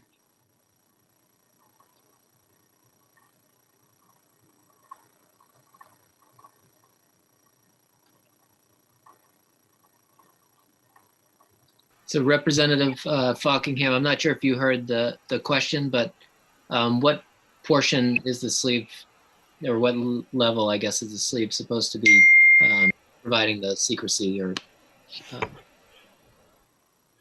Yeah, so good afternoon, Senator Lucchini and members of the Veterans and Legal Affairs Committee. Glad to be joining you this afternoon.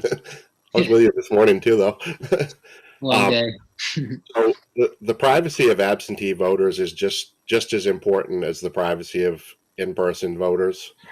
And my intent was to increase confidence and participation in absentee voting with this bill. So I really was looking to eliminate any temptation or the ability to view a person's ballot and just protect their privacy. So, and I'm not sure what's in statute, but I'd like to know what are the procedures for how many people need to be present to open a ballot and place it in a box.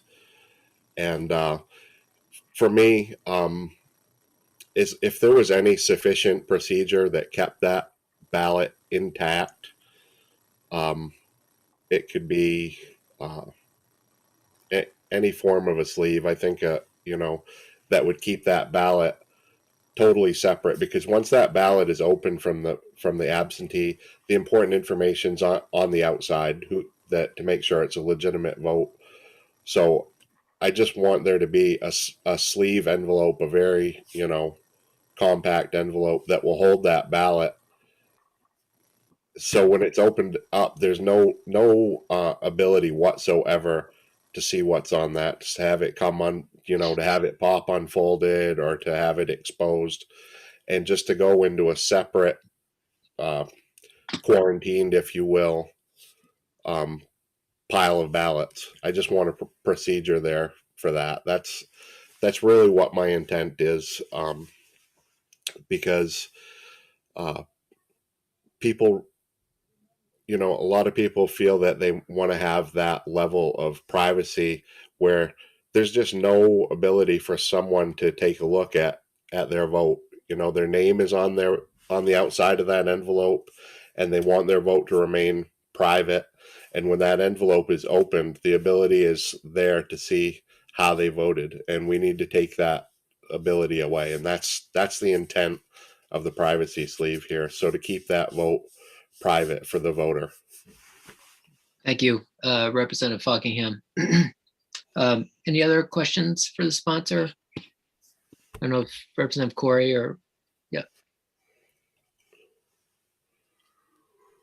Thank you, Mr. Chair. So I don't believe that, sort of based on the ballots being folded, inward, and hopefully when people return the ballots, they follow the same folds rather than trying to fold against the fold, which would be kind of weird prior to, turning them to the clerks, that the envelope would work. But I still, I think, have some concerns regarding just how many ballots, the clerk has received before they start opening them. And because we don't specify it, by a lot, saying like, okay, once you've received 20 ballots, you can then unfold the 20 ballots. And, I know that by lot could work until, at 8 p.m. on election night, because if you're sitting there with 5 ballots at that point, you kind of then have to, unfold them, at one particular, instance, and also, once they've accumulated those 20 ballots, then I don't see why they couldn't flatten 100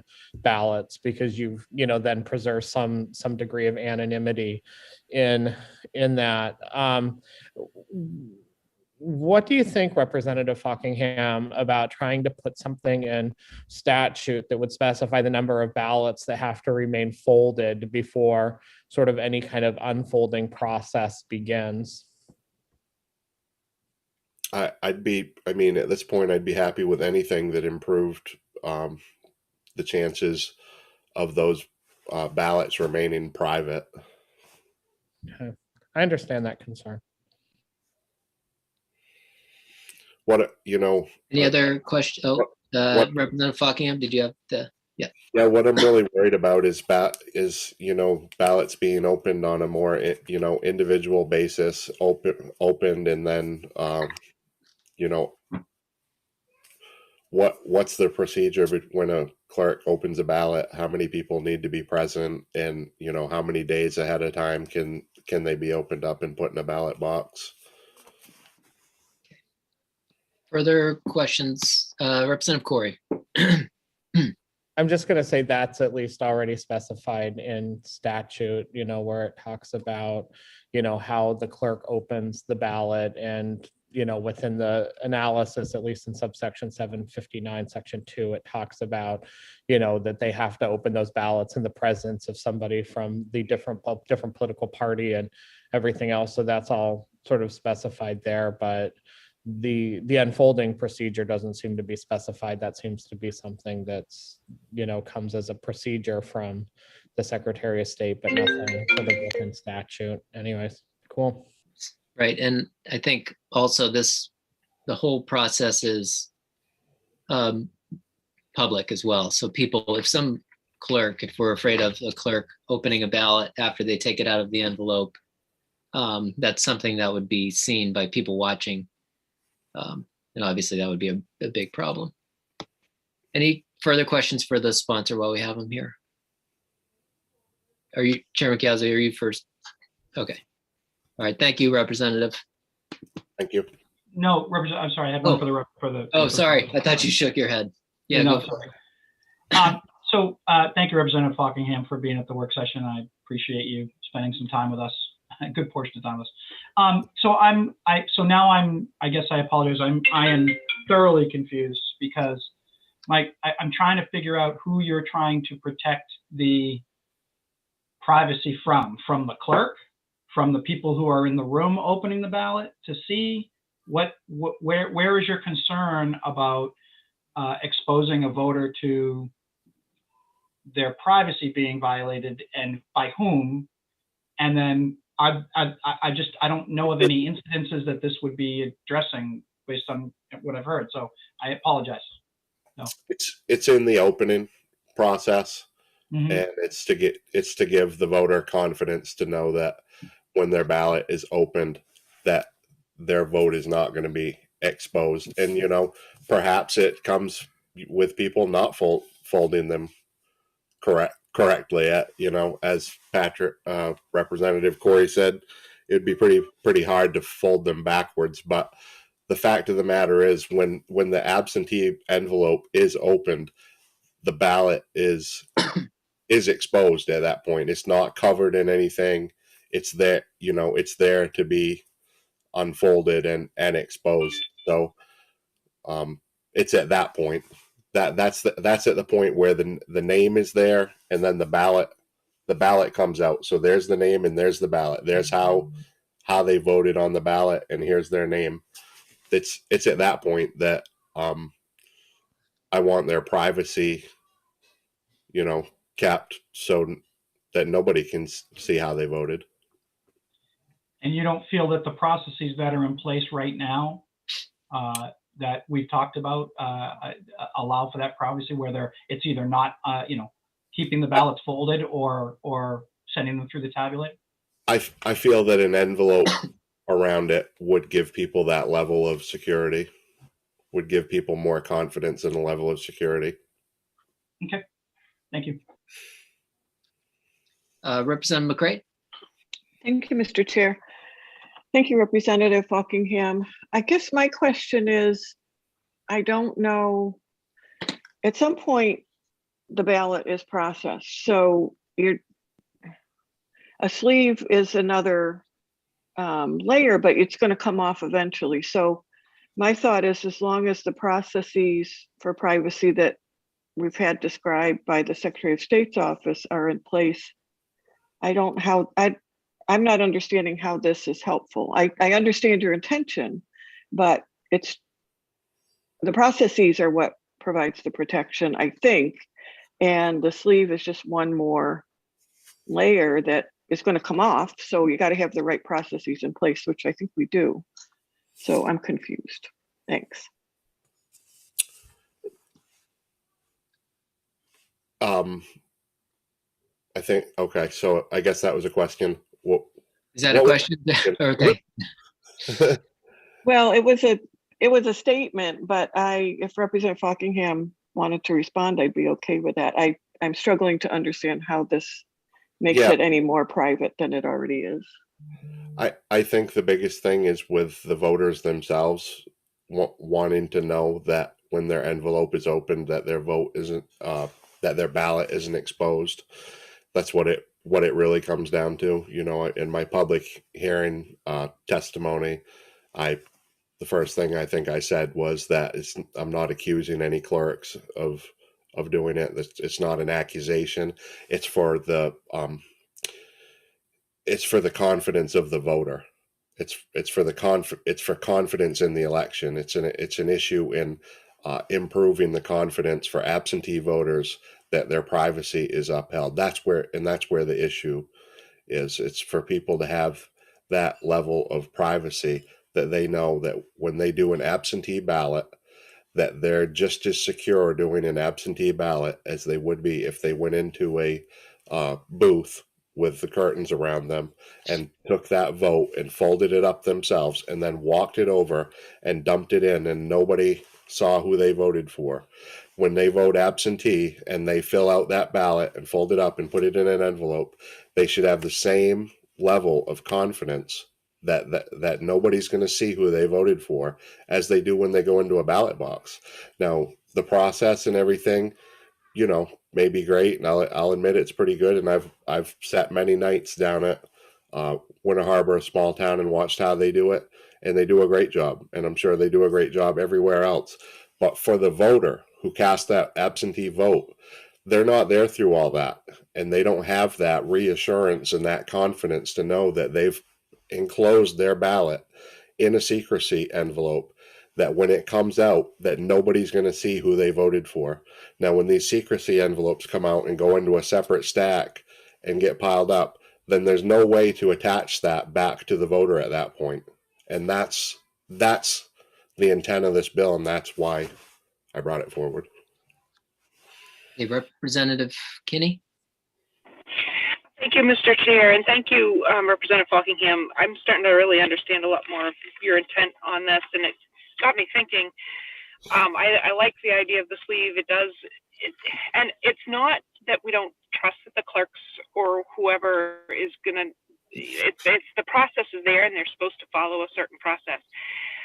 But we're human, and as they say, curiosity killed the cat. And I think we're going to see that. I know that this happens because for the first time, my town had a tabulating machine, and we had someone overlooking the tabulator. And as I'm putting my ballot in last November, all unfolded, that person overseeing that tabulator was staring right at my ballot. She saw exactly how I voted. And so I get that. I understand the whole idea with the secrecy envelope at this point, and so I'm not going to be supporting the pending motion. Thank you. Thank you, Representative. Seeing no other questions for the bill's sponsor, Representative Corey. You might be muted. Sorry. Yeah, thank you, Mr. Chair. So here's the question that I was just thinking about now that we understand sort of more the way the process is with regard to them supposedly taking the folded envelopes and then, you know, putting them, or folded ballots and putting them in a group of ballots, you know, then, but, you know, as I'm going through the bill itself, like, I don't think it says anywhere in the bill when somebody would open that secrecy envelope. So, I mean, there's nothing in the bill right now that says that once the clerk receives it, pulls it out of the envelope, then pulls it out of it doesn't say that, you know, they have to then put it in a stack of ballots before pulling it out of the secrecy envelope, unless I'm missing something there. If they were going to look at it, they could look at it and then process it the way they're processing it, unless we were hoping that somehow that would happen in rulemaking. Do you have any thoughts about That's why I'm concerned about that process for how things happen and whether or not that should be in statute or not. Is that for the sponsor? Sorry. Or for the Secretary of State? I think it's mostly for the sponsor, but I think it's Okay. kind of for everybody because, you know, it's the process, but the secrecy envelope, based on the way at least this is written right here, wouldn't ensure that the clerk didn't pop it out of the envelope, then popped it out of the secrecy envelope, then flattened it. Unless, you know, at that point, they're supposed to, once they pull it out of the secrecy envelope, then put it into the group of ballots, you know, however many there may be sitting there in the tray before actually unfolding the ballots, which we don't specify. We don't know if they're unfolding 2 ballots at that time or if they're unfolding 40 ballots. Right. Yeah. It seems like if you were looking to move ahead with the bill, you'd want to clarify that. But Representative Falkingham, I think that was directed to you as a question. So. Yeah, thank you. Once again, talking about the process, the intent is for that ballot to come back. And once again, I didn't specify that a ballot had to be in a secrecy envelope. That's an optional thing. I don't want any, confusion. There was never any intent that a ballot had to be inside a secrecy envelope, but that envelope is an option there for people that want that extra security and privacy. But the intent is when the absentee envelope is opened, that the contents inside are put into that segregated pile as the process is supposed to be done. Representative Dolph.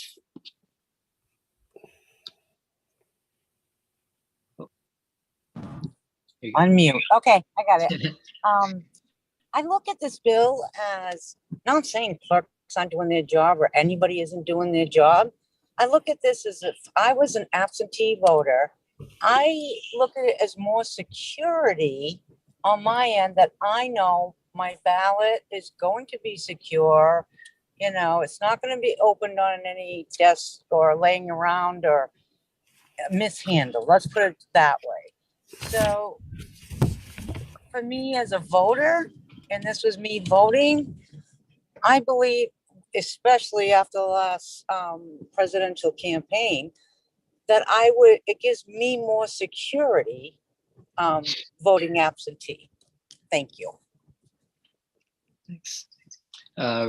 Representative Corey. I mean, I'm sorry to belabor this, but it sounds like we're doing this for the voter, but once it actually gets to the clerk's office, it sounds like it doesn't assure any higher level of security than would have been whether or not they put it in that second envelope or not. So it might build, voter confidence, but it's not like on the other side without those additional procedures. Do you know what I mean? Making sure that things stay folded before they're actually unfolded, that we're actually creating any more,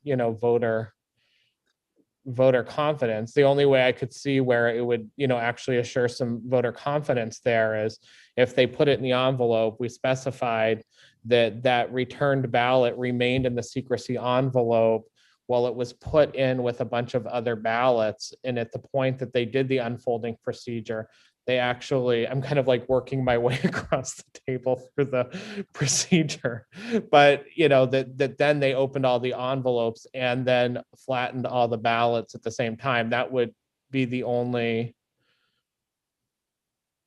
am I missing something, I guess is the question. Is that directed towards the Secretary's office or? I'm sure, let's do it. Okay. Between Deputy Flynn and Secretary Bellows, they know the process better than anyone. So. I'll defer to Secretary Flynn. The one thing that I do want to reassure folks, I think as elected officials, we all have a responsibility to instill public confidence in our elections. And rather than going down the road of passing legislation to make people feel better, we should educate people about the processes that do exist. the testimony from our office, the testimony from the clerks reaffirmed that our practice, the ballots are folded in such a way that voters' choices are not revealed when that envelope is opened. And the process is that absentee ballots are set aside in piles before deposit in the box or in the flattening and tabulation. When you go to the polls, you are not folding your ballot. You can turn it upside down so people can't see your choices before you deposit it in the tabulator. You have control and ownership over your ballot when you're there in person at the polls. But the lack of confidence and mistrust in election administration is not going to be resolved by putting in place a proposal that in at least one other state resulted in thousands of ballots being discounted because of that court decision. And I wouldn't want to change Maine law, even if we were to do it in a different way and potentially disenfranchise voters in the future, especially when our procedure is protecting privacy. But I'll defer to Julie to walk people through what that procedure is again. If there's, excuse me, Deputy Secretary Flynn, if there are any questions that people have about what that procedure is. Thanks.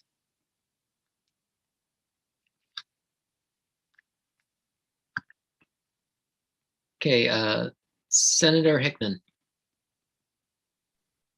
Thank you, Mr. Chair. I just checked the testimony on the that is in the public record that I can see anyway right now. I missed the public hearing on this bill. It doesn't look like in the public record there were a lot of voters testifying about how they don't have confidence in absentee ballot voting in Maine. And so I was wondering if there was a lot of in-person testimony from voters on that issue.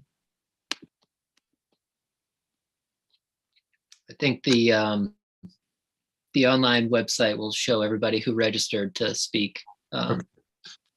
Yes, that is correct because of the new procedure. I mean, I know that I agree with the Secretary of State that this seems like something that could simply be used to invalidate ballots. It's an extra layer of paper and procedure that could just cause more problems than it solves if no one in Maine that came to testify seems to think, well, not no one, but if a lot of voters aren't suggesting that they have a problem with absentee ballot voting in Maine, which is very high, it was high before the pandemic, and it will remain high going into the future, I don't know what problem this solves.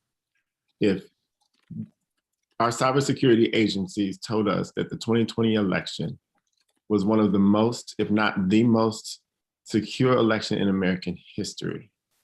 And so we can agree to disagree about that, but I'm gonna take the word of the federal agencies, experts, and the top officials all over the country, including Maine, who told us there were just no problems of any consequence to the outcome of any election in any jurisdiction across the country, including Maine. I will support the motion. Okay, other questions or discussion at this time? Representative Dolph. Thank you, Mr. Chair. Whoops. Sorry, two hands on the wheel. Both hands, Joanne. Both hands.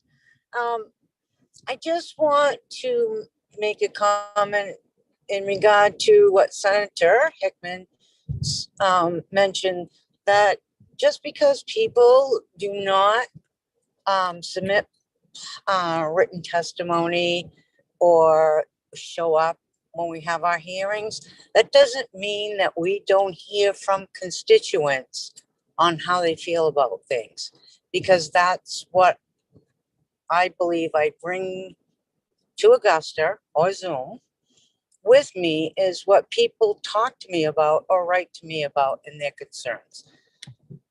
So thank you. Thank you, Representative. Any other questions or discussion or ideas on this as we work through this? Yeah, Representative Corey. Thank you. I'm just going to say I'm not going to support the pending motion, though I'm going to probably offer an amendment that addresses the unfolding procedure, and how we could put that in statute rather than it being sort of a procedure that we give people through, the Secretary of State's office. Like I said, if there's a stack of 1 ballot and it gets unfolded, that's a lot different than a stack of 20 ballots getting unfolded. So I'm probably just going to, like I said, strike the whole bill and then probably put an unfolding procedure into statute so that we know that it's done the same every time. Thanks.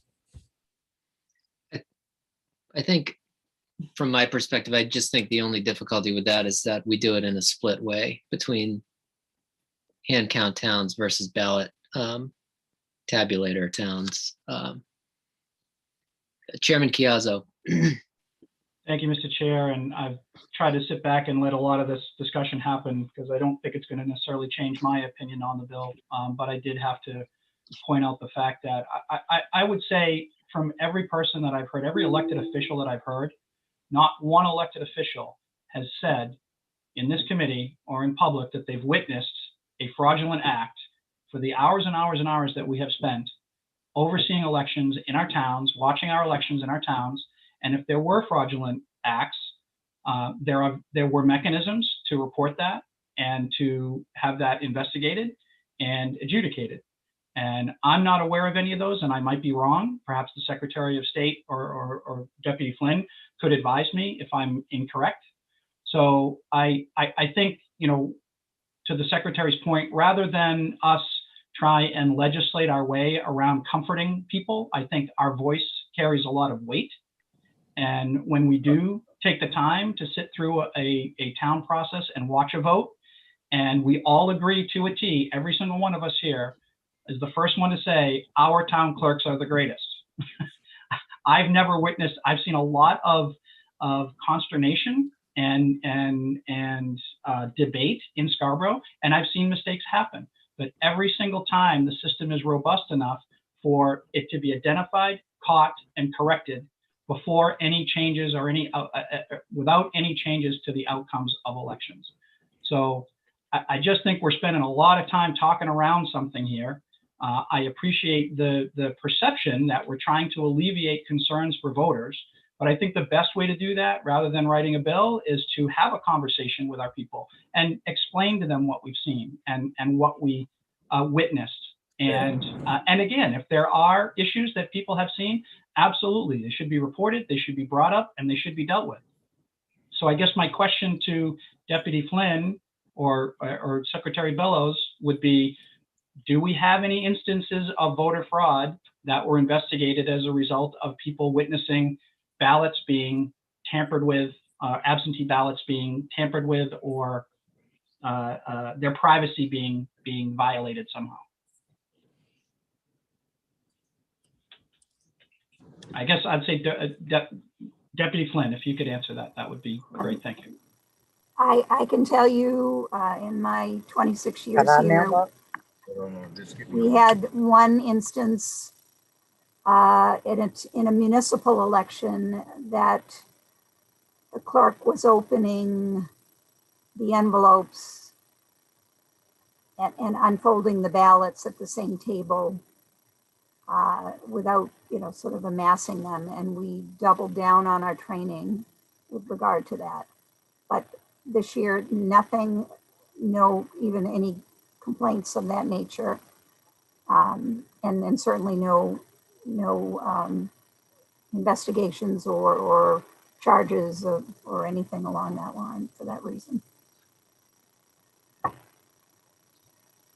Okay, Representative Kinney. Thank you, Mr. Chair. Since this is not a debatable motion, I'm just going to simply make the motion to table. Second. Okay, we have a motion to table by Representative Kinney, and I think, is that Representative Corey? Seconded?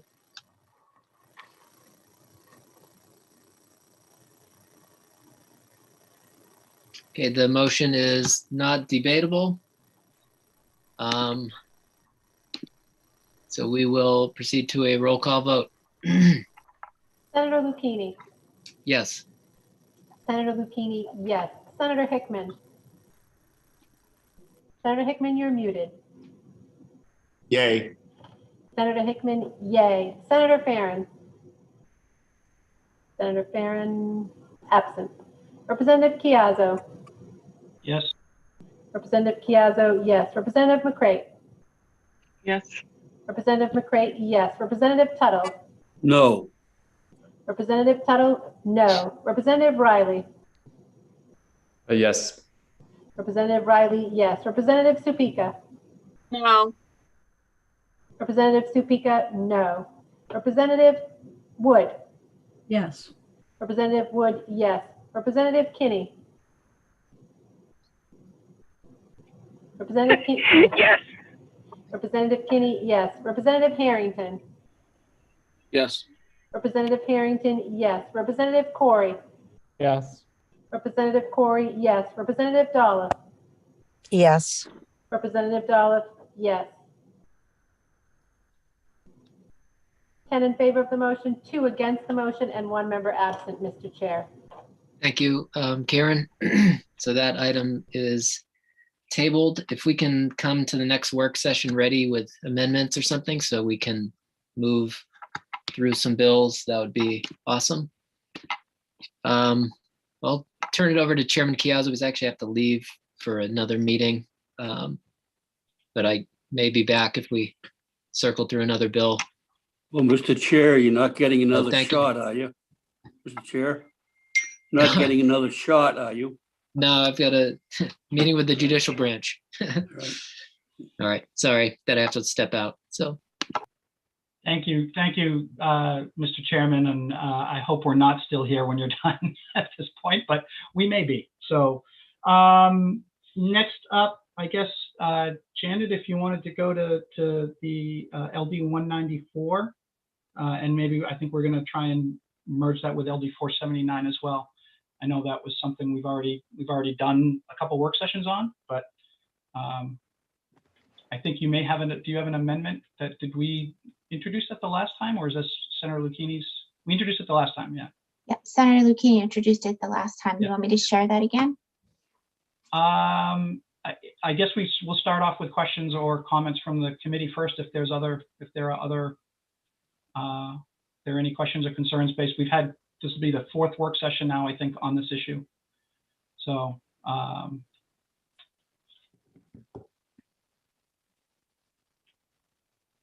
okay, I'm not seeing a whole lot. So why don't you go ahead and put the amendment up, please, Janet?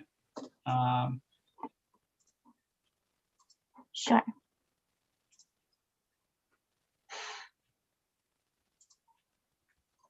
For some reason, my screen wasn't showing it. Just let me try and convince it to show it.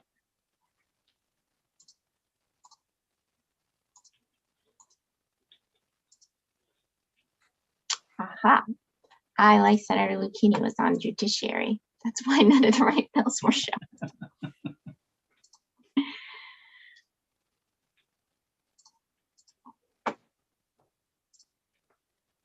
Okay, so Senator Lucchini's amendment is here. If you wanted to follow along, if you're at home, it's on the committee's page for LD 194.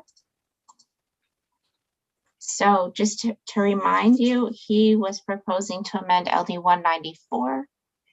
And this middle column is what his amendment would be. It would apply a prohibition on foreign national contributions to influence state and local referendum elections only, leaving candidate elections to the federal laws and prohibitions.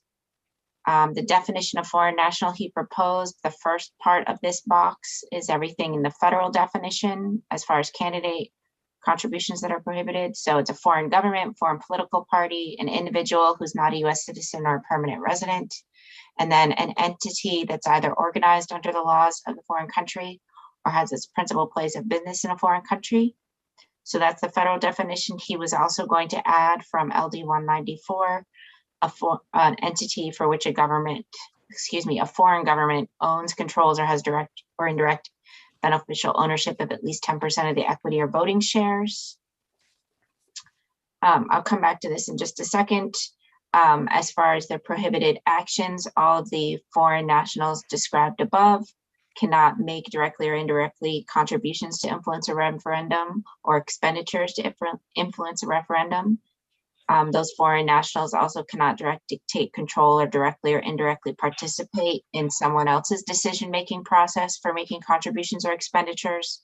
So this, for example, means if you're a foreign national, so you're a foreign citizen, you're an individual, and you sit on the board of a US domestic company, you couldn't direct or control its decision-making about where it was going to spend its money.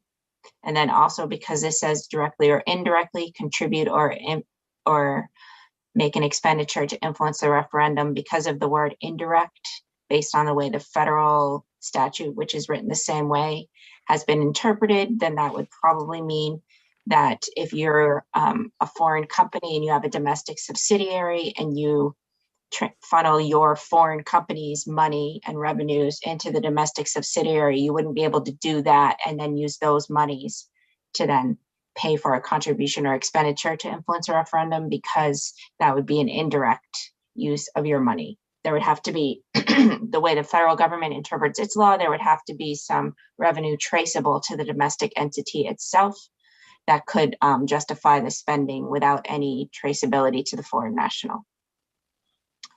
Also, if you're not the foreign national, but you're a ballot question committee, for example, or someone running a referendum campaign, you wouldn't be able to knowingly solicit, accept, or receive a prohibited contribution or provide substantial assistance to a foreign national in making a prohibited contribution or prohibited expenditure.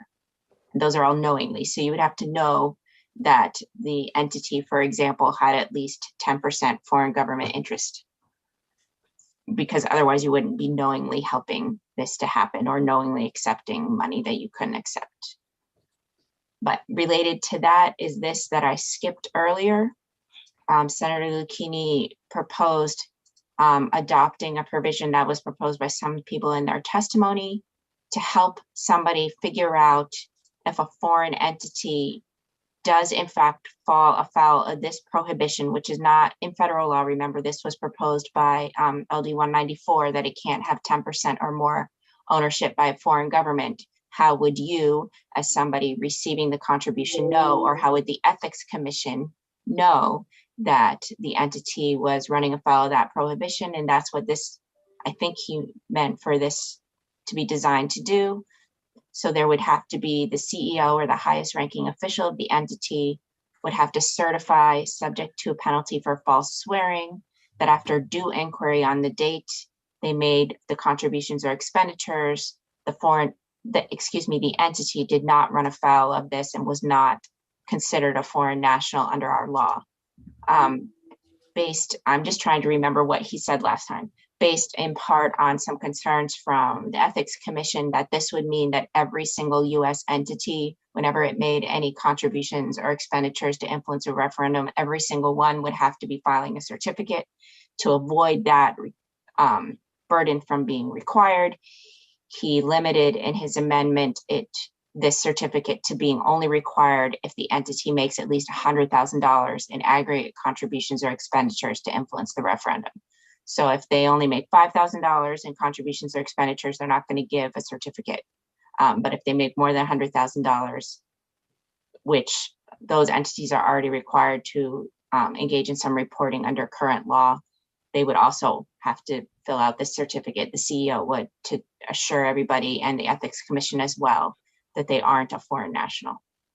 I think I'm stumbling around. I'm sorry, because I'm not know exactly what you want to know. No, that's fine. That's fine. I guess, Senator Hickman, sorry, you have a question. Thank you, Mr. Chair. I think my specific question would be, how does this amendment in substance differ from the original bill? Minus the technical errors that have been corrected in the amendment, I guess. Well, I don't know about technical errors corrected, but there is an appendix to the bill analysis that shows the provisions of each bill. So if I glance at that, The Bennett's bill LD 194, it did only apply to referendum elections, so that's the same. Sorry, going back up here. It did only apply to referendum elections, but his bill only had this provision. Okay. So it only prohibited influence from a foreign government owned entity. Oddly, although I don't think it was the intent of the bill, it didn't actually prohibit contributions or expenditures from the foreign government itself. That was a technical question I had raised because I didn't really think that what was the intent was to avoid them, but maybe it was. Like, I don't know, it's not my bill. So as far as the prohibitions on all of these making contributions, expenditures, or decision-making, those are all directly out of LD 194. Okay. There was a suggestion to fix some of the definitions to make sure that you're clarifying that these contributions and expenditures are about ballot questions. They're not contributions, expenditures about candidate campaigns. And Senator Lucchini said, yes, clear up those technical issues. So he wanted to fix that. Okay. As far as these prohibitions, LD 194 did prohibit the solicitation, acceptance, or receipt of a prohibited contribution. It didn't have the knowingly requirement, so that was added. And it LD 194 also didn't have these two provisions, but these two provisions about prohibiting you from substantially providing assistance to a foreign national and making prohibited contributions or expenditures, those were in Representative Bailey's bill. And they are also in the federal law as far as campaign contributions go. This additional disclosure requirement, this was something I wasn't as familiar with in federal law. There was a suggestion in the testimony that under the foreign agents prohibition, the foreign agents rules of federal law, that if you're a foreign agent and you send some informational materials on behalf of a foreign principal, you have to disclose who you're sending the communications on behalf of. So it's somewhat related perhaps to that federal law, although I'm not an expert on that federal law, but more importantly, this whole requirement that if you're a foreign national and you're funding a communication, perhaps an advertisement in a newspaper in Maine, and it talks about how Maine should engage in foreign relations, or it talks about how Maine should proceed with a government policy, but not necessarily directly about a ballot question itself, that's a disclosure requirement that comes directly from Representative Bailey's bill. So that was proposed there. It wasn't in 194. The penalties, these are more similar to existing law. And the $5,000 or which or the $5,000 penalty or the amount of the contribution or expenditure is the federal penalty for making prohibited candidate contributions or candidate influencing contributions or expenditures. And then as far as the doubling and tripling, if it's within a certain number of days of the election, that comes straight from Maine law. Let's see. Yeah, that's what it says over there. So this, however, the whole CEO statement, that is not current federal law. It is proposed to be added to the federal law. I didn't double check to see what the status is of that bill. I think it passed the House, but not the Senate the last time I checked. But this was something that had been proposed in some of the testimony because there were concerns raised about how would anybody know, for example, how would the Ethics Commission know that there had been a violation? Because how does the Ethics Commission know the ownership percentages of any particular entity on a date that a contribution or expenditure is made? So this, I believe he got out of the testimony, but it wasn't in the original bill. Thank you. Mr. Chair, since I see other people have hands up, I would like to defer, but I do have a question for Director Wayne at some point. Okay, thank you, Senator Hickman. Representative Corey. Thank you, Mr. Chair. I appreciate the amount of work that has gone into this amendment, for sure, having, been in the legislature for a while, I know the bigger and more unwieldy, a bill is, the more reasons people can find to vote against it. And I think anybody that's had some experience here, could sort of discover that. I do think that there's probably a benefit, to going out there with two bills, if you believe, do you know what I mean, in these bills. I would say if I didn't believe in, kind of the idea of it and stuff like that, I would certainly be saying, let's create an, a everything, bill. But, I feel like the 194 was sort of very specific, it dealt with, foreign, companies that were owned by governments, or the things that were owned by governments, and the other one starts to talk about individuals and corporations and sort of all that other stuff. And I have to think back to some of the testimony that we heard from some of the opponents, and some of it wasn't as much about a foreign owned government, and a lot of it came into more when we might have a paper company or something like that that might be owned by a foreign corporation, or possibly a grocery store or something like that. And do we feel like some of them that have really credible sort of economic interests in the state of Maine shouldn't ever be able to participate in anything that could potentially affect their business? I don't know. I think that that's a far steeper, or a larger bump to kind of try to get over than a foreign owned government meddling in our elections, especially when we don't meddle in theirs, or are not allowed to meddle in theirs. That I do think there's some benefit to keeping these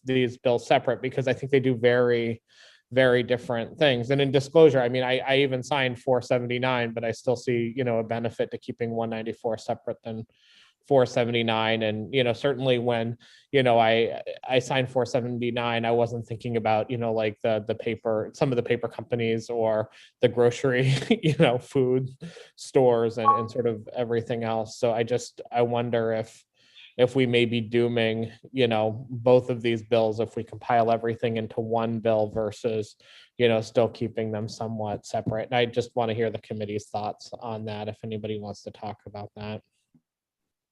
Sure. Thanks, Representative Corey. Anybody want to respond? Representative Wood. Thanks, Mr. Chair.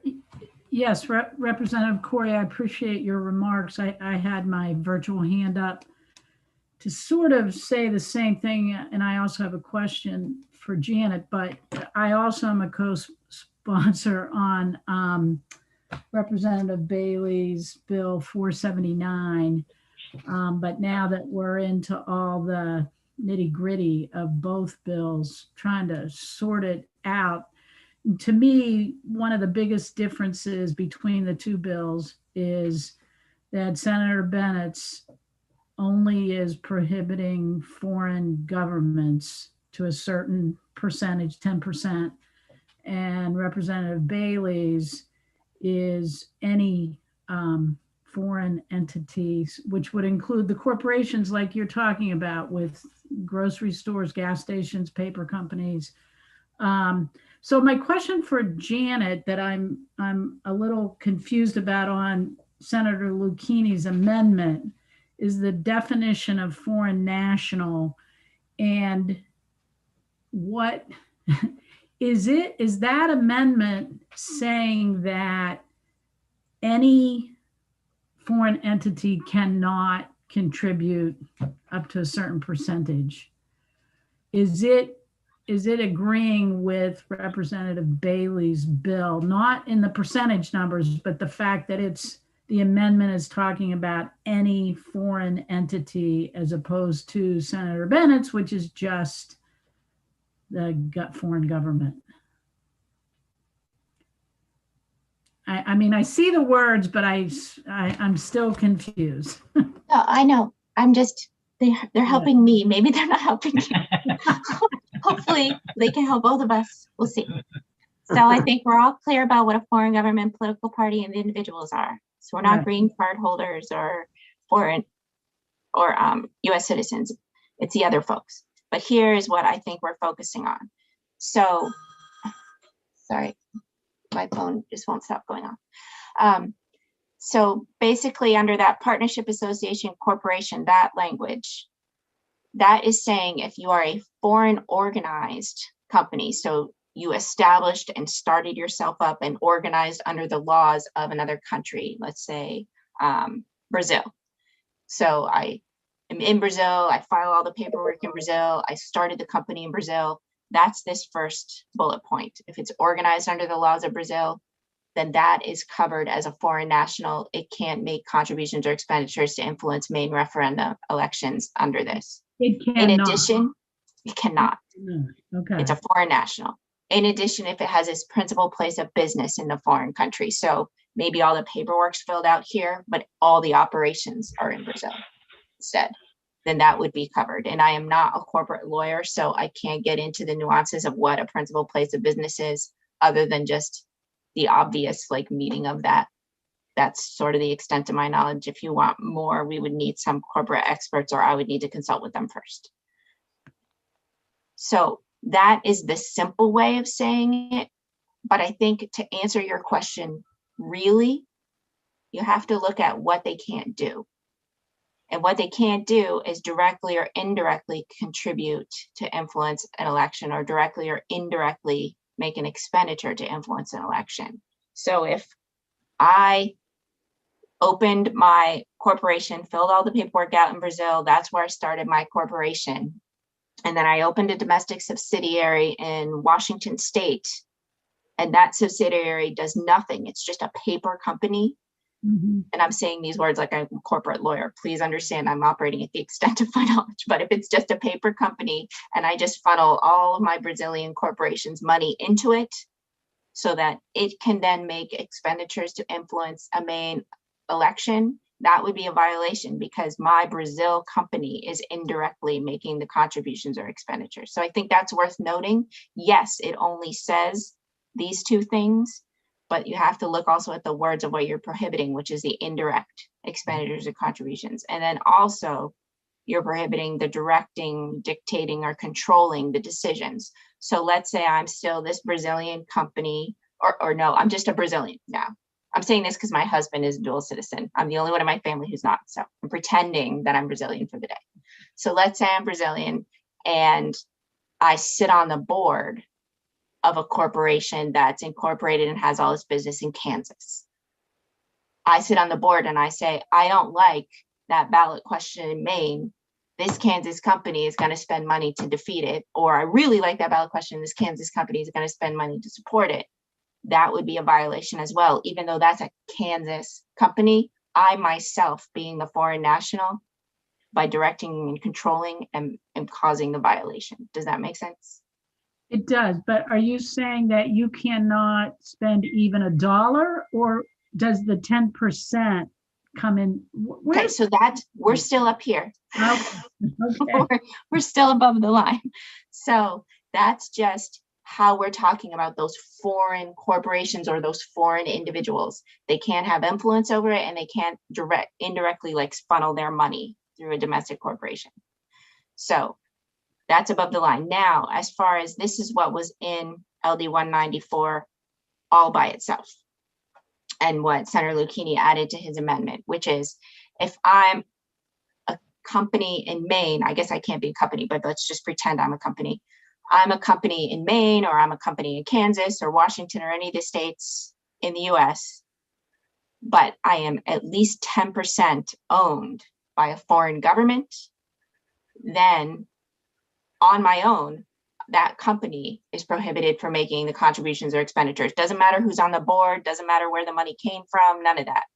Just by virtue of the fact that 10% or more of its shares or equity is held by the foreign government, then it is prohibited from engaging in all of the activities under the bill. And I think that's why they he wanted to include this certificate requirement so that the Ethics Commission would know who these companies are. Mhm. Is that answering your question? It does. One more question, Mr. Chair. So the below the line, which a foreign government owns, that's the only piece that's in Senator Bennett's bill. As I read it, yes. The above the line is not. Correct.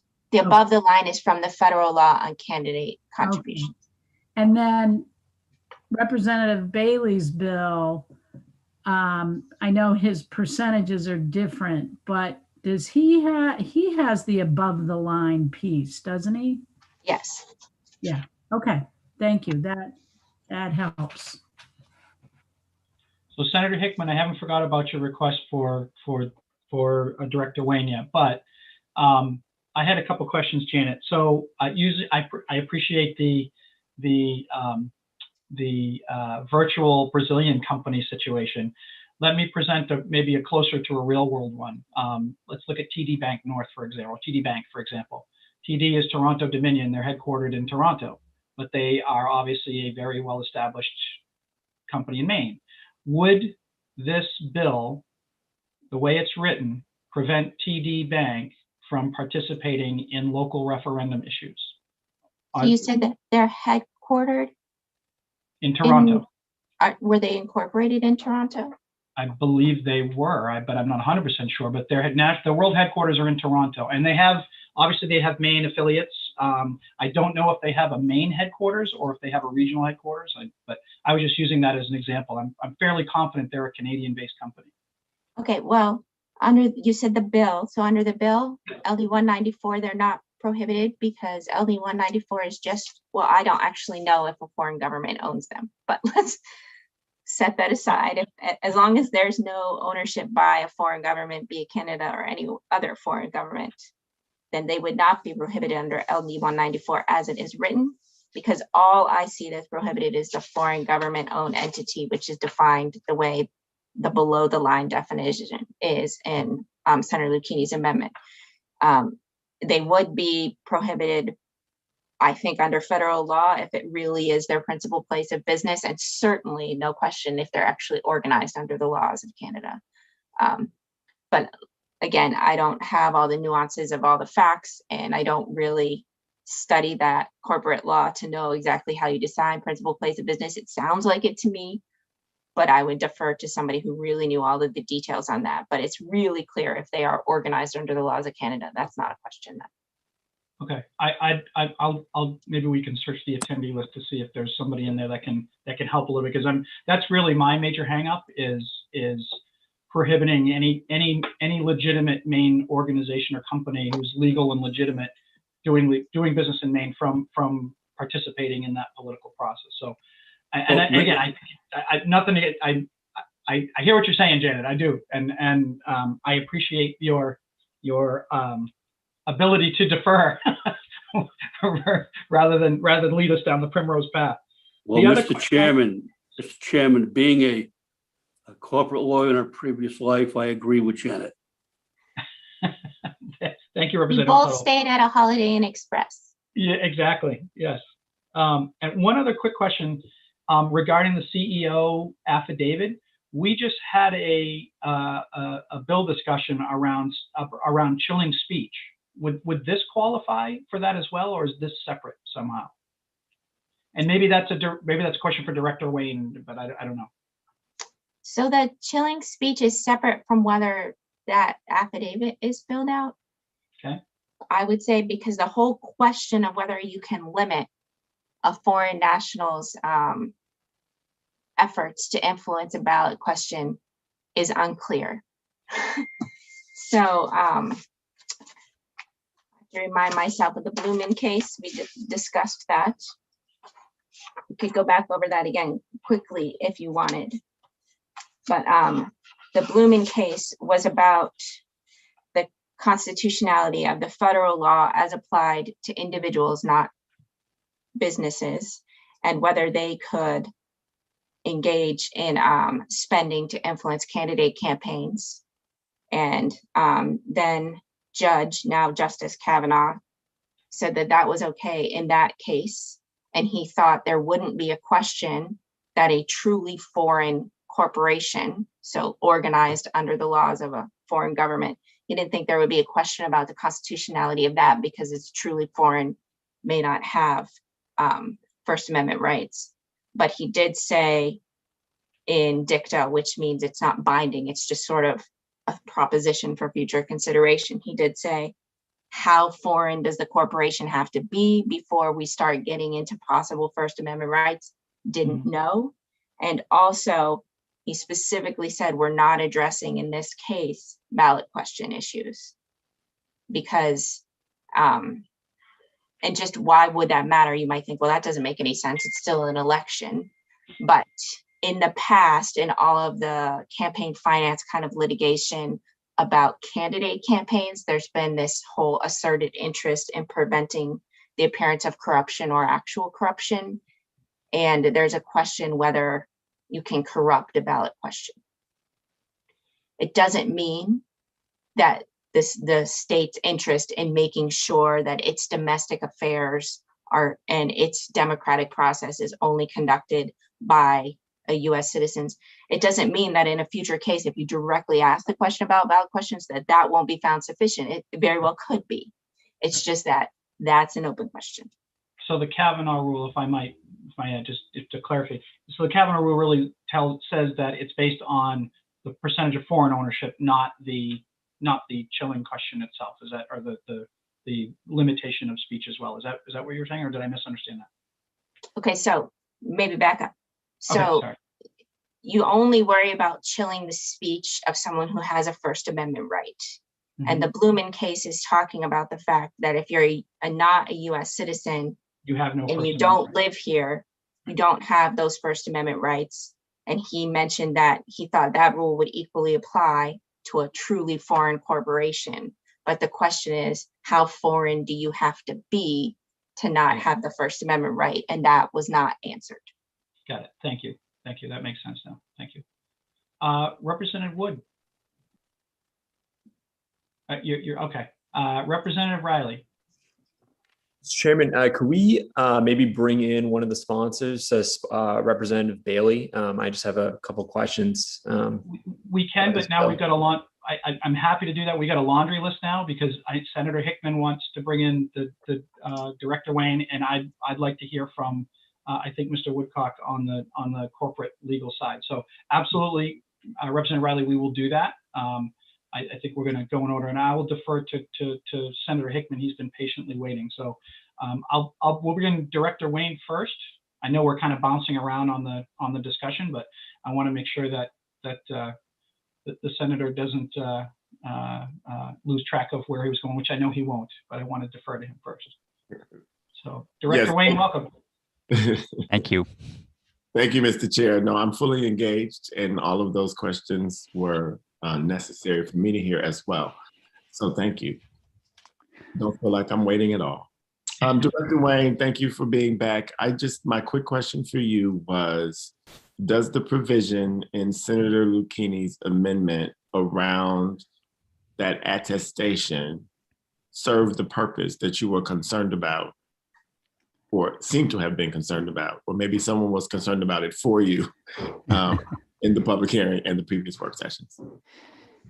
Yeah, this is not really a priority for us. This came from a source, some other source who wanted to ask, how's the Ethics Commission going to know what safeguards are there to make sure people are really being truthful? And, how do we know that someone's not actually associated or owned by a foreign company? That was from this other source. So they introduced the idea of a certification. Okay. My concern about the certification is that normally contributors in most state campaign finance laws don't have to file anything with our office. You're not assumed to be doing anything wrong, and then you have to certify, hey, I'm doing everything right. That's just, it could be an administrative burden. So what I said to Senator Lucchini was, if you want to go this route of having some sort of certification, our suggestion from the commission staff is put a monetary threshold on that, so that this kind of certification would only be required if more than $100,000 was donated. And in order to streamline this and minimize the burden on these contributors, make it part of the existing major contributor report that our office receives. So under current law, if some entity donates more than $100,000 to a PAC or BQC to influence a ballot question, they already have to file sort of a profile of themselves with us as a major contributor report.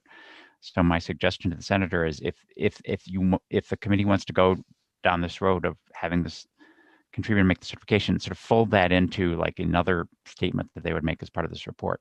We don't feel strongly that there needs to be any kind of certification.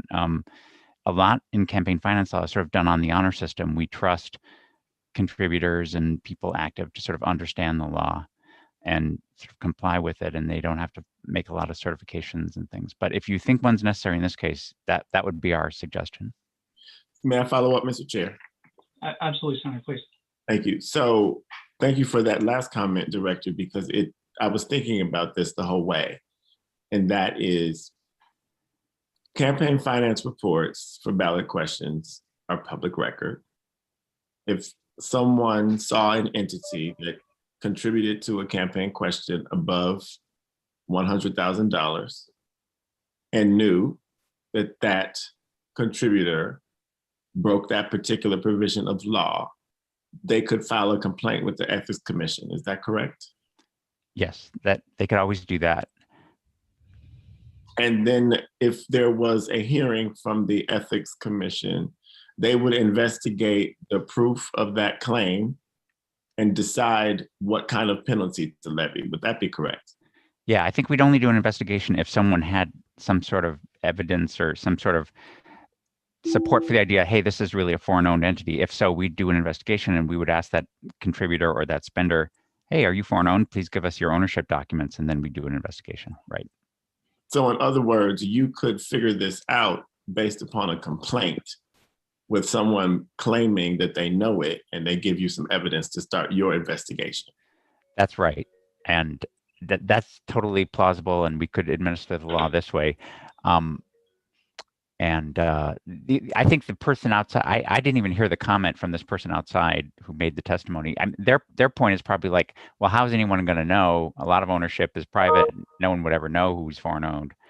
But I mean, some stuff is public, and so there might be, even without the certification, there might be a basis for people to identify violators. So, yeah. But in this amendment, at least, there would be no duplication of any effort on your end. They would just be making this statement as a part of a current reporting requirement because of the amount that they contribute. Yeah, that was our suggestion to Senator Lucchini, and I don't mean to speak for him. I did have a conversation about him with it in the last couple of days, and he seemed amenable to that. So that's what we would propose, how it would be done. Yeah. Thank you. Thank you. Thank you, Senator Hickman. Any questions for Director Wayne while we have him here? All right, seeing none. Thank you, Director. Thank you. I'm going to bring in Mr. Woodcock now. Give him a second to acclimate to the time travel. Mr. Woodcock, if you can, okay, yeah, you're off mute. All right, perfect. I think I'm here. Thank you, Mr. Woodcock. Did you hear the question relating to the TD Bank question? Yes, I did hear that question. And I can't speak to the ownership of TD Bank, although I think you're right. I think it is a Toronto entity. So how, I guess maybe I would ask, you know, it sounds like the question is how would you be able to determine the percentage of foreign ownership? Of TD Bank, I really have no idea. No, I'm sorry. Of any corporation as it relates to this amendment, right? So it has to be. Let me not 194. Let me look at 479. Has a certain percentage of ownership, right? Right. So and I guess the question is how far out in the bullseye would you have to go to determine whether it was foreign owned or not, right? So because of TD, the example with TD is corporate headquarters in Toronto. I'm sure they have a main subsidiary.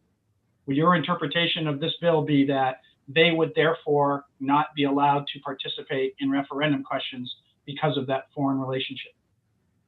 My understanding of this bill is that because HQ is owned by the province of Quebec, even if it had a US subsidiary, which it does, it would still be covered by the bill.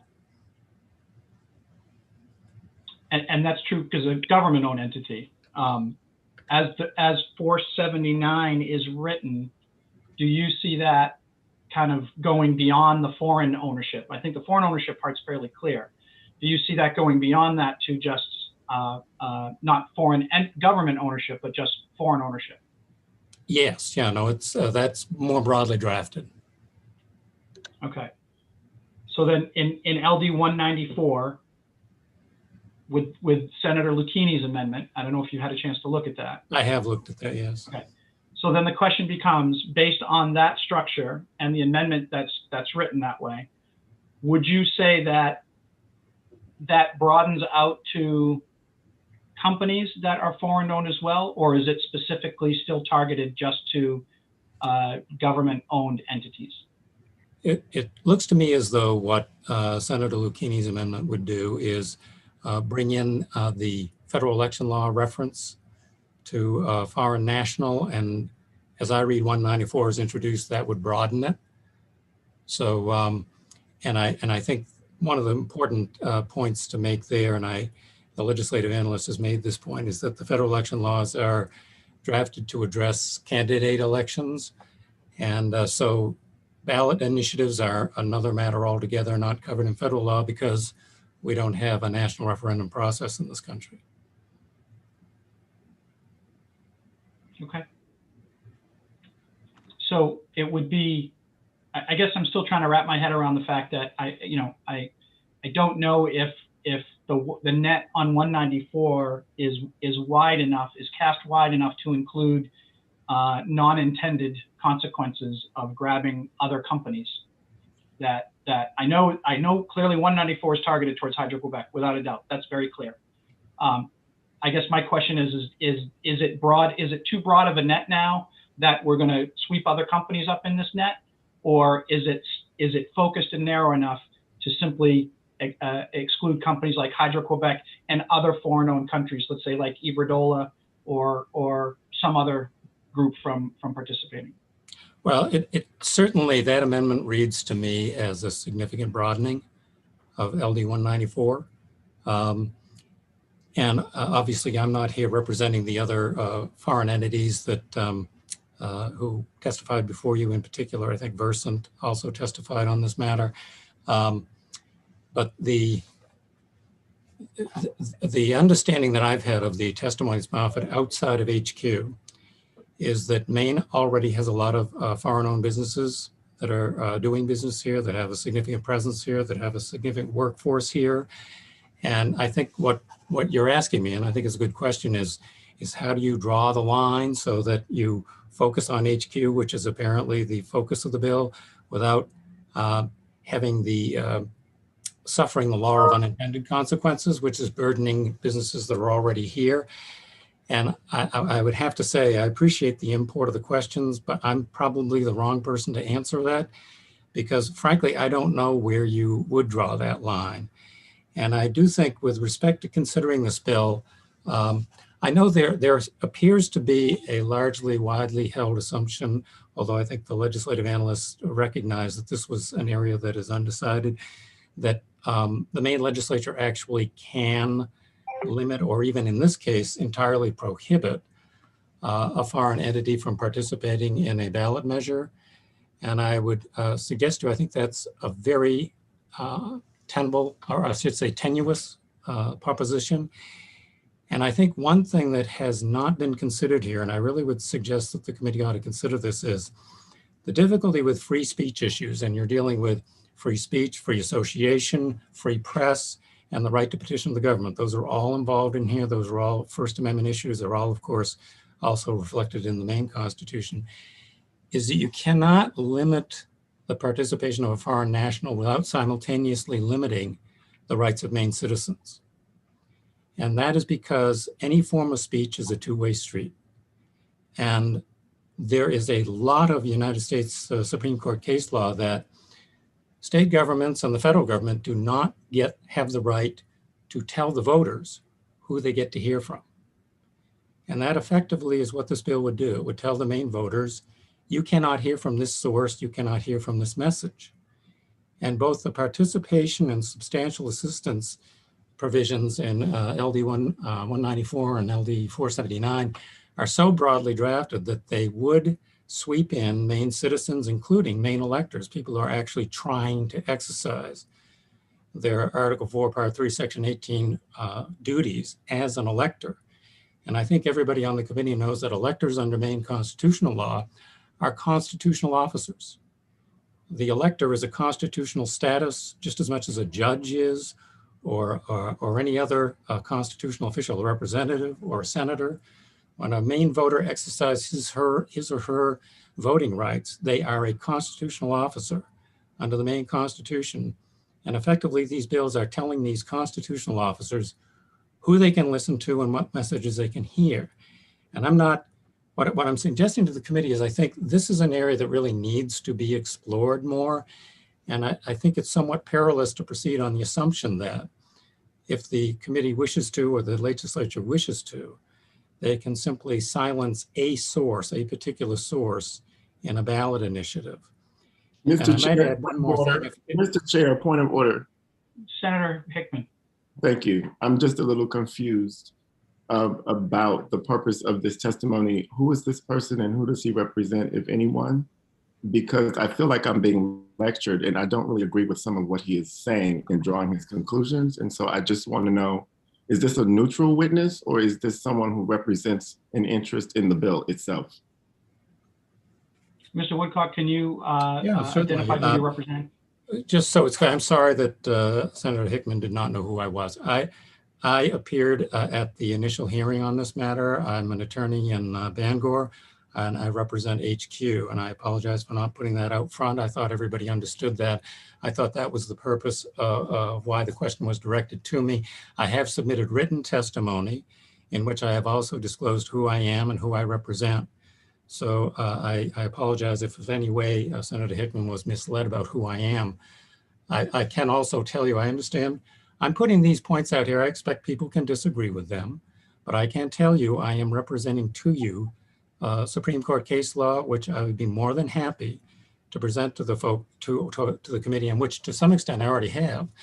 And I guess I would say is, I'm not telling you how to do your job. What I am suggesting is, I think this issue of the impact of this kind of legislation on Maine voters has to be part, or should be, I should say, I respectfully say, should be part of the discussion here. Thank you, Mr. Woodcock. Senator Hickman, did you have a question as well? No, that was just my point of order. Thank you. Okay, thank you, sir. Any questions for Mr. Woodcock while we have him here? Representative Tuttle. Mr. Chair, just as a remembrance, which bill did he, or bills did he testify for, and how did he, which way did he testify? I can answer that. At that time, you had 3 bills pending. You had 194, 479, and 641. I testified in opposition to all 3 bills. Thank you. Thank you, Representative Tuttle. Any other questions for Mr. Woodcock? All right, seeing none, thank you, sir, for your participation. We appreciate that. Thank you for the questions. Representative Corey. Great. This might be a question for our analyst. Could a foreign company, so long as they weren't trying to solicit a vote, or a foreign entity sort of under what we're doing here, could they take out ads in the paper talking about, you know, the benefits of a project, you know, talking broadly, you know, about, you know, what a project will do for, you know, the state, without actually, you know, having to, you know, register as a PAC? I'm not sure if there's ways to broadly talk about an issue without being a PAC, you know, and hence spending money. So I'm not prepared to answer the question about whether they need to register as a PAC, because that doesn't have to do with this bill. And then that would be stuff I hadn't studied for today.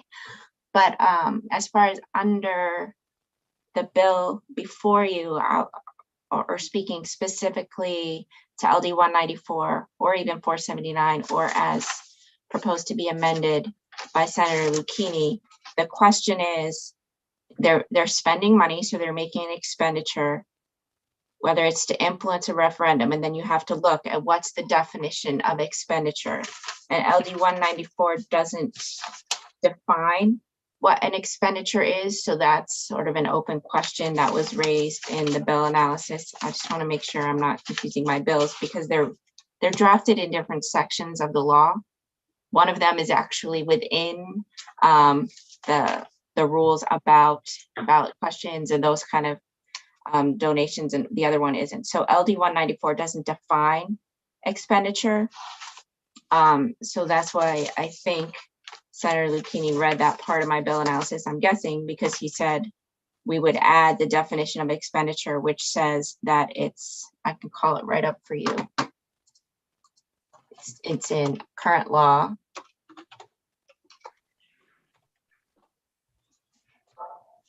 I think it's in 1052. Let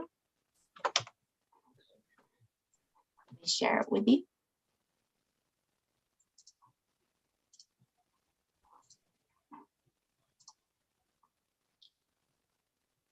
So it would be money basically that's spent for the purpose of initiating or influencing a campaign. And in this area of the statute, campaign includes candidate elections, but we're not going to worry about that because the way the bill is drafted in Senator Lucchini's amendment, it's only about referendum, but it also, the campaign includes all of these type of ballot questions. So if you're making an expenditure of any money for the purpose of initiating or influencing that kind of ballot question campaign, that's what you're talking about. So that would then be the question. You see this ad in the newspaper. It talks about, I mean, it's hard to not use the example of the elephant in the room. It talks about how wonderful, you know, energy transmission is, or something like that.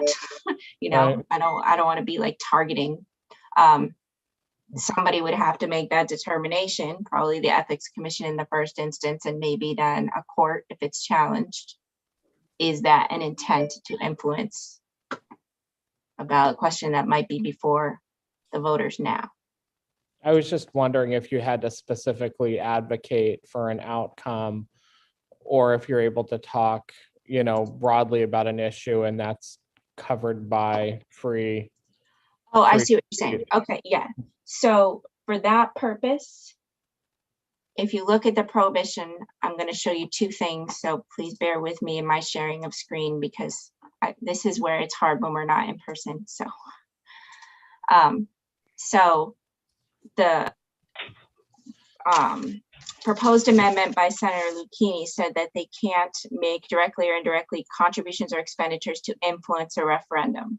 And it may be important to ensure that we add this definition of influence if you want to be very targeted, because that talks about promoting, supporting, opposing, or defeating, and then that would be directly about the ballot question. And I think that would make it cleaner, and maybe I should have pointed that out before. So I'm glad you asked that question, because that would make it cleaner. Really, it would be about that, as opposed to just supporting how wonderful it is to transmit electricity generally. Right. Does that make sense? Yeah, that's what I would just have to really understand, is how promote, you know, works, how promote may be free speech, but how that could potentially be different than, you know, advocating, you know, in election, because I imagine somebody could promote, you know, an idea, you know, and spend money to do it, but not necessarily say that, you know, I'm promoting this idea and I want you to take right. this action, you know. And I haven't, you know, had to apply those laws. So I think you'd be better asking the person who does, if that makes sense. Who would that be? Like the Ethics Commission? Right. Yeah. Okay. Thanks. Chairman Lucchini. Thank you, Mr. Chair. Yeah, and I think if Director Wayne is here, I think this particular campaign, to Representative Corey's question, and I can't remember which side that it went, there's already been an ethics, I think, investigation and case where one group was saying they were spending not to influence an election, but just to educate, essentially. And then I don't know what actually ended up happening, but I know that if you actually spend, I think it's $5,000 minimum dollars on an expenditure to influence an election, then you have to register as a BQC, as a ballot question committee. But sometimes people try to get around it in that situation that Representative Corey just outlined by saying they're not trying to influence, but they're just trying to educate. And I think your commission had to deal with something along those lines with this debate, but I can't remember for sure. Well, that's right. I mean, the definition of what is a ballot question committee and the definition of what is a PAC and what is an expenditure speaks to, in terms of what is, if money that is spent for the purpose of influencing the election. And sometimes that's ambiguous. And so with regard to the New England Clean Energy Corridor project, there've been a lot of communications to the public that have said this is a good idea or this is a bad idea, but it doesn't say vote yes or vote no. It doesn't make a reference to the referendum. It makes a reference to the project in a positive or a negative light. So maybe, so there definitely can be some ambiguity there. So when this was, I hope I'm answering Representative Corey's question. But just so you know, the approach we took when this was on the ballot, going to be on the ballot for November 3rd, 2020, before it was removed basically by the courts, we actually adopted advice saying for the next 3 months before that election, if you're spending more than such and such a number of dollars to talk about the corridor project in a positive or negative light, I forget how we framed our advice because it's been a while now, but we're going to assume that's for the purpose of influencing the election. And that was to sort of make sure we were covering things that were really made for that purpose. We just want to put people on notice we were saying those are reportable campaign finance transactions, even if you're not mentioning the election. So it's a little bit of a challenge, I guess. Okay. Thank you, Director Rain. Representative Tuttle. Chairman, a point of order. I'd like to ask Senator Lucchini if he would like us to vote on 194 today or to table both bills.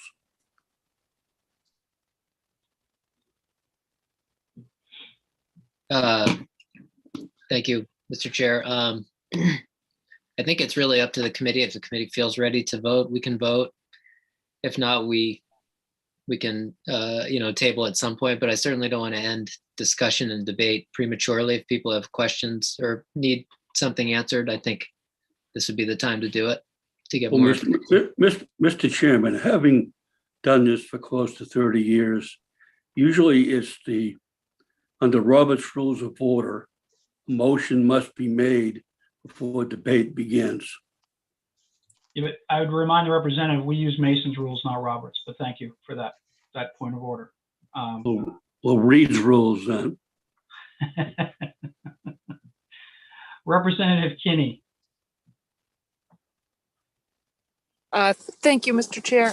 Sorry, I'm running around it again. I would not be in favor of a tabling. I think it's time that we get a motion.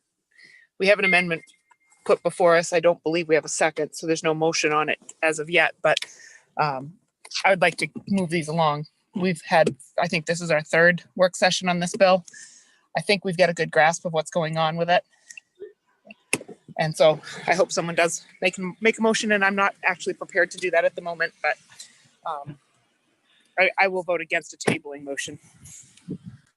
I understand, Representative Kinney. Thank you. Thank you for that. But okay, Representative Tuttle. You're on mute, Representative. Sorry.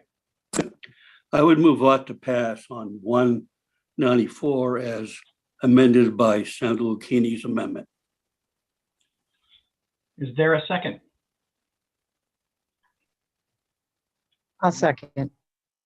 Representative Dolph. Okay, so motion is ought to pass as amended on LD 194, moved by Representative Tuttle, seconded by Representative Dolph. Discussion. Representative Kinney, your hand's still up. I don't know if that's for discussion or if it's on accident. Okay, thank you. Representative Corey.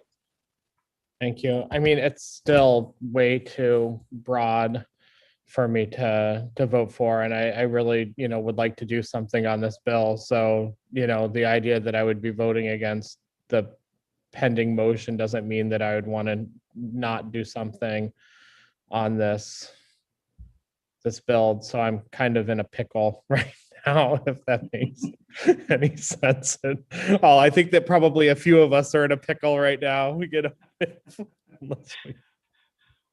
I'm sorry that we're the jar of vinegar at this point, but here we are. So we'll do what we can with what we've got. So, Representative Tuttle. Sir, you're still muted. Mr. Chair, I would withdraw my motion. Okay, Representative Tuttle withdraws his motion. Representative Dolph, I assume you would withdraw your second? I'd like to question why he wants that. Is that possible? I don't know. I'm sorry, I didn't hear the question. That you were garbled. Well, Mr. Chair, she wanted to know Representative Tuttle, why. defer for a second, please. Representative Tuttle, just defer for a second, please. Can I hear from Representative Dolph? Yes, I had a question why he would want to do that at this point. Okay. Before I agree to do anything.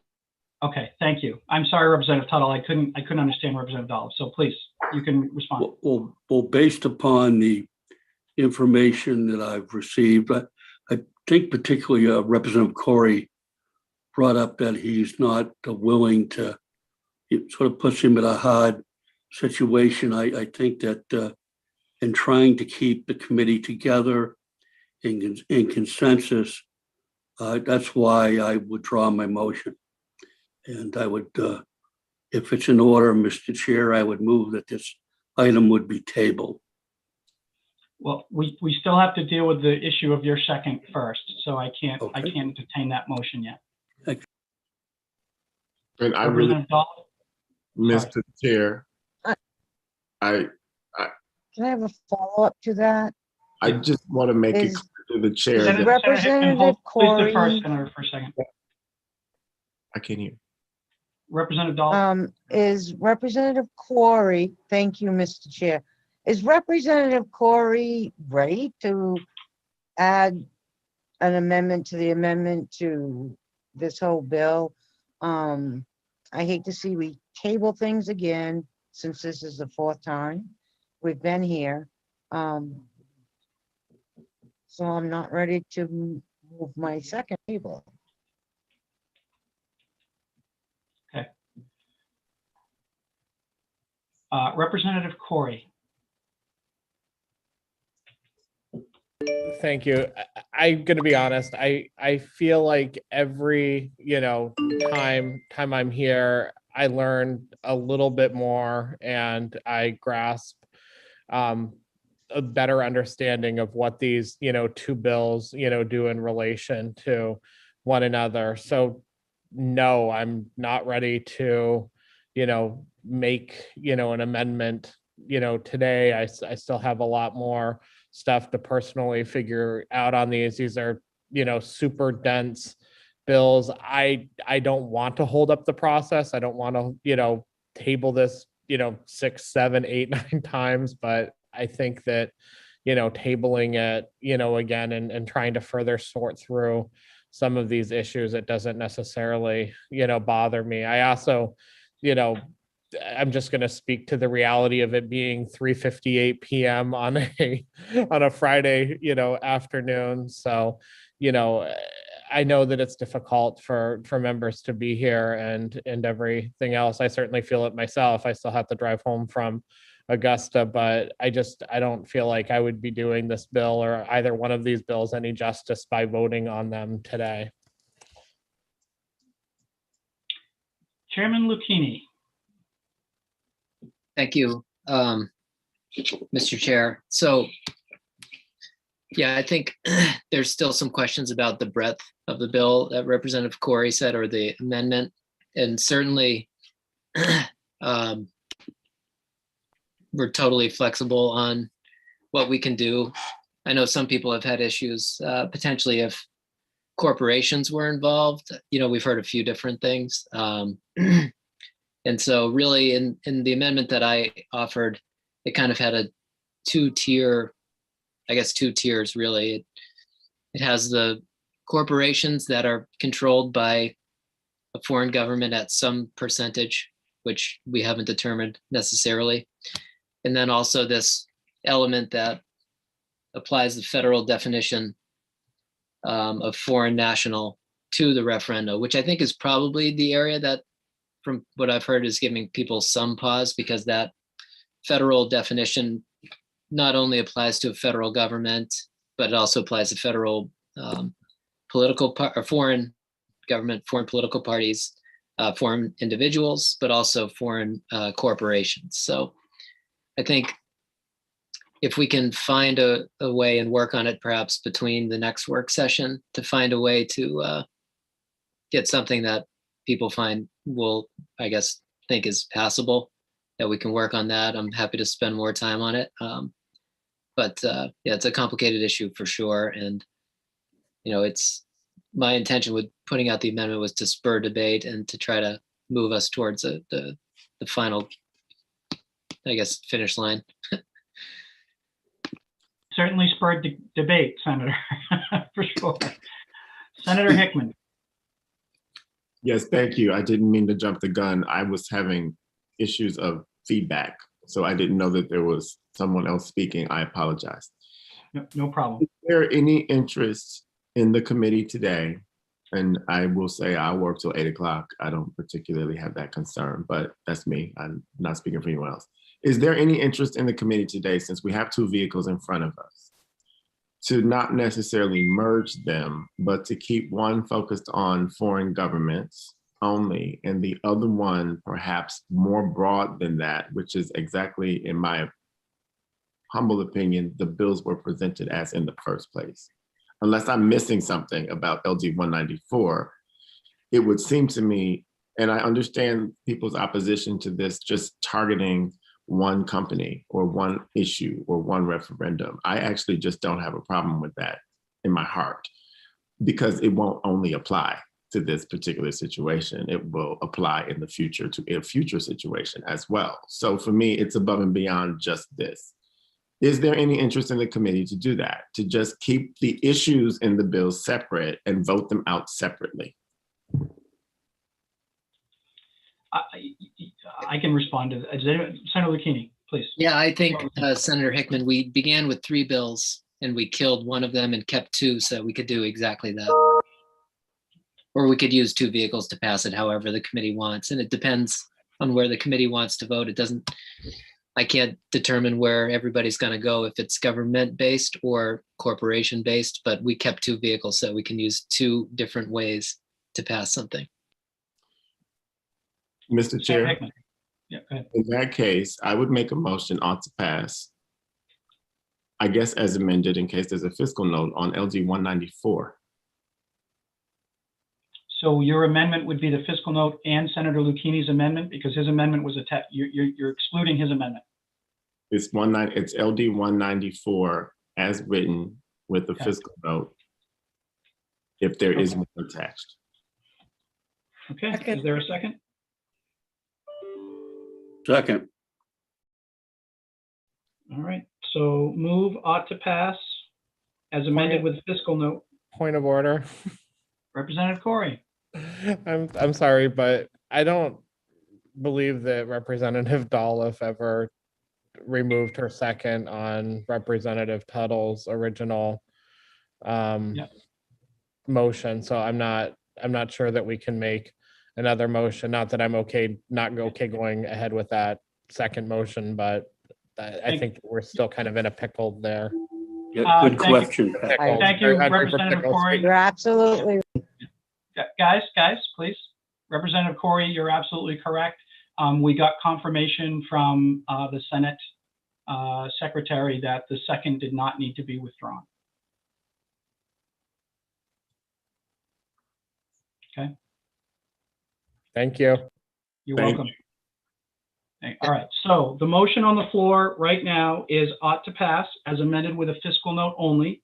It was moved by Senator Hickman. It was seconded by Representative Tuttle. Discussion. Chairman Lucchini. Thank you, Mr. Chair. So I guess we're just doing, if it's a straight ought to pass on the original bill, I won't be supporting that motion. There's some pretty significant issues, I think, with the bill that we went through at the last work session.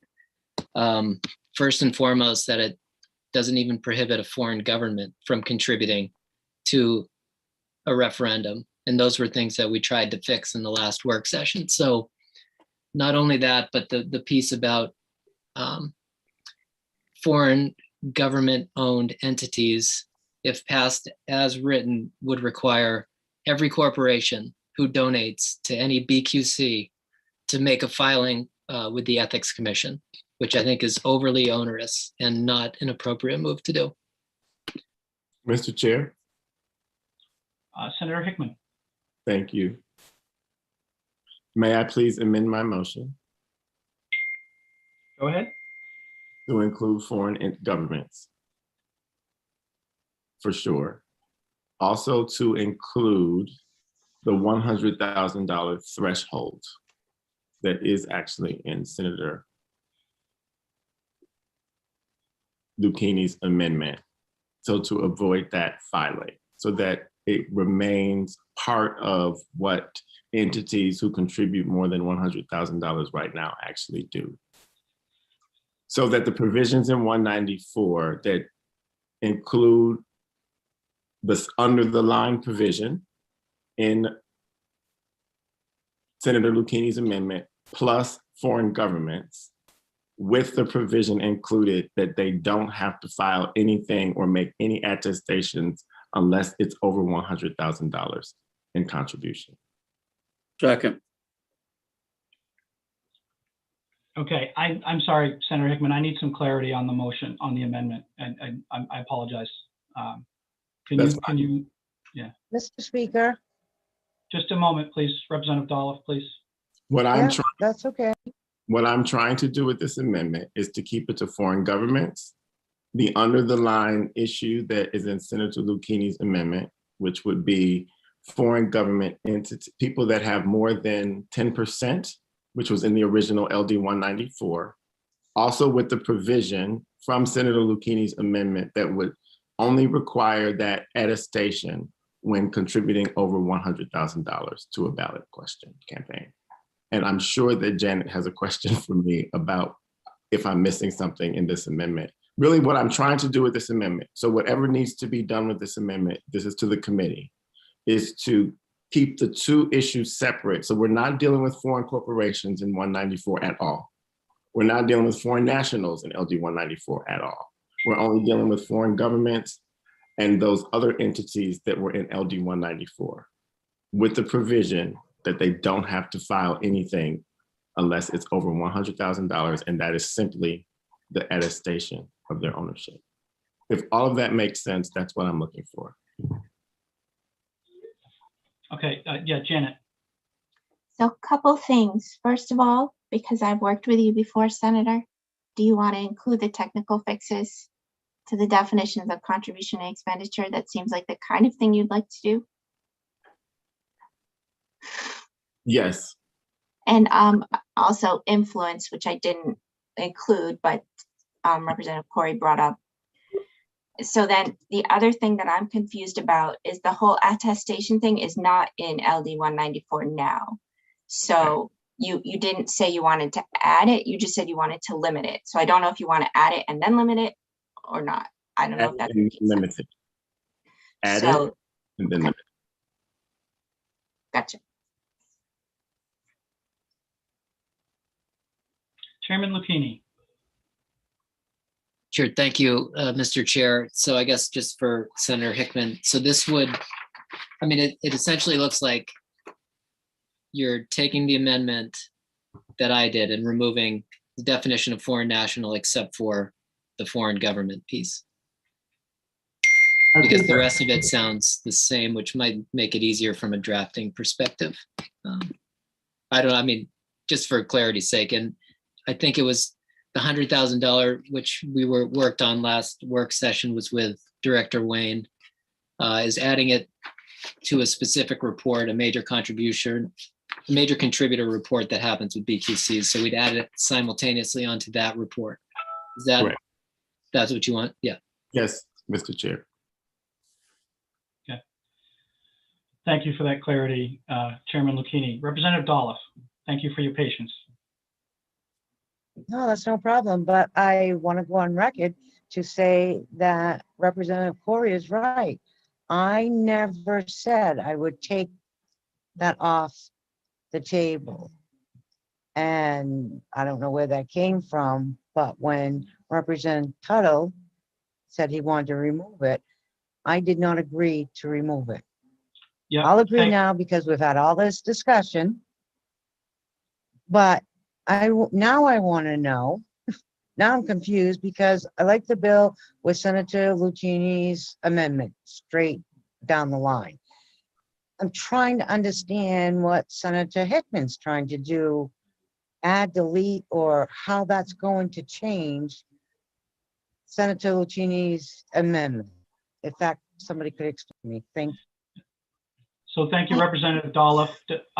Just to your point of order before, as I mentioned to Representative Corey, we had checked with the Senate Secretary and it wasn't required that you remove your second. So in terms of the amendment that Senator Hickman is proposing, Janet, I think you wanted to clarify that. I wondered if this would happen, so I had a Word version of Senator Lucchini's amendment. I just put Senator Hickman's name on top, and let's go through and mark it up if that works for you. That would be fantastic. Thank you for that. I know it might be slower, but it might be clearer. Why is this looking faint? Does it look faint to you? Yes. Oh, that's because I'm in the header. Sorry. So I think the idea is to strip all of this out. We're not going to have the federal definition of foreign national. We would just keep foreign government and keep the below the line. So can I delete all of this? Yes. So our definition of foreign national will be a foreign government or an entity. I know I took away the entity names, but you hopefully know what I mean. If the foreign government owns 10% or more directly or indirectly. We're going to keep this attestation so that when somebody makes at least, somebody being an organization, not an individual person, makes at least $100,000 in aggregate contributions or expenditures to influence a referendum, they're going to have to file paperwork with the Ethics Commission and also with the person to whom they're spending the money to assure them, yes, I don't have 10% or more ownership by foreign government, correct? Correct. Okay, we're going to keep all of the prohibitions. So the foreign governments and foreign government owned entities can't make directly or indirectly contributions to influence referendums or expenditures or direct or dictate or control somebody else's spending in that way. And we're going to fix the definitions of expenditure, contribution, and influence. Yes. Going to, I say we, I mean Senator Hickman. I'm just going to draft it. Going to prohibit foreign nationals. Yeah, we talked about that. Okay, so if you are a ballot question committee or a PAC or someone who is promoting or opposing a referendum question, then you cannot knowingly accept, solicit, or receive the contributions from a foreign national. And this, by the way, does not have a monetary amount. You can't even accept $1. It's just that you don't get the certification unless you accept more than $100,000 from the same entity. Just to be clear, they can't accept even $1 from a foreign national or all of this substantial assistance. So they can't, I can't maybe just as a side gig be helping foreign nationals contribute to ballot question committees just on the side. That would make me run afoul.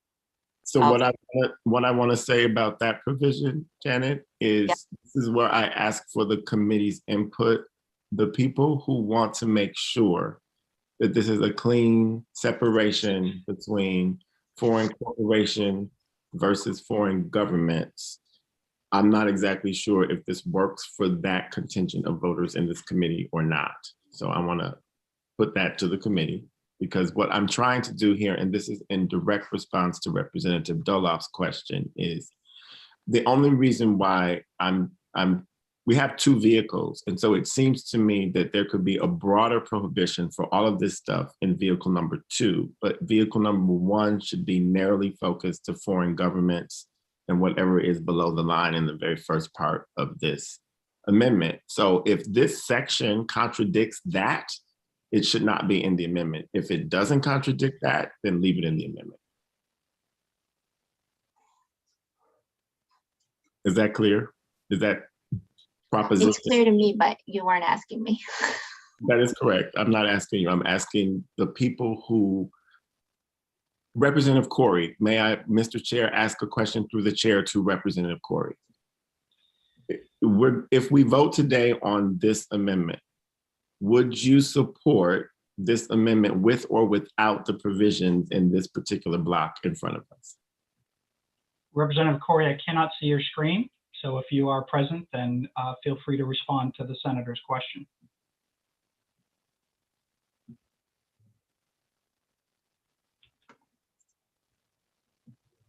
And I don't see it just disappeared. Can we put it back on? Oh, I'm sorry. I just want to make sure you were still there. Start video. I'm here. I'm here. Can we just go back?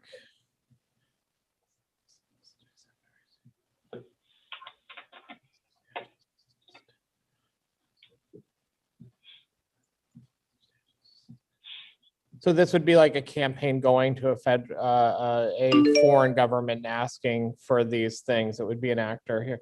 Yeah, I'm fine with keeping this in personally. Okay. Okay, Chairman Lucchini. Sorry, thanks. Yeah, I can come back later, but I was gonna just add that this is far different than the original ought to pass amendment. So if we're gonna go like down this road, I think this is a good move. So, but Okay. that's, I need to can confirm the discuss that second. later. The original I ought need to to- pass, I think, was filled with a lot of problems. Yes, and I need to confirm the second once the wording is done afterwards. Understood. Understood. Representative Wood. Can I finish the amendment? Oh, sorry, Janet. Yes, I'm sorry. Oh, sorry. I thought you were done. I feel very rude. So this was not in the original LD 194, so I don't know what Senator Hickman wants about this, but this is the provision about if you're not actually making a communication that's about a ballot question itself, but it's intended to influence government policy, state or local, and you're a foreign national, you have to disclose paid for by, government of Brazil. Oh, I don't have a problem with that. Do you want to keep it? Yes. This wasn't in the original bill. I'm just letting you I know. understand. Yes, thank you. That's transparency for Right. me. Yes. And then the penalties that in the original bill, the penalty was a fine of not more than $100,000 or twice the amount of the contribution or expenditure. And Senator Lucchini knocked it far down to $5,000 or the amount of the contribution or expenditure, with the automatic doubling provisions of Maine law happening if it's within 28 days of the election and tripling within 14 days of the election. Yeah, you wouldn't necessarily pay the triple fine. It's just that's the maximum is now tripled. Yes. But that penalty would not apply to the CEO or the person who files the attestation, because they would just be covered by false swearing. This is all fine. And I want to also say, Janet, that I don't need to have my name on this amendment, but it can be Senator Lucchini's amendment. It's up to him. This isn't about my name. It's just about trying to move a piece of legislation that still has the emergency preamble on it, but takes care of some of these other issues that came up in previous work sessions. I only did that for clarity, so people would know I wasn't looking at the old one, that's all. Got it. Oh, I understand. That's also a comment that I'm making for the committee to hear, and also for Senator Lucchini. who did this work to come up with this compromise, which doesn't seem like it's going to actually get the votes today. So this is all I'm doing, is trying to get us this vote out, and then we can figure out what to do with the other vehicle. Thank you. Janet, are you good? Yep. Do you want me to unshare so you can see each other? Please, thank you. Okay, Representative Wood. Well, I don't know if you, thank you, Mr. Chair. And I have one question from way back and then just one quick question on the amendment that was just up. I just want to verify, Janet, that on the left-hand side of the chart in the gray column, every time you now say foreign national, we have changed the definition of foreign national, going back to the beginning, to just have that one bullet that's at the bottom below the line. It's going to be the bottom below the line and a foreign government itself. Okay. Oh, okay. Can you pull that up so we can see? Sorry, I know we keep No taking it problem. and putting it down.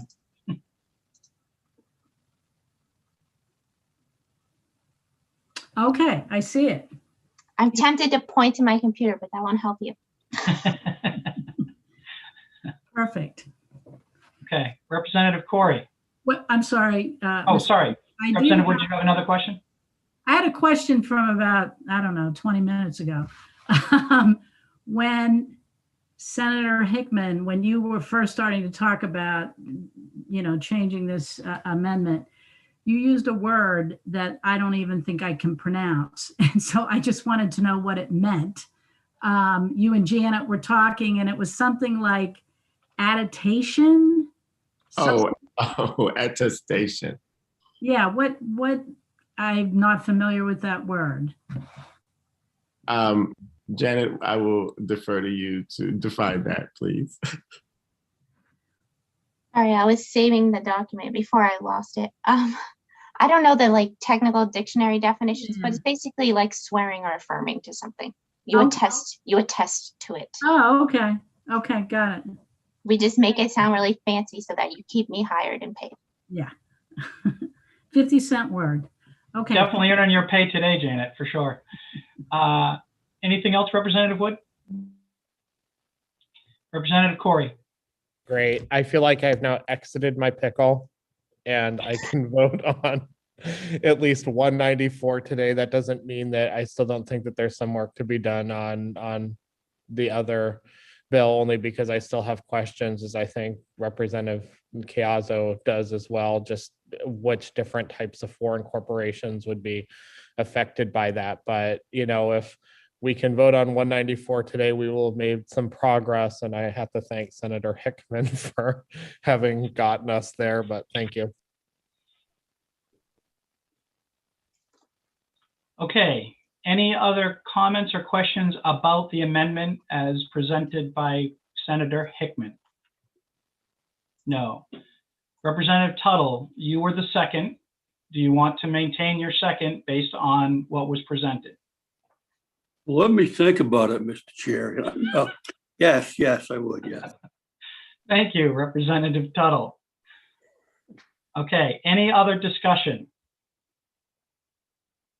All right, then the motion on the floor is ought to pass as amended for Senator Hickman's, we're calling it Senator Hickman's amendment for now, but it might not be the official title. That was motioned by Senator Hickman, seconded by Representative Tuttle. Karen, when you are ready, we can call the roll, please. Senator Lucchini. Yes. Senator Lucchini, yes. Senator Hickman. Yay.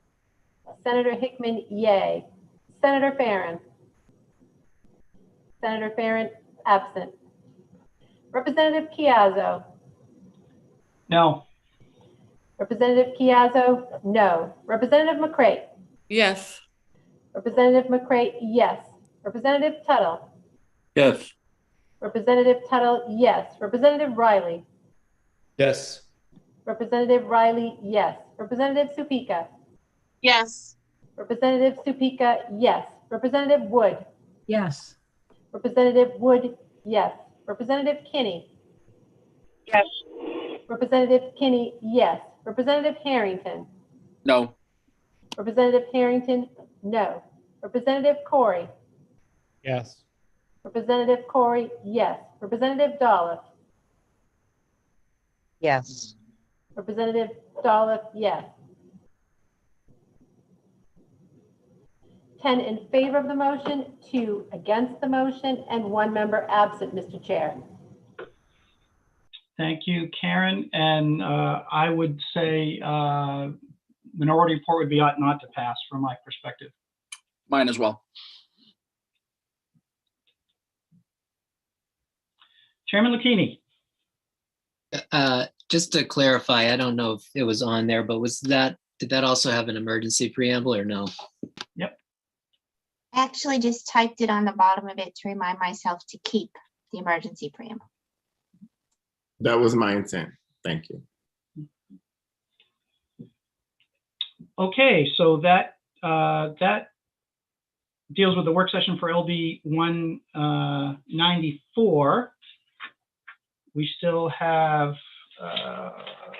LD 479 that we're working. Chairman Lucchini. Sorry, that was from before, but if you'd like, I can make a tabling motion. I don't know. Second. Yeah. All right. So tabling motion by Chairman Lucchini, seconded by Representative Corey, non-debatable. So Karen, when you can, you can call the roll, please. Senator Lucchini. Yes. Senator Lucchini, yes. Senator Hickman.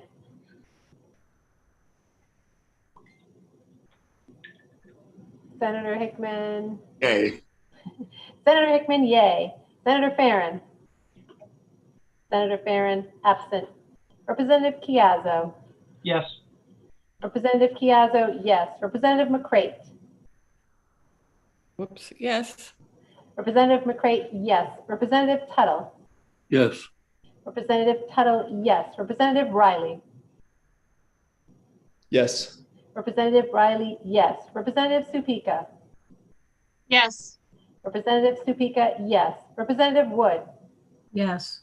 Representative Wood, yes. Representative Kinney. No. Representative Kinney, no. Representative Harrington. No. Representative Harrington, no. Representative Corey. Yes. Representative Corey, yes. Representative Dolph. No. Representative Dolph, no. 9 in favor of the motion, 3 against the motion, and 1 member absent, Mr. Chair. Thank you, Karen. So the motion to table passes, and that will conclude the work session on LD 479.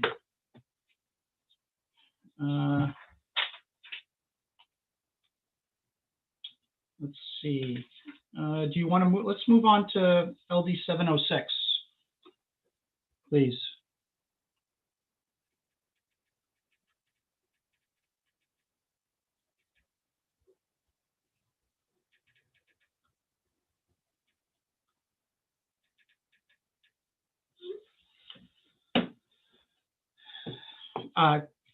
LD 706, Janet, which was the that's the voting 16 voting age. Let me pull that one up here.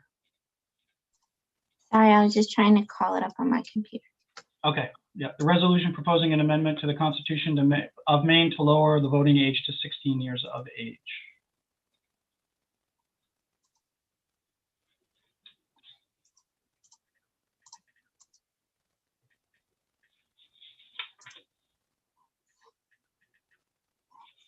Okay. Can you all hear me? I'm not muted, am I? Nope, we can hear you. Okay, so this resolution proposes to amend Article 2, Section 1 of Maine Constitution to reduce from 18 years of age to 16 years of age the age at which a Maine resident may vote in the following state elections. And that would be general elections for the state offices of governor, state senator, and state representative.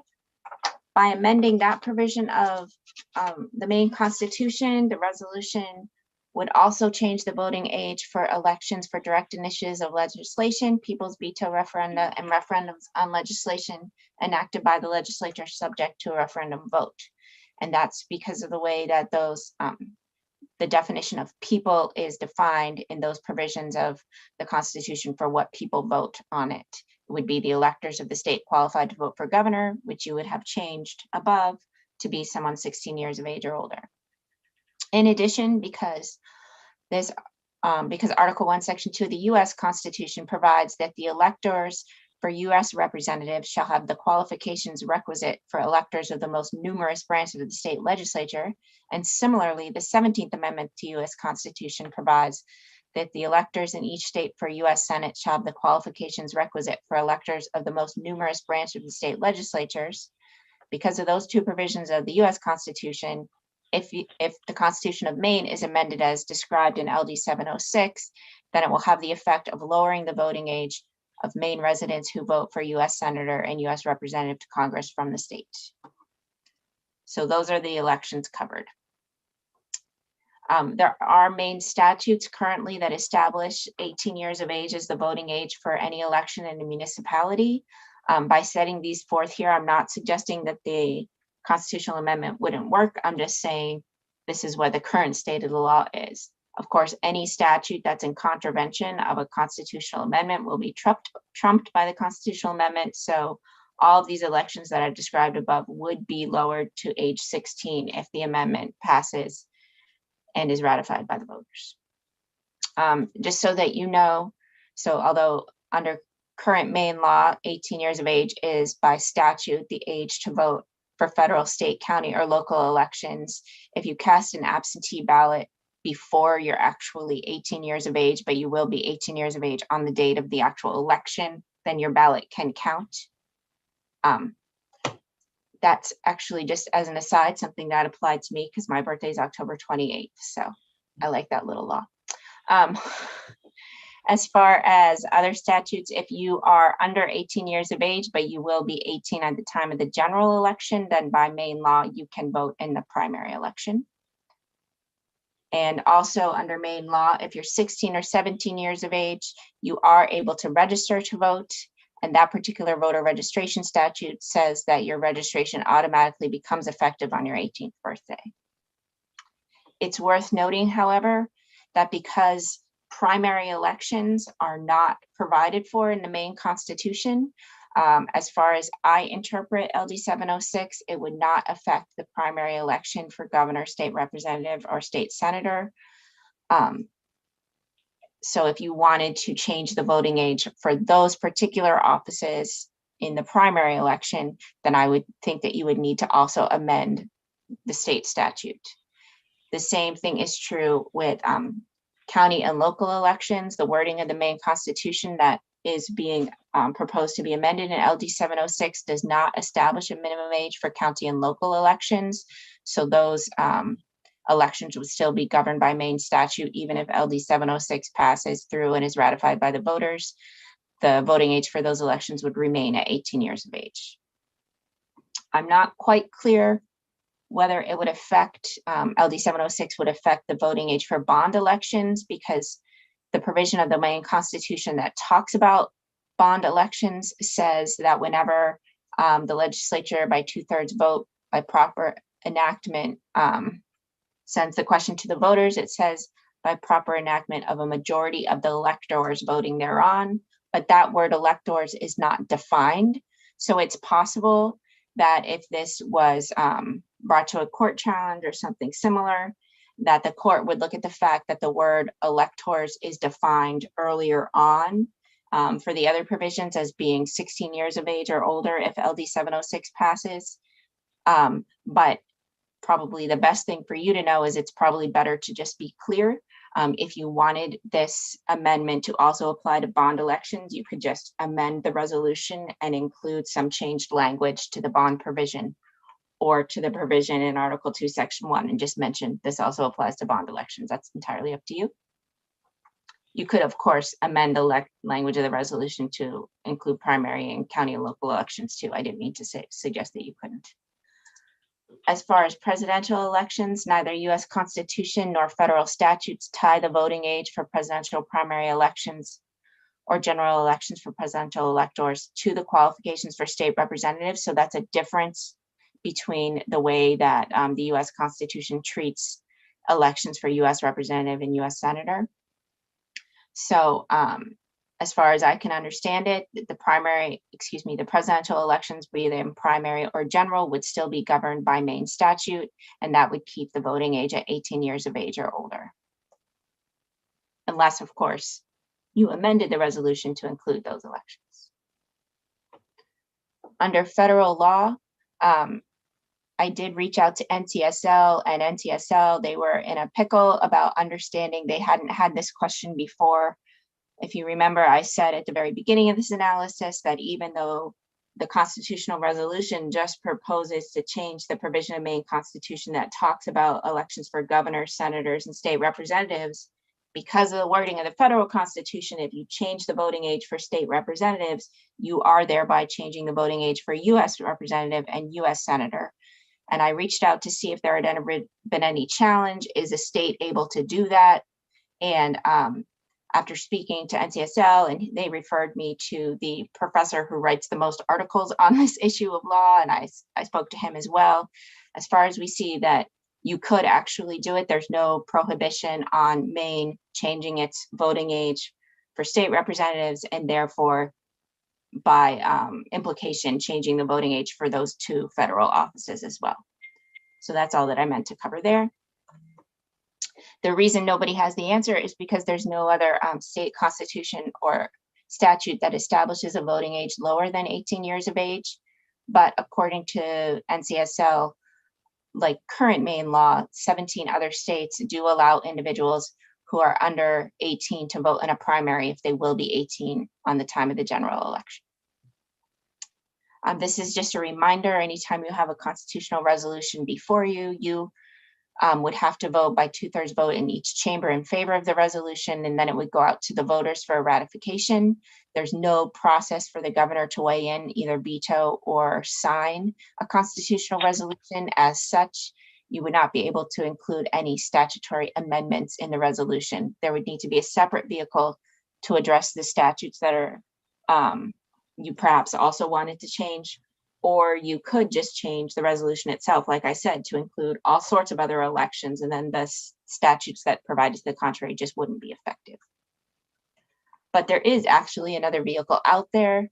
I don't know if you're aware, but the State and Local Government Committee has LD 1051 in front of it, and that bill would lower the minimum voting age to participate in municipal elections from 18 years of age to 16 years of age.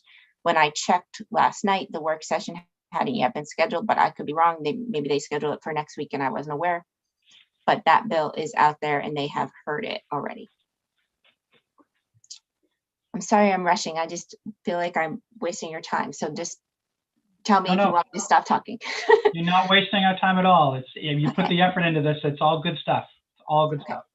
So there were some concerns raised by multiple committee members at the public hearing that lowering the voting age would make more high school students eligible to vote. Not necessarily that people had that concern, but they worried about whether that would increase the electioneering activities in public schools, particularly high schools. Committee members suggested that the committee consider whether the legislature should take steps to reduce such electioneering activities. Presumably that would have to be through separate legislation, again, because you can't include statutory amendments here unless you wanted to make it a constitutional prohibition on electioneering in schools. But I did just want to point out to you that there are a lot of First Amendment implications of such an idea. So the regulation of political expression in schools implicates First Amendment concerns that will require careful consideration under the prevailing case law. So in 1969, in a case about protesting the Vietnam War, the US Supreme Court decided in the Tinker case, you might have heard that before, the Tinker case, that First Amendment rights applied in light of the special characteristics of the school environment are available to teachers and students. It can hardly be argued that either students or teachers shed their constitutional rights to freedom of speech or expression at the schoolhouse gate. So that's a reminder that the students and the teachers do have First Amendment rights. Nevertheless, however, public school officials are allowed under US Supreme Court precedent to impose restrictions on student speech if the student's speech invades the rights of others, or if those restrictions are justified by showing that the student's activities would materially and substantially disrupt the work and discipline of the school. Just as an example for you, you may read in the newspaper every once in a while about students who make specific and clear bomb threats to a school. They don't have a free speech right to make that. They are substantially and materially disrupting perhaps the work and discipline of the school. So it doesn't have to be that extreme, but just so that you know that you can have some restrictions on student speech in school. And that language has been upheld as recently as in 2020 in a case out of Maine that went to the First Circuit. In addition, as far as teacher rights, the First Circuit Court of Appeals has held that a school committee may regulate a teacher's classroom speech if the regulation is reasonably related to a legitimate pedagogical concern, and if the school provided the teacher with notice of what conduct was prohibited. So in applying the first prong of that test and determining whether a particular regulation of the teacher's speech is reasonable, the First Circuit has evaluated the circumstances such as the age and sophistication of students, the relationship between the teaching method and valid educational objectives, and the context and manner of the presentation. So in any event, because statutory amendments can't be included in this bill, it's unlikely that you would address electioneering directly in LD 706 unless you change it to a bill from a resolution. But it is something that you all multiple times raised concerns about, so I thought I'd give you some background on it. The only technical issue I have is that as the ballot question is worded in LD 706, I think somebody could read it to believe that it's going to have the effect of lowering the voting age to 16 years of age or older in every election conducted in Maine. But as I mentioned above, you're only actually directly affecting general elections for governor, state senator, and state representative, general elections for US senator and US representative, and state ballot question elections. It's not directly affecting any other elections, for example, state or local elections or primary elections. So you may wish to consider changing the wording of the ballot question, or if you intend to do what the ballot question suggests, you may wish to amend the wording of the constitutional amendment that's proposed in the resolution. And you do have a preliminary fiscal impact statement on this bill. It's one that you should be familiar with because it's a referendum question if it's a constitutional amendment. So if there's so many questions that you need a second ballot page, it's going to potentially increase the printing and delivery costs. And then attached is the chart of states that allow somebody to register to vote early and then to vote in a primary election if they're going to be 18 when it's the general election date. Thank you, Janet. Thorough as always. Representative Wood.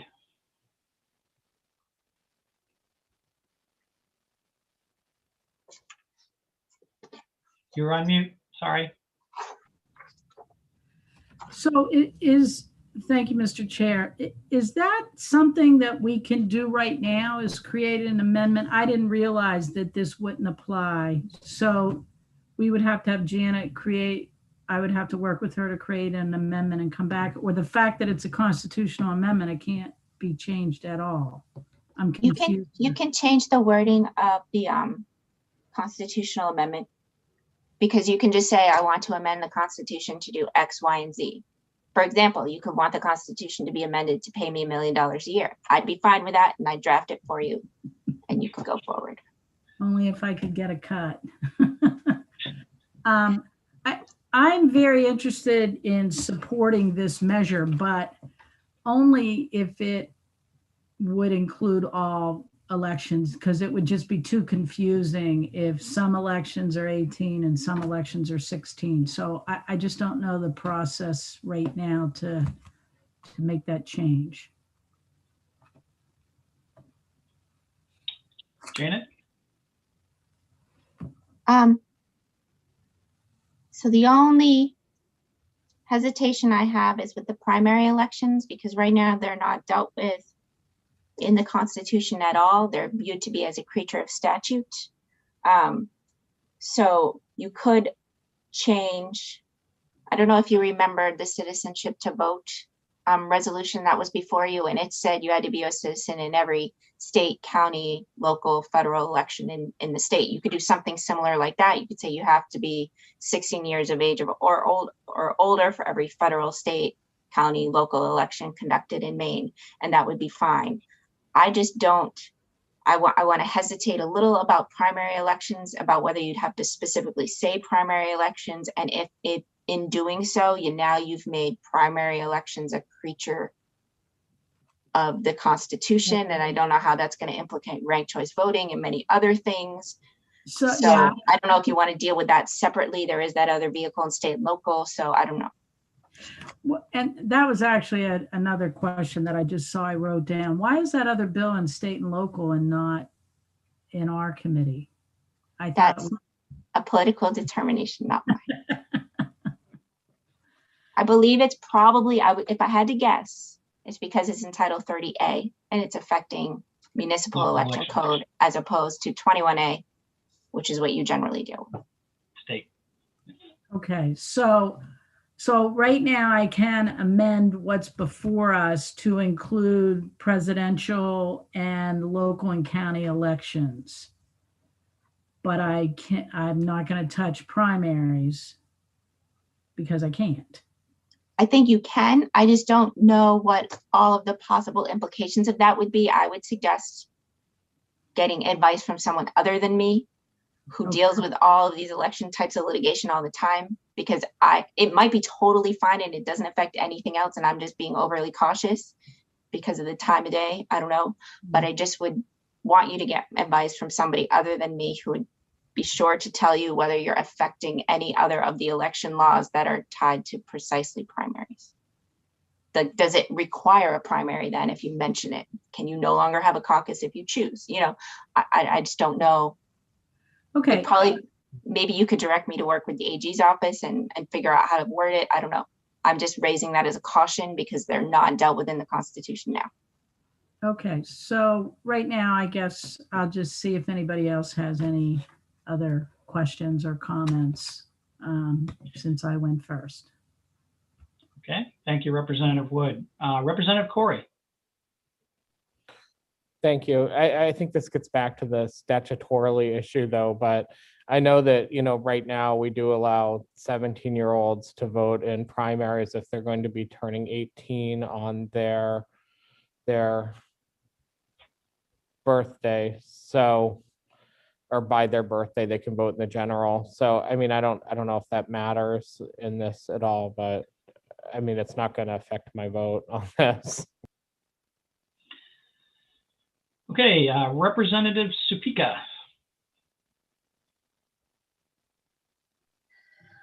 Thank you. I just wanted to echo Representative Wood's desires to include an amendment or create an amendment that would address the primary, or not primary, but county, local, presidential, and bond. I think bond was mentioned at one point.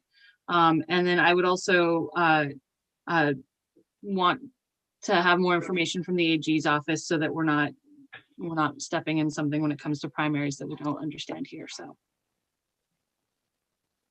Yeah, I don't know if we, Chairman Lucchini, I don't see anybody in the attendee group from the AG's office. They may have gone home for the day smartly.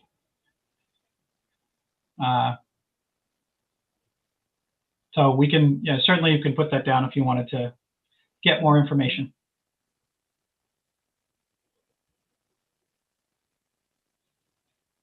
Another question, Representative Supika? No. No, okay. Representative Tuttle. Thank you, Mr. Chairman. I do appreciate all the comments that we've had today, but I would move ought not to pass. Second. Who seconded that? All right. So the motion is ought not to pass by Representative Tuttle, seconded by Representative Kinney. Discussion. Representative McCrate. Thanks, Mr. Chair. I think I'm repeating Representative Wood's question, but I understand the different titles. This is a question for Janet, I think. Okay. I guess I'm I'm confused about how they're different. One's a constitutional, amending the Constitution, the other one isn't. So I don't understand. I don't get it. Okay, I can sympathize with that because my first instinct when I saw that was, wait a minute, why is one? So I totally get it.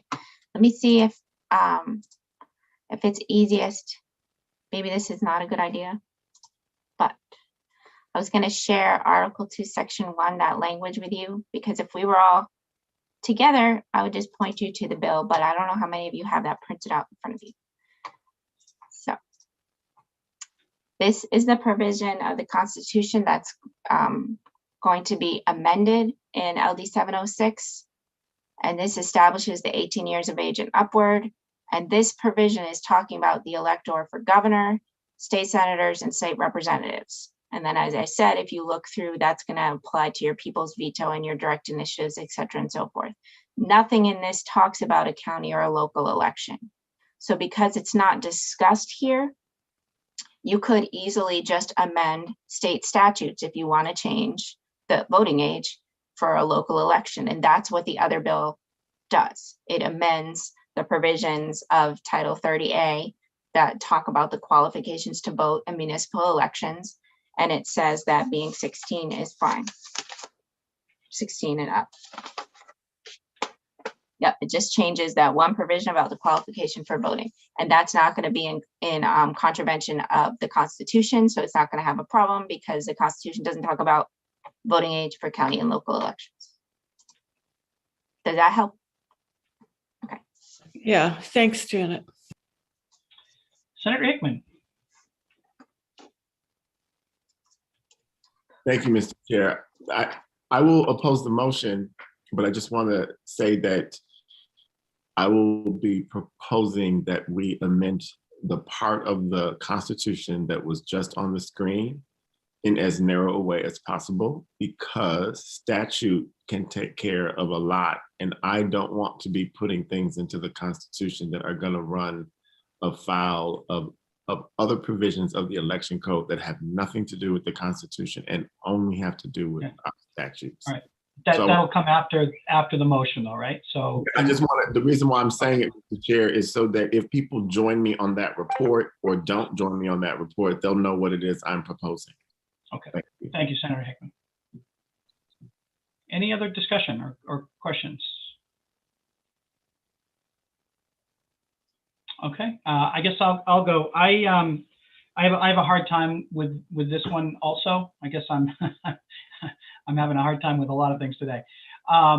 You know, I did serve 3 years on the school board in Scarborough, and you know, we worked extremely hard to make the high school an apolitical zone.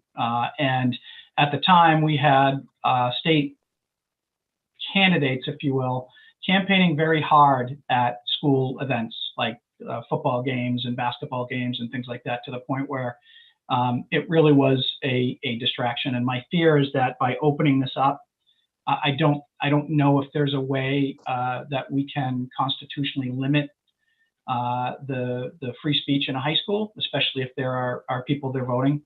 So I'm not going to be able to. I'm going to support the ought not to pass. I'm going to have a hard time supporting even an amended version of this, where we allow 16-year-olds to engage in the political process, because I think that just opens it up to a lot of abuse and misuse at the high school level. So that's my 2 cents. And if Representative McCray. Thank you, Mr. Chair. If this is in order, a procedural question. I'm thinking about Senator Hickman's idea, which would come when? So right now the motion on the floor is ought not to pass. So if that motion is accepted, the bill it's done. Okay. Right? If that motion fails, then Senator Hickman can come back with an amendment, or anybody can come back with an amendment to talk about what it is you want to do to adjust the bill. Okay, thanks. Janet? I was being really cautious because I always don't trust myself whenever I'm in front of you for some reason.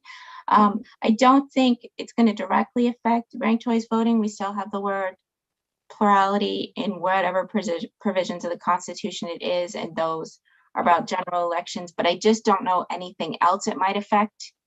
And that's why I'm being cautious, because where they're not, the primary elections are not a creature of the Constitution. I don't know what making them a creature of the Constitution does. Perhaps nothing. Perhaps there's no problem. I just want to be very cautious because I don't litigate these cases like the AG's office does. Thank you, Janet. Representative Dolph. First, let me say thank you to Chair Representative Cayazzo for that input, because I was on the school board for 9 years. I know high school kids alike, but I never gave this bill a thought to that. So thank you for my experience with 16-year-olds. I personally, okay, I'm going to use my daughter for example. She got her license when she was 16, got her car when she was 17, and she still got stopped by the cops. They don't make good choices. But I also would not like to see campaigning in school grounds, and our football field is not, it's town-owned property. So you could campaign at these football games and stuff. So I will be supporting the motion. Thank you. Thank you, Representative Dolph. Representative Supika.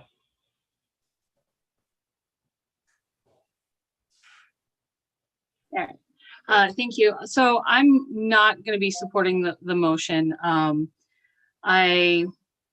think that 16 and 17-year-olds are capable of critical thinking. I think that they're just as capable as adults to look at issues and to choose to do their research and understand them better. I think that there are safeguards in place when it comes to protecting schools from disruptions.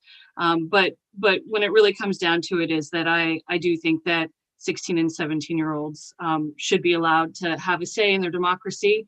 And I think the added bonus of when that is extended to 16-year-olds and 17-year-olds, it helps to get more people engaged in voting. There's already a lower voter turnout, and I think that that's a great critical time where you're in a classroom environment, you're already going to school, you're already starting to look at the world around you.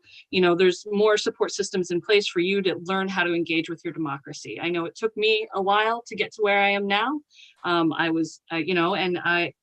think that the more we can open that up, the more people that are involved in voting and having a voice, just the more robust our democracy is. So I won't be supporting that not to pass. Thank you, Representative Supika. Any other question or comment? Representative Supika, did you have another question, or is that a holdover? I just really wanted to make the point, so I left my hand up. There you go. All right, the motion on the floor is ought not to pass. It was moved by Representative Tuttle, seconded by Representative Kinney. Karen, when you're ready, please call the roll. Senator Lucchini. Yes.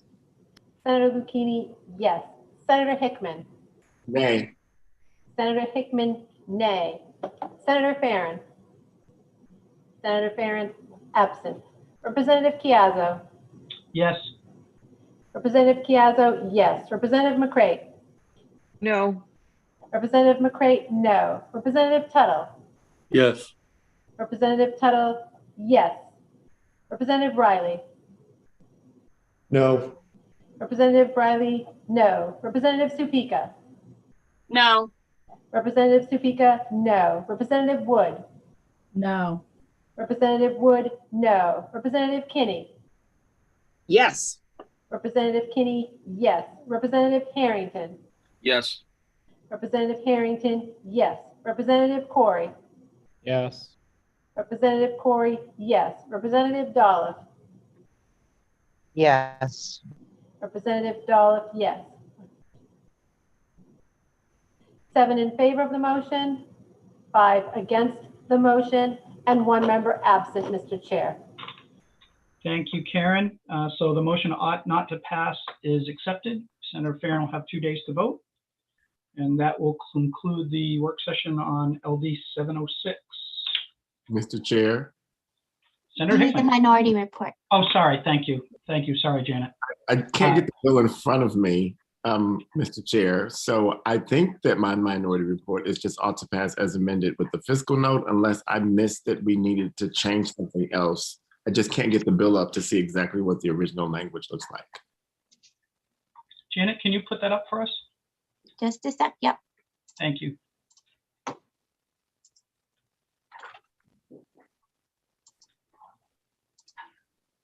Too many clicks it takes. Okay.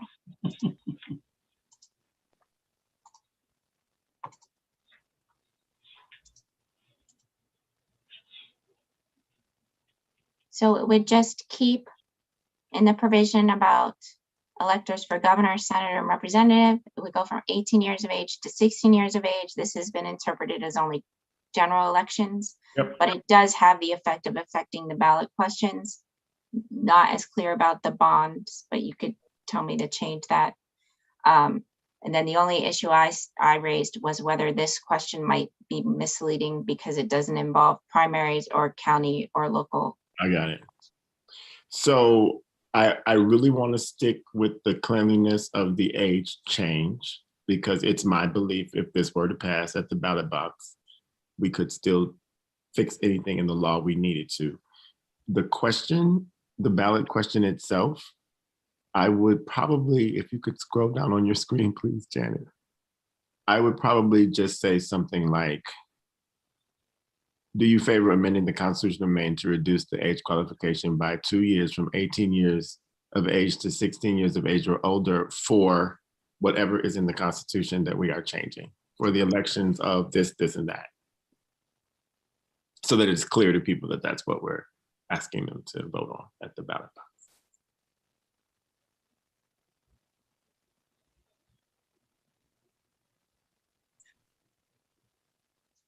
And are the other members of the minority in agreement with that? Okay. All right.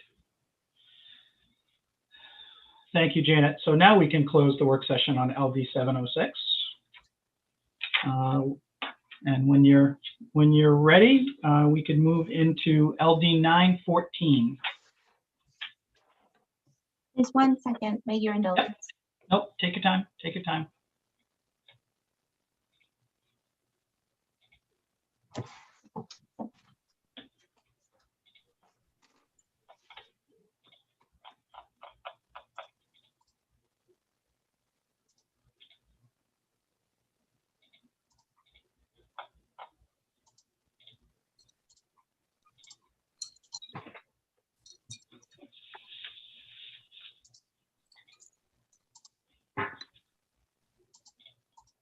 So LD 914 is an act to meet the state's obligation to pay 55% of education costs from our own representative Tuttle.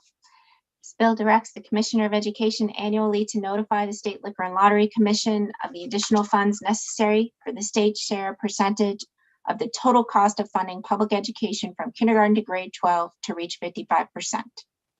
In addition to that notification requirement under the bill, net revenues from the tax on all spirits sold in the state after payment of the spirits related expenses of Bablo and the required payments to the liquor revenue fund within the municipal bond bank. So all the net revenues from spirits taxes would go to the Department of Education for general purpose aid for local schools, as well as up to 100% of the net revenues from the sale of non-wildlife game lottery tickets in the state. After the payment of prizes winning ticket holders and the administrative expenses. So anything else, that's the net revenue of both spirits, tax, and lottery sales would go to the Department of Education, as I said, for general purpose aid for local schools. During the public hearing, the Department of Administrative and Financial Services testified that the state's liquor and lottery business each generate approximately $60 million in annual profits. for a combined profit of approximately $120 million annually. The department does not believe that this amount, even if entirely dedicated to general purpose aid for local schools, would be sufficient to close the gap between the state's goal of funding 55% of the cost of K-12 public education and the state's current payment of 51.78% of those costs. I did provide some excerpts from the compendium prepared by the fiscal office to give you some information on the revenues from the spirits business and lottery business, as well as the general fund expenditures for the Department of Education. So all of those are in a separate document that's also on the electronic LD file, which is where I found this document. The sponsor proposed amending the bill at the public hearing to direct this committee to conduct a 10-year review of liquor and lottery revenues and report back to the second regular session regarding the results of that study. And then if you do want to go forward with the bill as drafted, I did have some questions about whether you wanted, as far as the state spirits tax, if you wanted the payments to be sent to the Maine Municipal Bond Bank first before other payments were then made to K-12 education, or whether you just wanted all of the state spirits tax to go to K-12 education minus the administrative expenses of Bablo, or maybe not even minus those administrative expenses. I just wanted to be clear on what the intent of the bill was and whether it's drafted the way you mean it to be.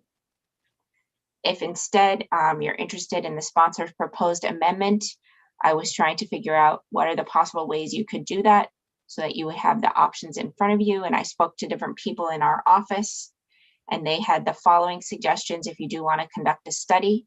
All of these suggestions would require that the bill or vehicle or whatever you're going to do go to the special study table and be approved by the council as a study that they want to have conducted. So you could vote to carry over the bill, and then the bill would still be around to serve as a vehicle for any potential recommendations in the second regular session. And then after you vote to carry over the bill, you could seek authority from the presiding officers to continue meeting over the summer. And then during those summer meetings, engage in the study. And I did attach an example of something the HCIFS committee did when they carried over some bills and had some interim summer meetings to talk about the particular issues raised in those bills. You could instead amend the bill to a resolve directing this committee to study and submit a report to the second regular session. That would give you the authority to report out legislation based on the way that the joint rules work whenever there is a legislative study. And I did provide an example. So the HHS committee did conduct an interim study of the allocations of the Fund for a Healthy Maine, and there's an example of their resolve. Most likely you'd probably want that kind of resolve to have an emergency preamble to allow the meetings to start earlier, so that if that affects how you want to move forward, because I know that changes how many people have to vote for the bill in eventually when it gets to the floor. Or alternatively, you may not want just the committee to be involved in the study, in which case you should try to amend the bill to a resolve and then establish a study commission and decide, who's going to be on the study, what precise duties they want to do. And actually, no matter which of these three options, I think it'd be very important for you to pin down exactly what you want studied, what outcomes are you looking for, answers to certain questions, or are you instead just looking at overall just gather information, and if so, what particular information. You don't have to be so precise, but having some idea would be helpful in drafting it, and then perhaps convincing the presiding officers during the special study table process to agree with your request. So basically those are my input. And then I did have, like I said, the letter that the HCIFS committee sent when they got approval from the presiding officers when they had bills that they carried over and wanted to study or resolve. And as you can see, you set forth all of the types of issues you want the committee to study in the resolve so that it's very clear to everybody. Or you could just make a study commission. And I included this one, which was out of the budget, because I think this may have been after I talked to Danielle Fox, our director, who used to be the analyst for this committee. This may be the commission that Representative Tuttle was referring to when he talked about how the committee has done it in the past. This was her best guess as to what he was talking about. So I wanted to give you that language as well. Okay, thank you, Janet. Discussion? Mr. Chairman, Representative Tuttle. yeah, I would prefer the commission like we did before, and I don't know if we need some more time to work with Janet to do that, but if the committee would allow me to do that, I would sort of like to do that. I think that's reasonable. Representative Corey. I'd be curious what we'd be doing with this bill. I know that after having received a lot of the testimony we did, I'd be uncomfortable using state lottery funds to get up to the 55% threshold. I think the last time I saw that in appropriations that equated, or we heard about it, it was about $97 million per year to get us up to that spot. Not that I'm not necessarily against trying to get there somehow, but I'm not sure that, the lotto is, the way to get there. I know that, we're always looking at new ways to get there. People had talked about using marijuana tax revenue to get there, but when at the end of the day, that's about $30 million. So sometimes I think these things seem much bigger than they are. The other thing I would be curious about is that, if we were doing an assessment or asking, the state, lottery to, do some kind of a report back on just what, the lottery means, are we talking about, a 1-page report back that all of us, will read? Or are we talking about, having, a couple of workers that already have, big jobs supply us with a 50-page document that I don't know that any of us will read. Possibly Representative Tuttle will read that whole thing. So, I'd like to sort of understand the parameters of what that would look like prior to us voting on the bill. People keep walking in and out of the room, so I'm get my mask on. I'm doing what I'm supposed to do. Yeah. So were you directing that to anybody specifically, Representative Corey, or is that just in general?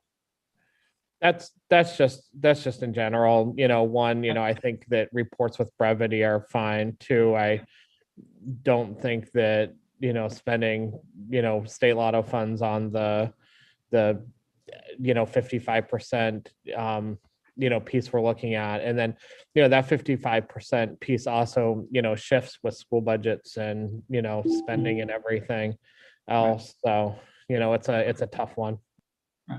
So Representative Tuttle, would you like a little more time perhaps to evaluate what you'd like to propose, and maybe work with Janet to see what that outcome might look like? You're muted, sir. Yeah, I would, Mr. Chairman, but Representative Corey does bring up some points that I think that a commission would help to address. I know that the commission that we were on a decade ago really solved those problems from this committee, and I hope that I would be allowed the opportunity to do that again, Mr. Chair. Okay. Representative McCray. I would make the motion to table LD 914 to give the sponsor more time. Second. Okay, so tabling motions are non-debatable, as we know. Motion by Representative McCray, seconded by Senator Hickman. Karen, when you are ready, we can call the roll, please.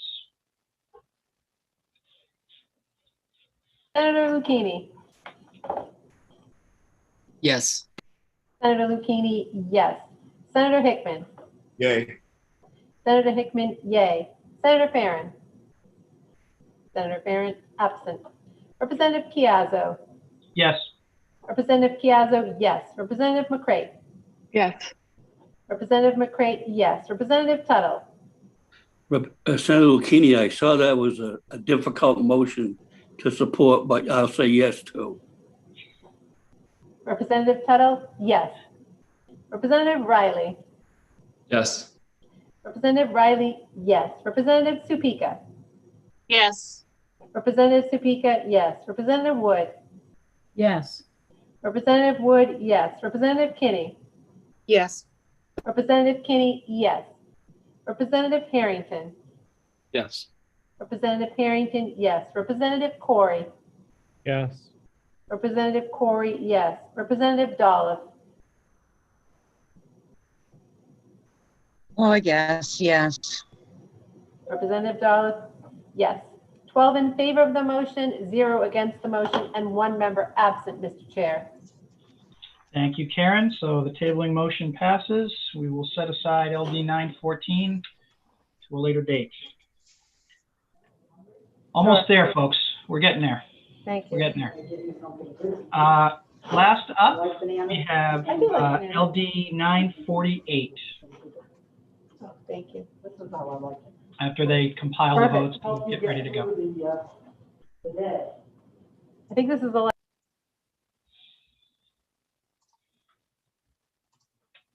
Just one sec. Sure.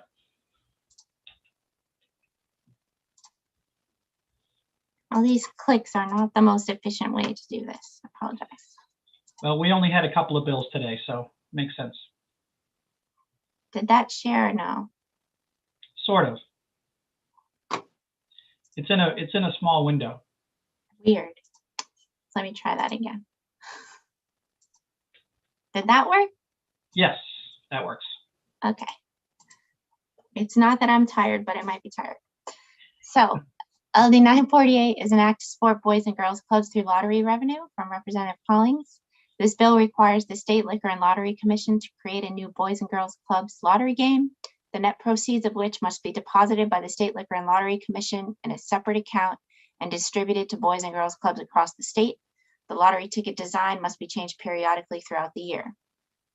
Pablo submitted testimony stating that in its experience, developing a new themed game would not generate significant new lottery participation and in turn new revenue for the dedicated cause.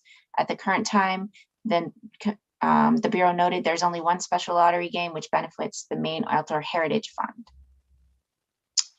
You should know that under current law, under statutes that are not amended by this bill, lottery agent license fees, proceeds from the sale of lottery tickets have to be deposited in the state lottery fund. It may only be used for purposes of paying prizes to the holders of winning tickets, which must be at least 45% of the total ticket sales. The proceeds can also be used for lottery expenses of the Bureau and for payment to the general fund. And then specifically, if it's the wildlife lottery game ticket that the sales were made from, then those proceeds can go to the Maine Outdoor Heritage Fund. Again, OFPR's compendium, which I seem to always find useful, I just do really think it's very helpful, has information for you that you can review. It's hyperlinked here, but summarized as well, that between 2011 and 2020, the lottery revenue deposited in the general fund has ranged from a low of 49.5 million in 2011 to a high of 64.6 million in 2020.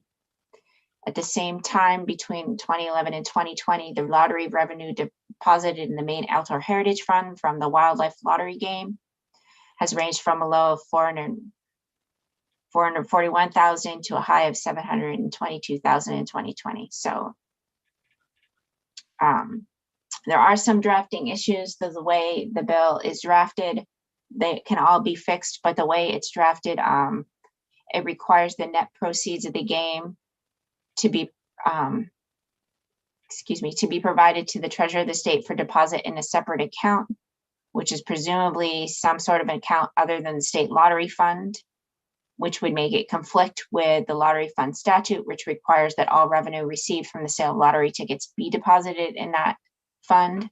So in addition, because it appears to contemplate that the Boys and Girls Club lottery game proceeds will not be deposited in the fund, the provision of that fund, which requires that 45% of ticket sales be dispersed as prizes to the holders of winning tickets, wouldn't apply. So it's not clear under the bill if you have that 45% requirement or not, or whether you could make a game where only 10% of the lottery ticket sales, for example, were dispersed as prizes. If you do want to go forward with this bill, I suggested maybe looking at the way the wildlife lottery game statutes are drafted to make sure that all the I's are dotted and the T's are crossed, to make sure where the proceeds go, that they initially go to the state lottery fund. That way the 45% rule applies, and then they could be then transferred to a dedicated account. and that would be helpful. Under the second technical issue, the bill doesn't specify. This is the more important sort of substantive issue. It's a technical issue with the bill, but it really is the heart of the substantive problem. It doesn't specify in the bill how the treasurer of the state is supposed to distribute the money to the various boys and girls clubs across the state.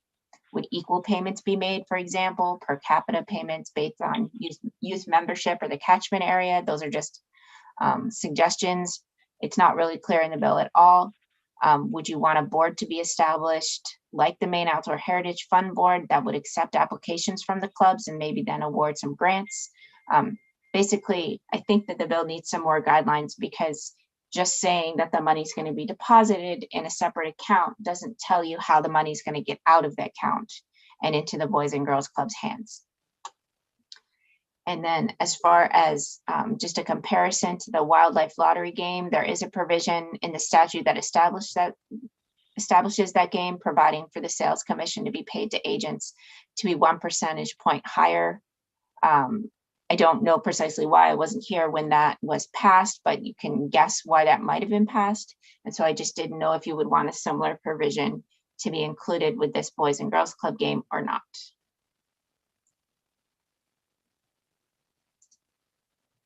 Okay. Thank you, Janet. Thorough as always. Representative Sapika.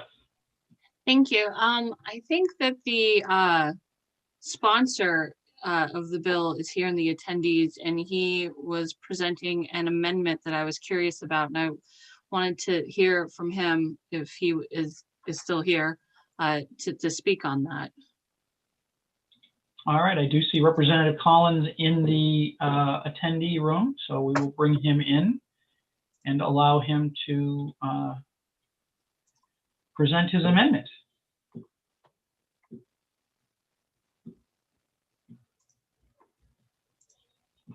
Representative Collins, welcome back. Oh, yes. Good evening, Representative Caiazzo, Senator Lucchini, distinguished members of the Veteran Legal Affairs Committee. This is Benjamin Collins in Portland, House District 42.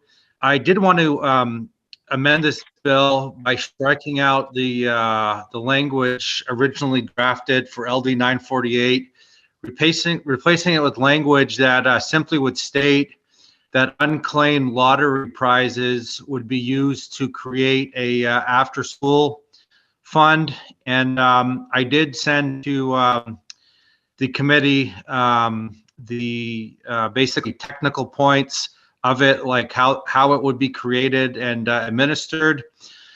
There is someone from Boys and Girls Club of America who I think is still on the Zoom, J.R. Kenny, who actually based this on a model in other states, specifically Tennessee, which have been used to help after-school programs elsewhere. And if he's still available, if you have very technical specific questions, he could answer those, specifically how this would be administered and the process of doing so.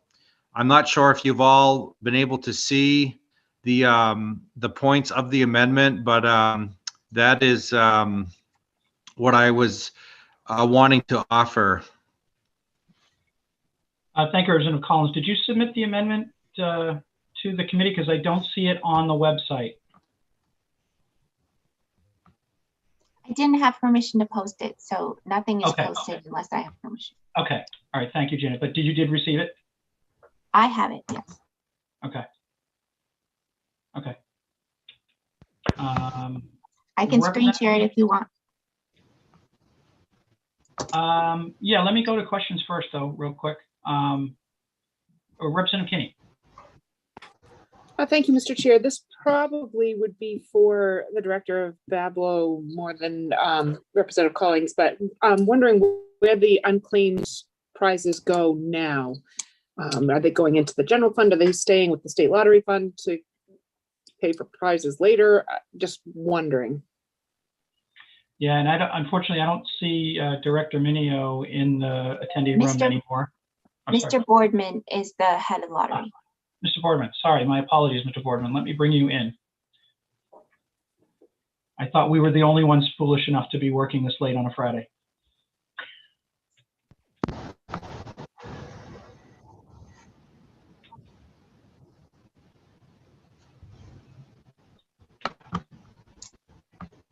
Thank you, Mr. Boardman. My apologies for that.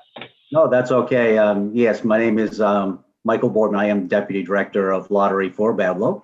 So good evening, and I'm sure you're all getting a little tired. It's been certainly a long day for you folks, and thanks for all the work that you've done today. It's been amazing. So thank you. Yeah. So just to answer the question and try to keep it quick for you, the expired unclaimed prizes go back to the general fund. So that's where those funds go currently. Okay. Thank you, sir. Thank Representative Corr, did you have a question for Director Boardman? Assistant Director Boardman?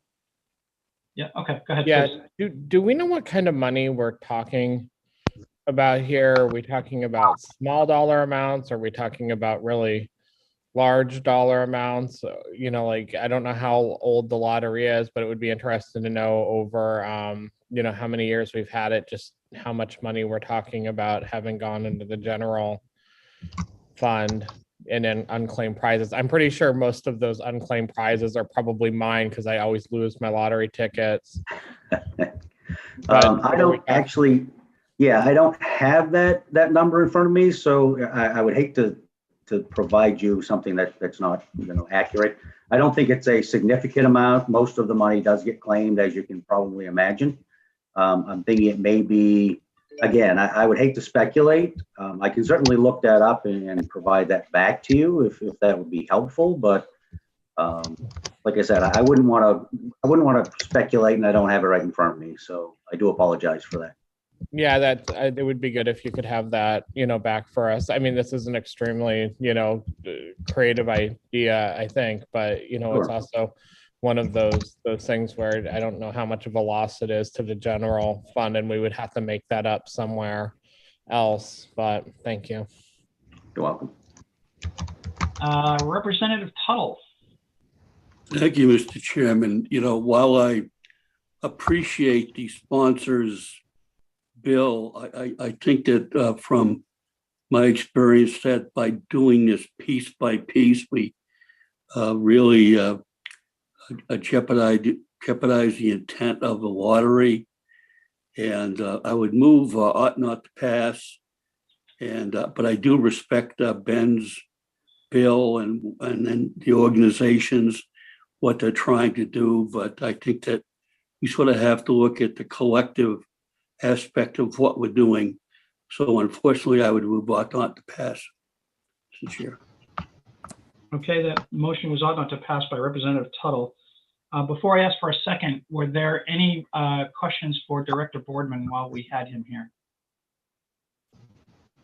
Representative Sapika, did you have a question for the director?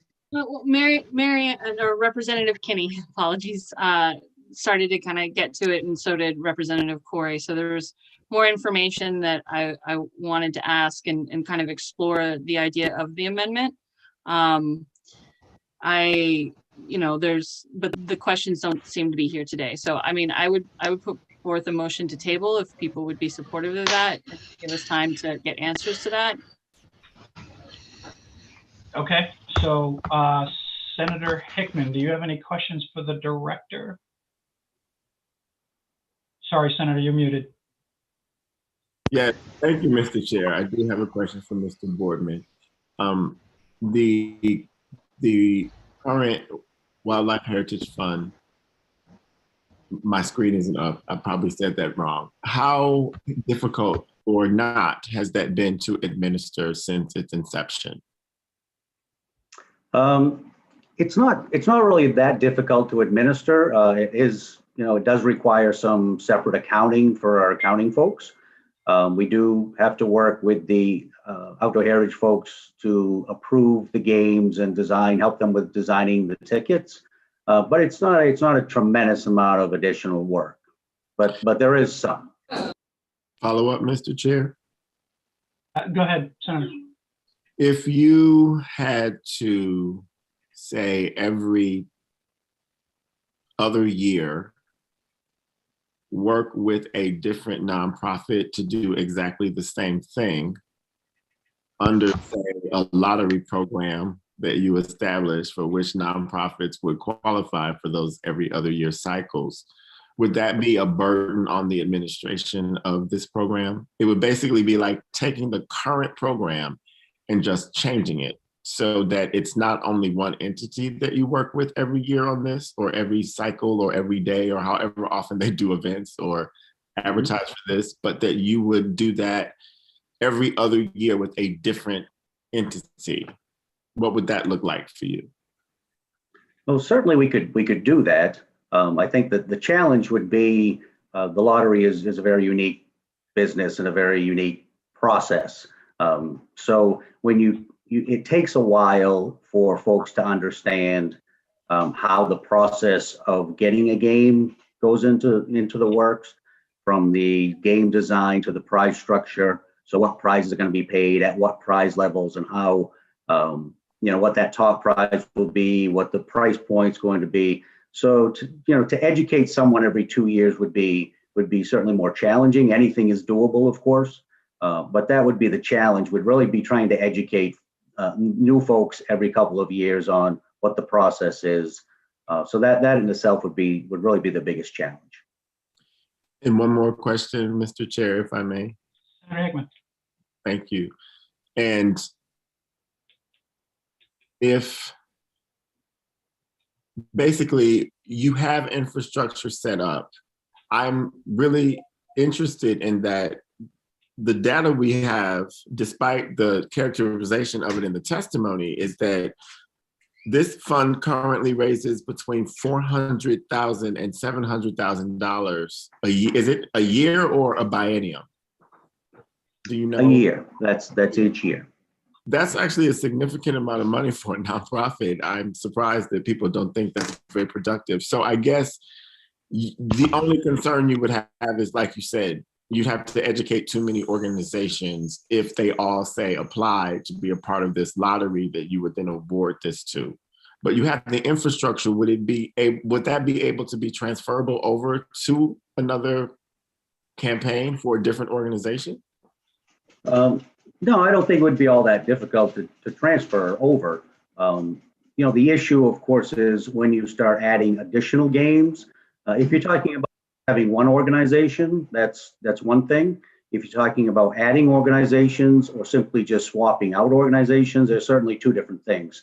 It sounds like you're talking about potentially the funds would go to one organization for a certain period of time, then 2 years later or whatever, it would go to another organization. So certainly that's something that we could do.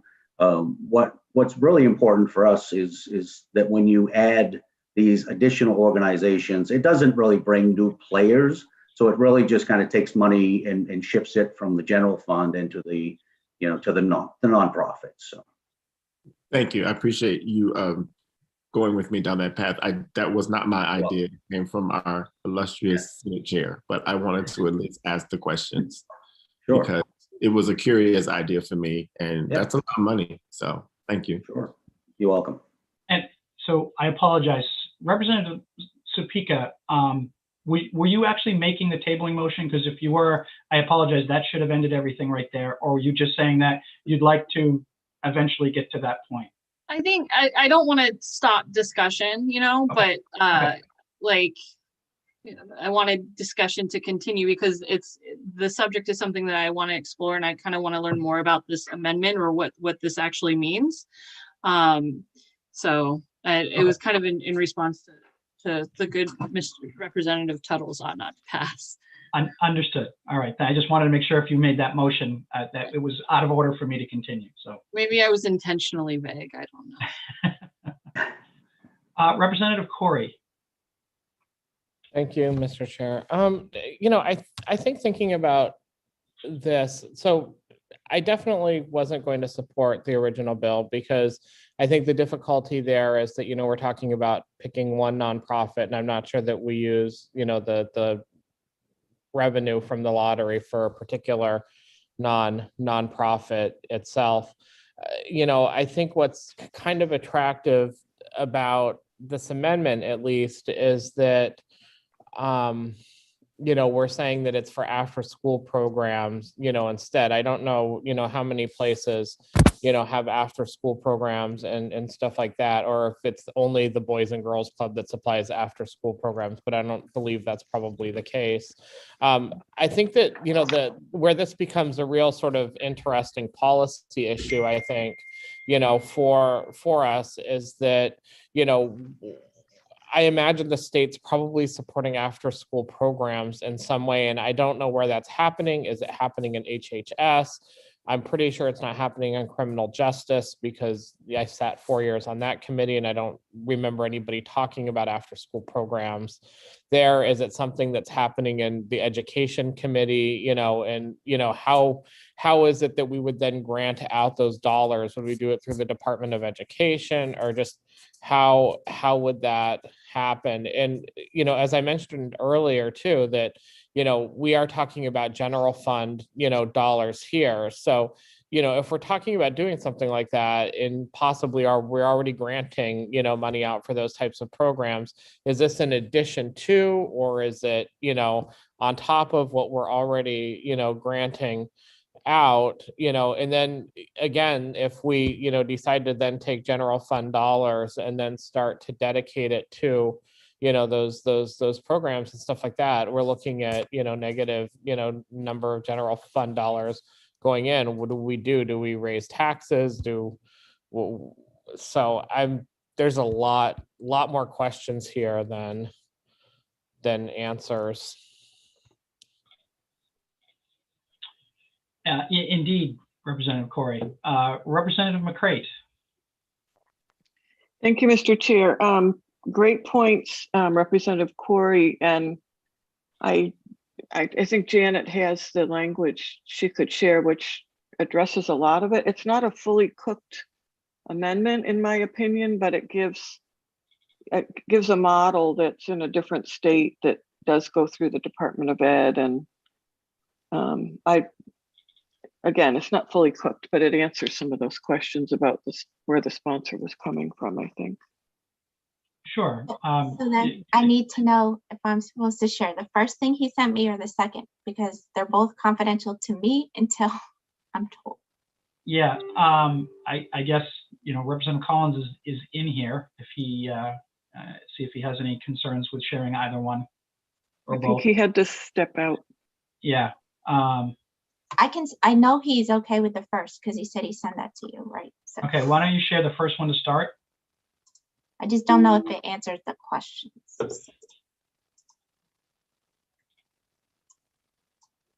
So this is where it's kind of a narrative, sort of an explanation. And it says, basically, he recognizes the opposition to the bill as drafted and desires not to create a new game, and instead proposes a compromise of, sorry, it's just not drafted the way I normally would see an amendment. Proposes a compromise following the Tennessee model, which has this education for after school program, the lottery education for after school program. And it says that, so this is just a general statement of law that in Tennessee, the General Assembly established that the profits from the lottery go towards specific educational programs. I don't think he's meaning to copy that through this. And instead, I think this is the heart of his amendment, which is that 100% of monies constituting an unclaimed prize would be deposited into an after-school account for the purposes of administering a system of competitive grants and technical assistance for eligible organizations that provide after-school programs. Only this would be now in Maine. Says that this program is complementary to school curricula, and it provides high-quality services in core academic areas such as reading, math, and science skill development and enhancement. It also allows the out-of-school time providers, which I think are the after-school providers, to offer enrichment and support activities in areas such as health and nutrition, technology, sports, and recreation. And he did provide a link here. If you click on that link, that'll bring you to the Tennessee Department of Education document, which outlines all of the criteria through which they decide upon which grants to award. So in Tennessee, it is a grant program administered through the Department of Education.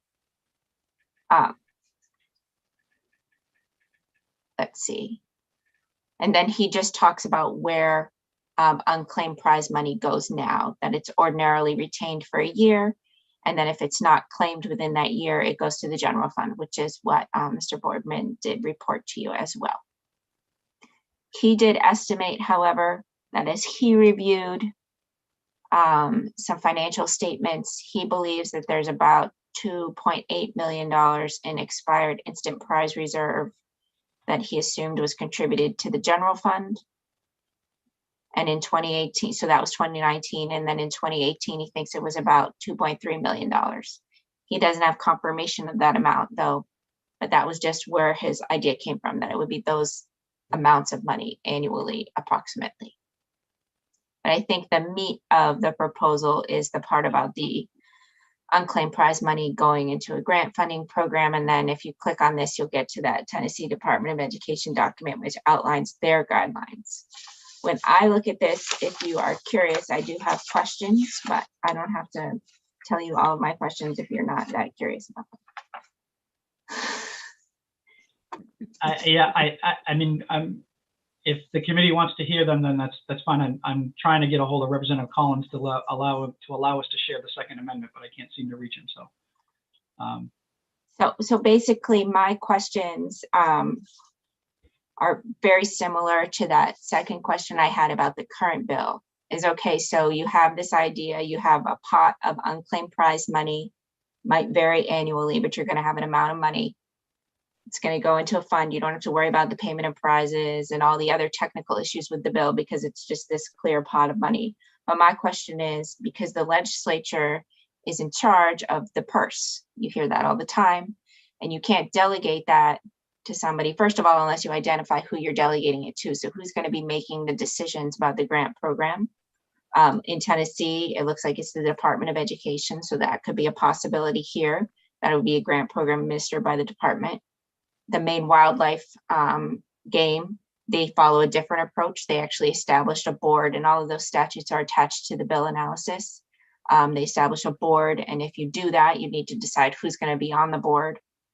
But either way, whether it's a grant program administered by the department or by a board, my questions to be, do you want to, by statute, create minimum requirements for recipients? So base level before you can even decide if you're eligible to qualify to apply for the grant. And then whether or not you do that, you could instead, if it was a commissioner of education who does the grant making, you could say, okay, commissioner of education, you make rules to decide what the minimum requirements are, but some kind of idea about that. And then also, because you're the legislature, you can't just say, we're going to delegate the idea of who gives away money to somebody else, and we're not going to give them any guiding principles. So generally speaking, the legislature gives some guiding principles.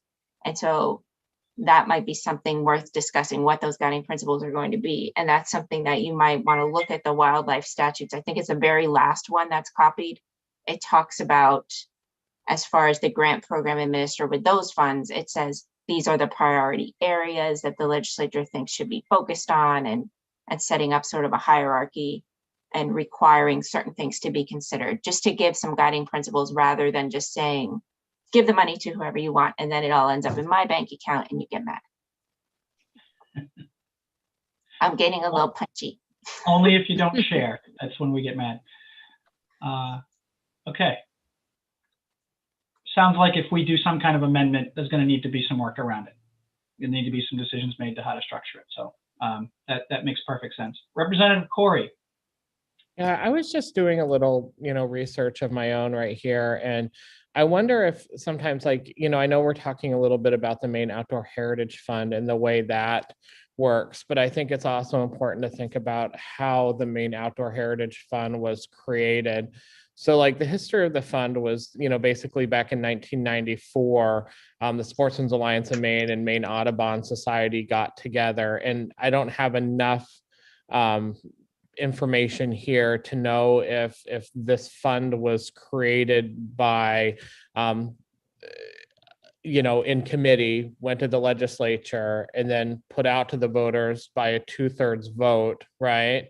or if it was one that they did via direct initiative where, and I guess Janet could look this up, direct initiative, where, you know, they went out and they got, you know, a certain percentage of the signatures from the populace and then put it in there, which kind of has the weight of law. But I know that we talk about these issues kind of in appropriations with regard to bonding. And I think that what happens essentially with a bond is that, you know, 2/3 of the money, and you'll see where I'm going in a second here, or 2/3 of the legislature approves the bond to go out, people approve the bond, and then that bond money can then go into a special, you know, fund for that purpose, only for that purpose.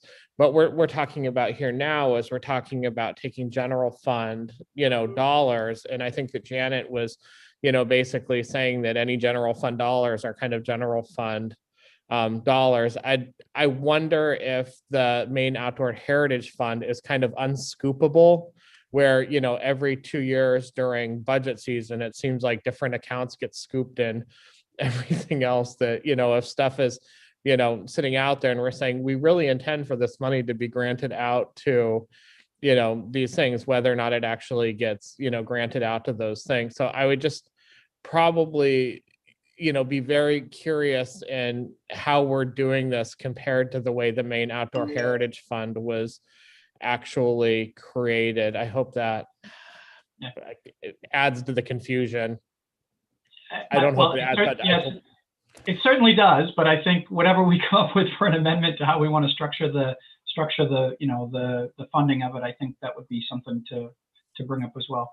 Janet? I will say, just looking quickly at the statute, it wasn't by initiative. I don't know how it happened, and Mr. Boardman may know. I don't know. I'm not going to put him on the spot, but he would be more likely to know than me, but I can look it up. It wasn't by initiative. It is by statute, the money. I mean, it's a statute, so the legislature can do what they want with it. It's technically scoopable because the legislature can do what they want, but it does say that the money is supposed to be carried forward every year. And also that I just got an email from Representative Collins, and he does have a few more details because I sent him the same questions I asked you. I sent them to him last night. So I don't know if you want to see those or not, but those are all the things I had to say. Just really quickly on that, I did get this information off of the Maine Inland Fishery and Wildlife Department website, and they actually say that Maine joined forces 1994 to address, you know, the problem. Their referendum campaign to establish a lottery ticket dedicated to conservation was so successful that the legislature implemented the program on its. Oh, that's how it got. They bypassed. I should have read further. Thank you, Janet. Thank you, Representative Corey. Representative Tuttle. Yes, Mr. Chairman, I was going to mention that we had a lot of sportsmen on the committee that year, and it was initiated by the legislature. Thank you. You could have saved us 20 minutes there. That would have been good. I should have recognized you sooner, sir. Well, I didn't want to do that because we're going so well today. Representative Dolph. Thank you, Mr. Chair. I guess I have a question because of all this conversation going around, the ifs, whats, and buts. But when it really comes down to it, in the end, we're going to shortchange the general fund. And that's kind of shortchanged now. Am I correct in thinking that? I think it depends on if we any lottery, according to Bablo, any new game that we create potentially siphons off revenue from the general fund.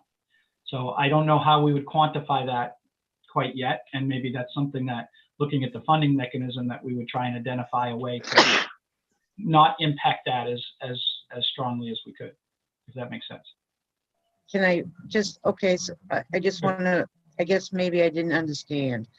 I didn't realize this would be creating a new game. I thought this was the unclaimed money or something that goes into the general fund. So this is actually going to be creating.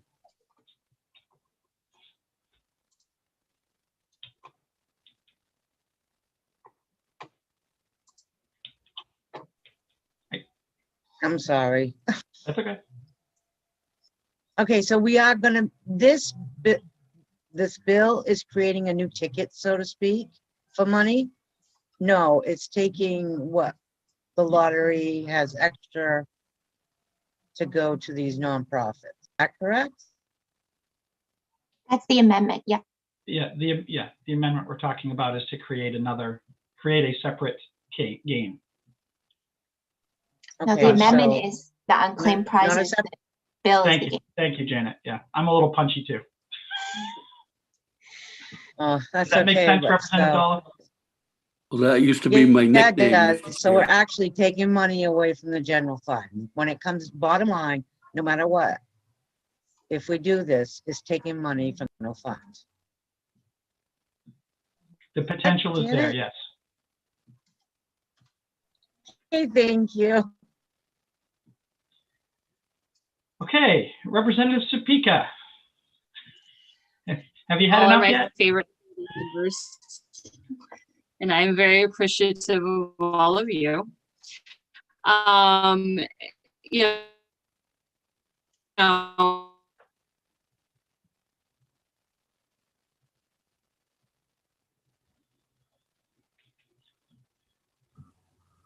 Well, okay. I don't know if that's just me, but it looks like Representative Supika has frozen.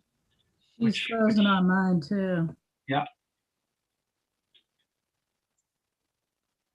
All right. So that makes sense.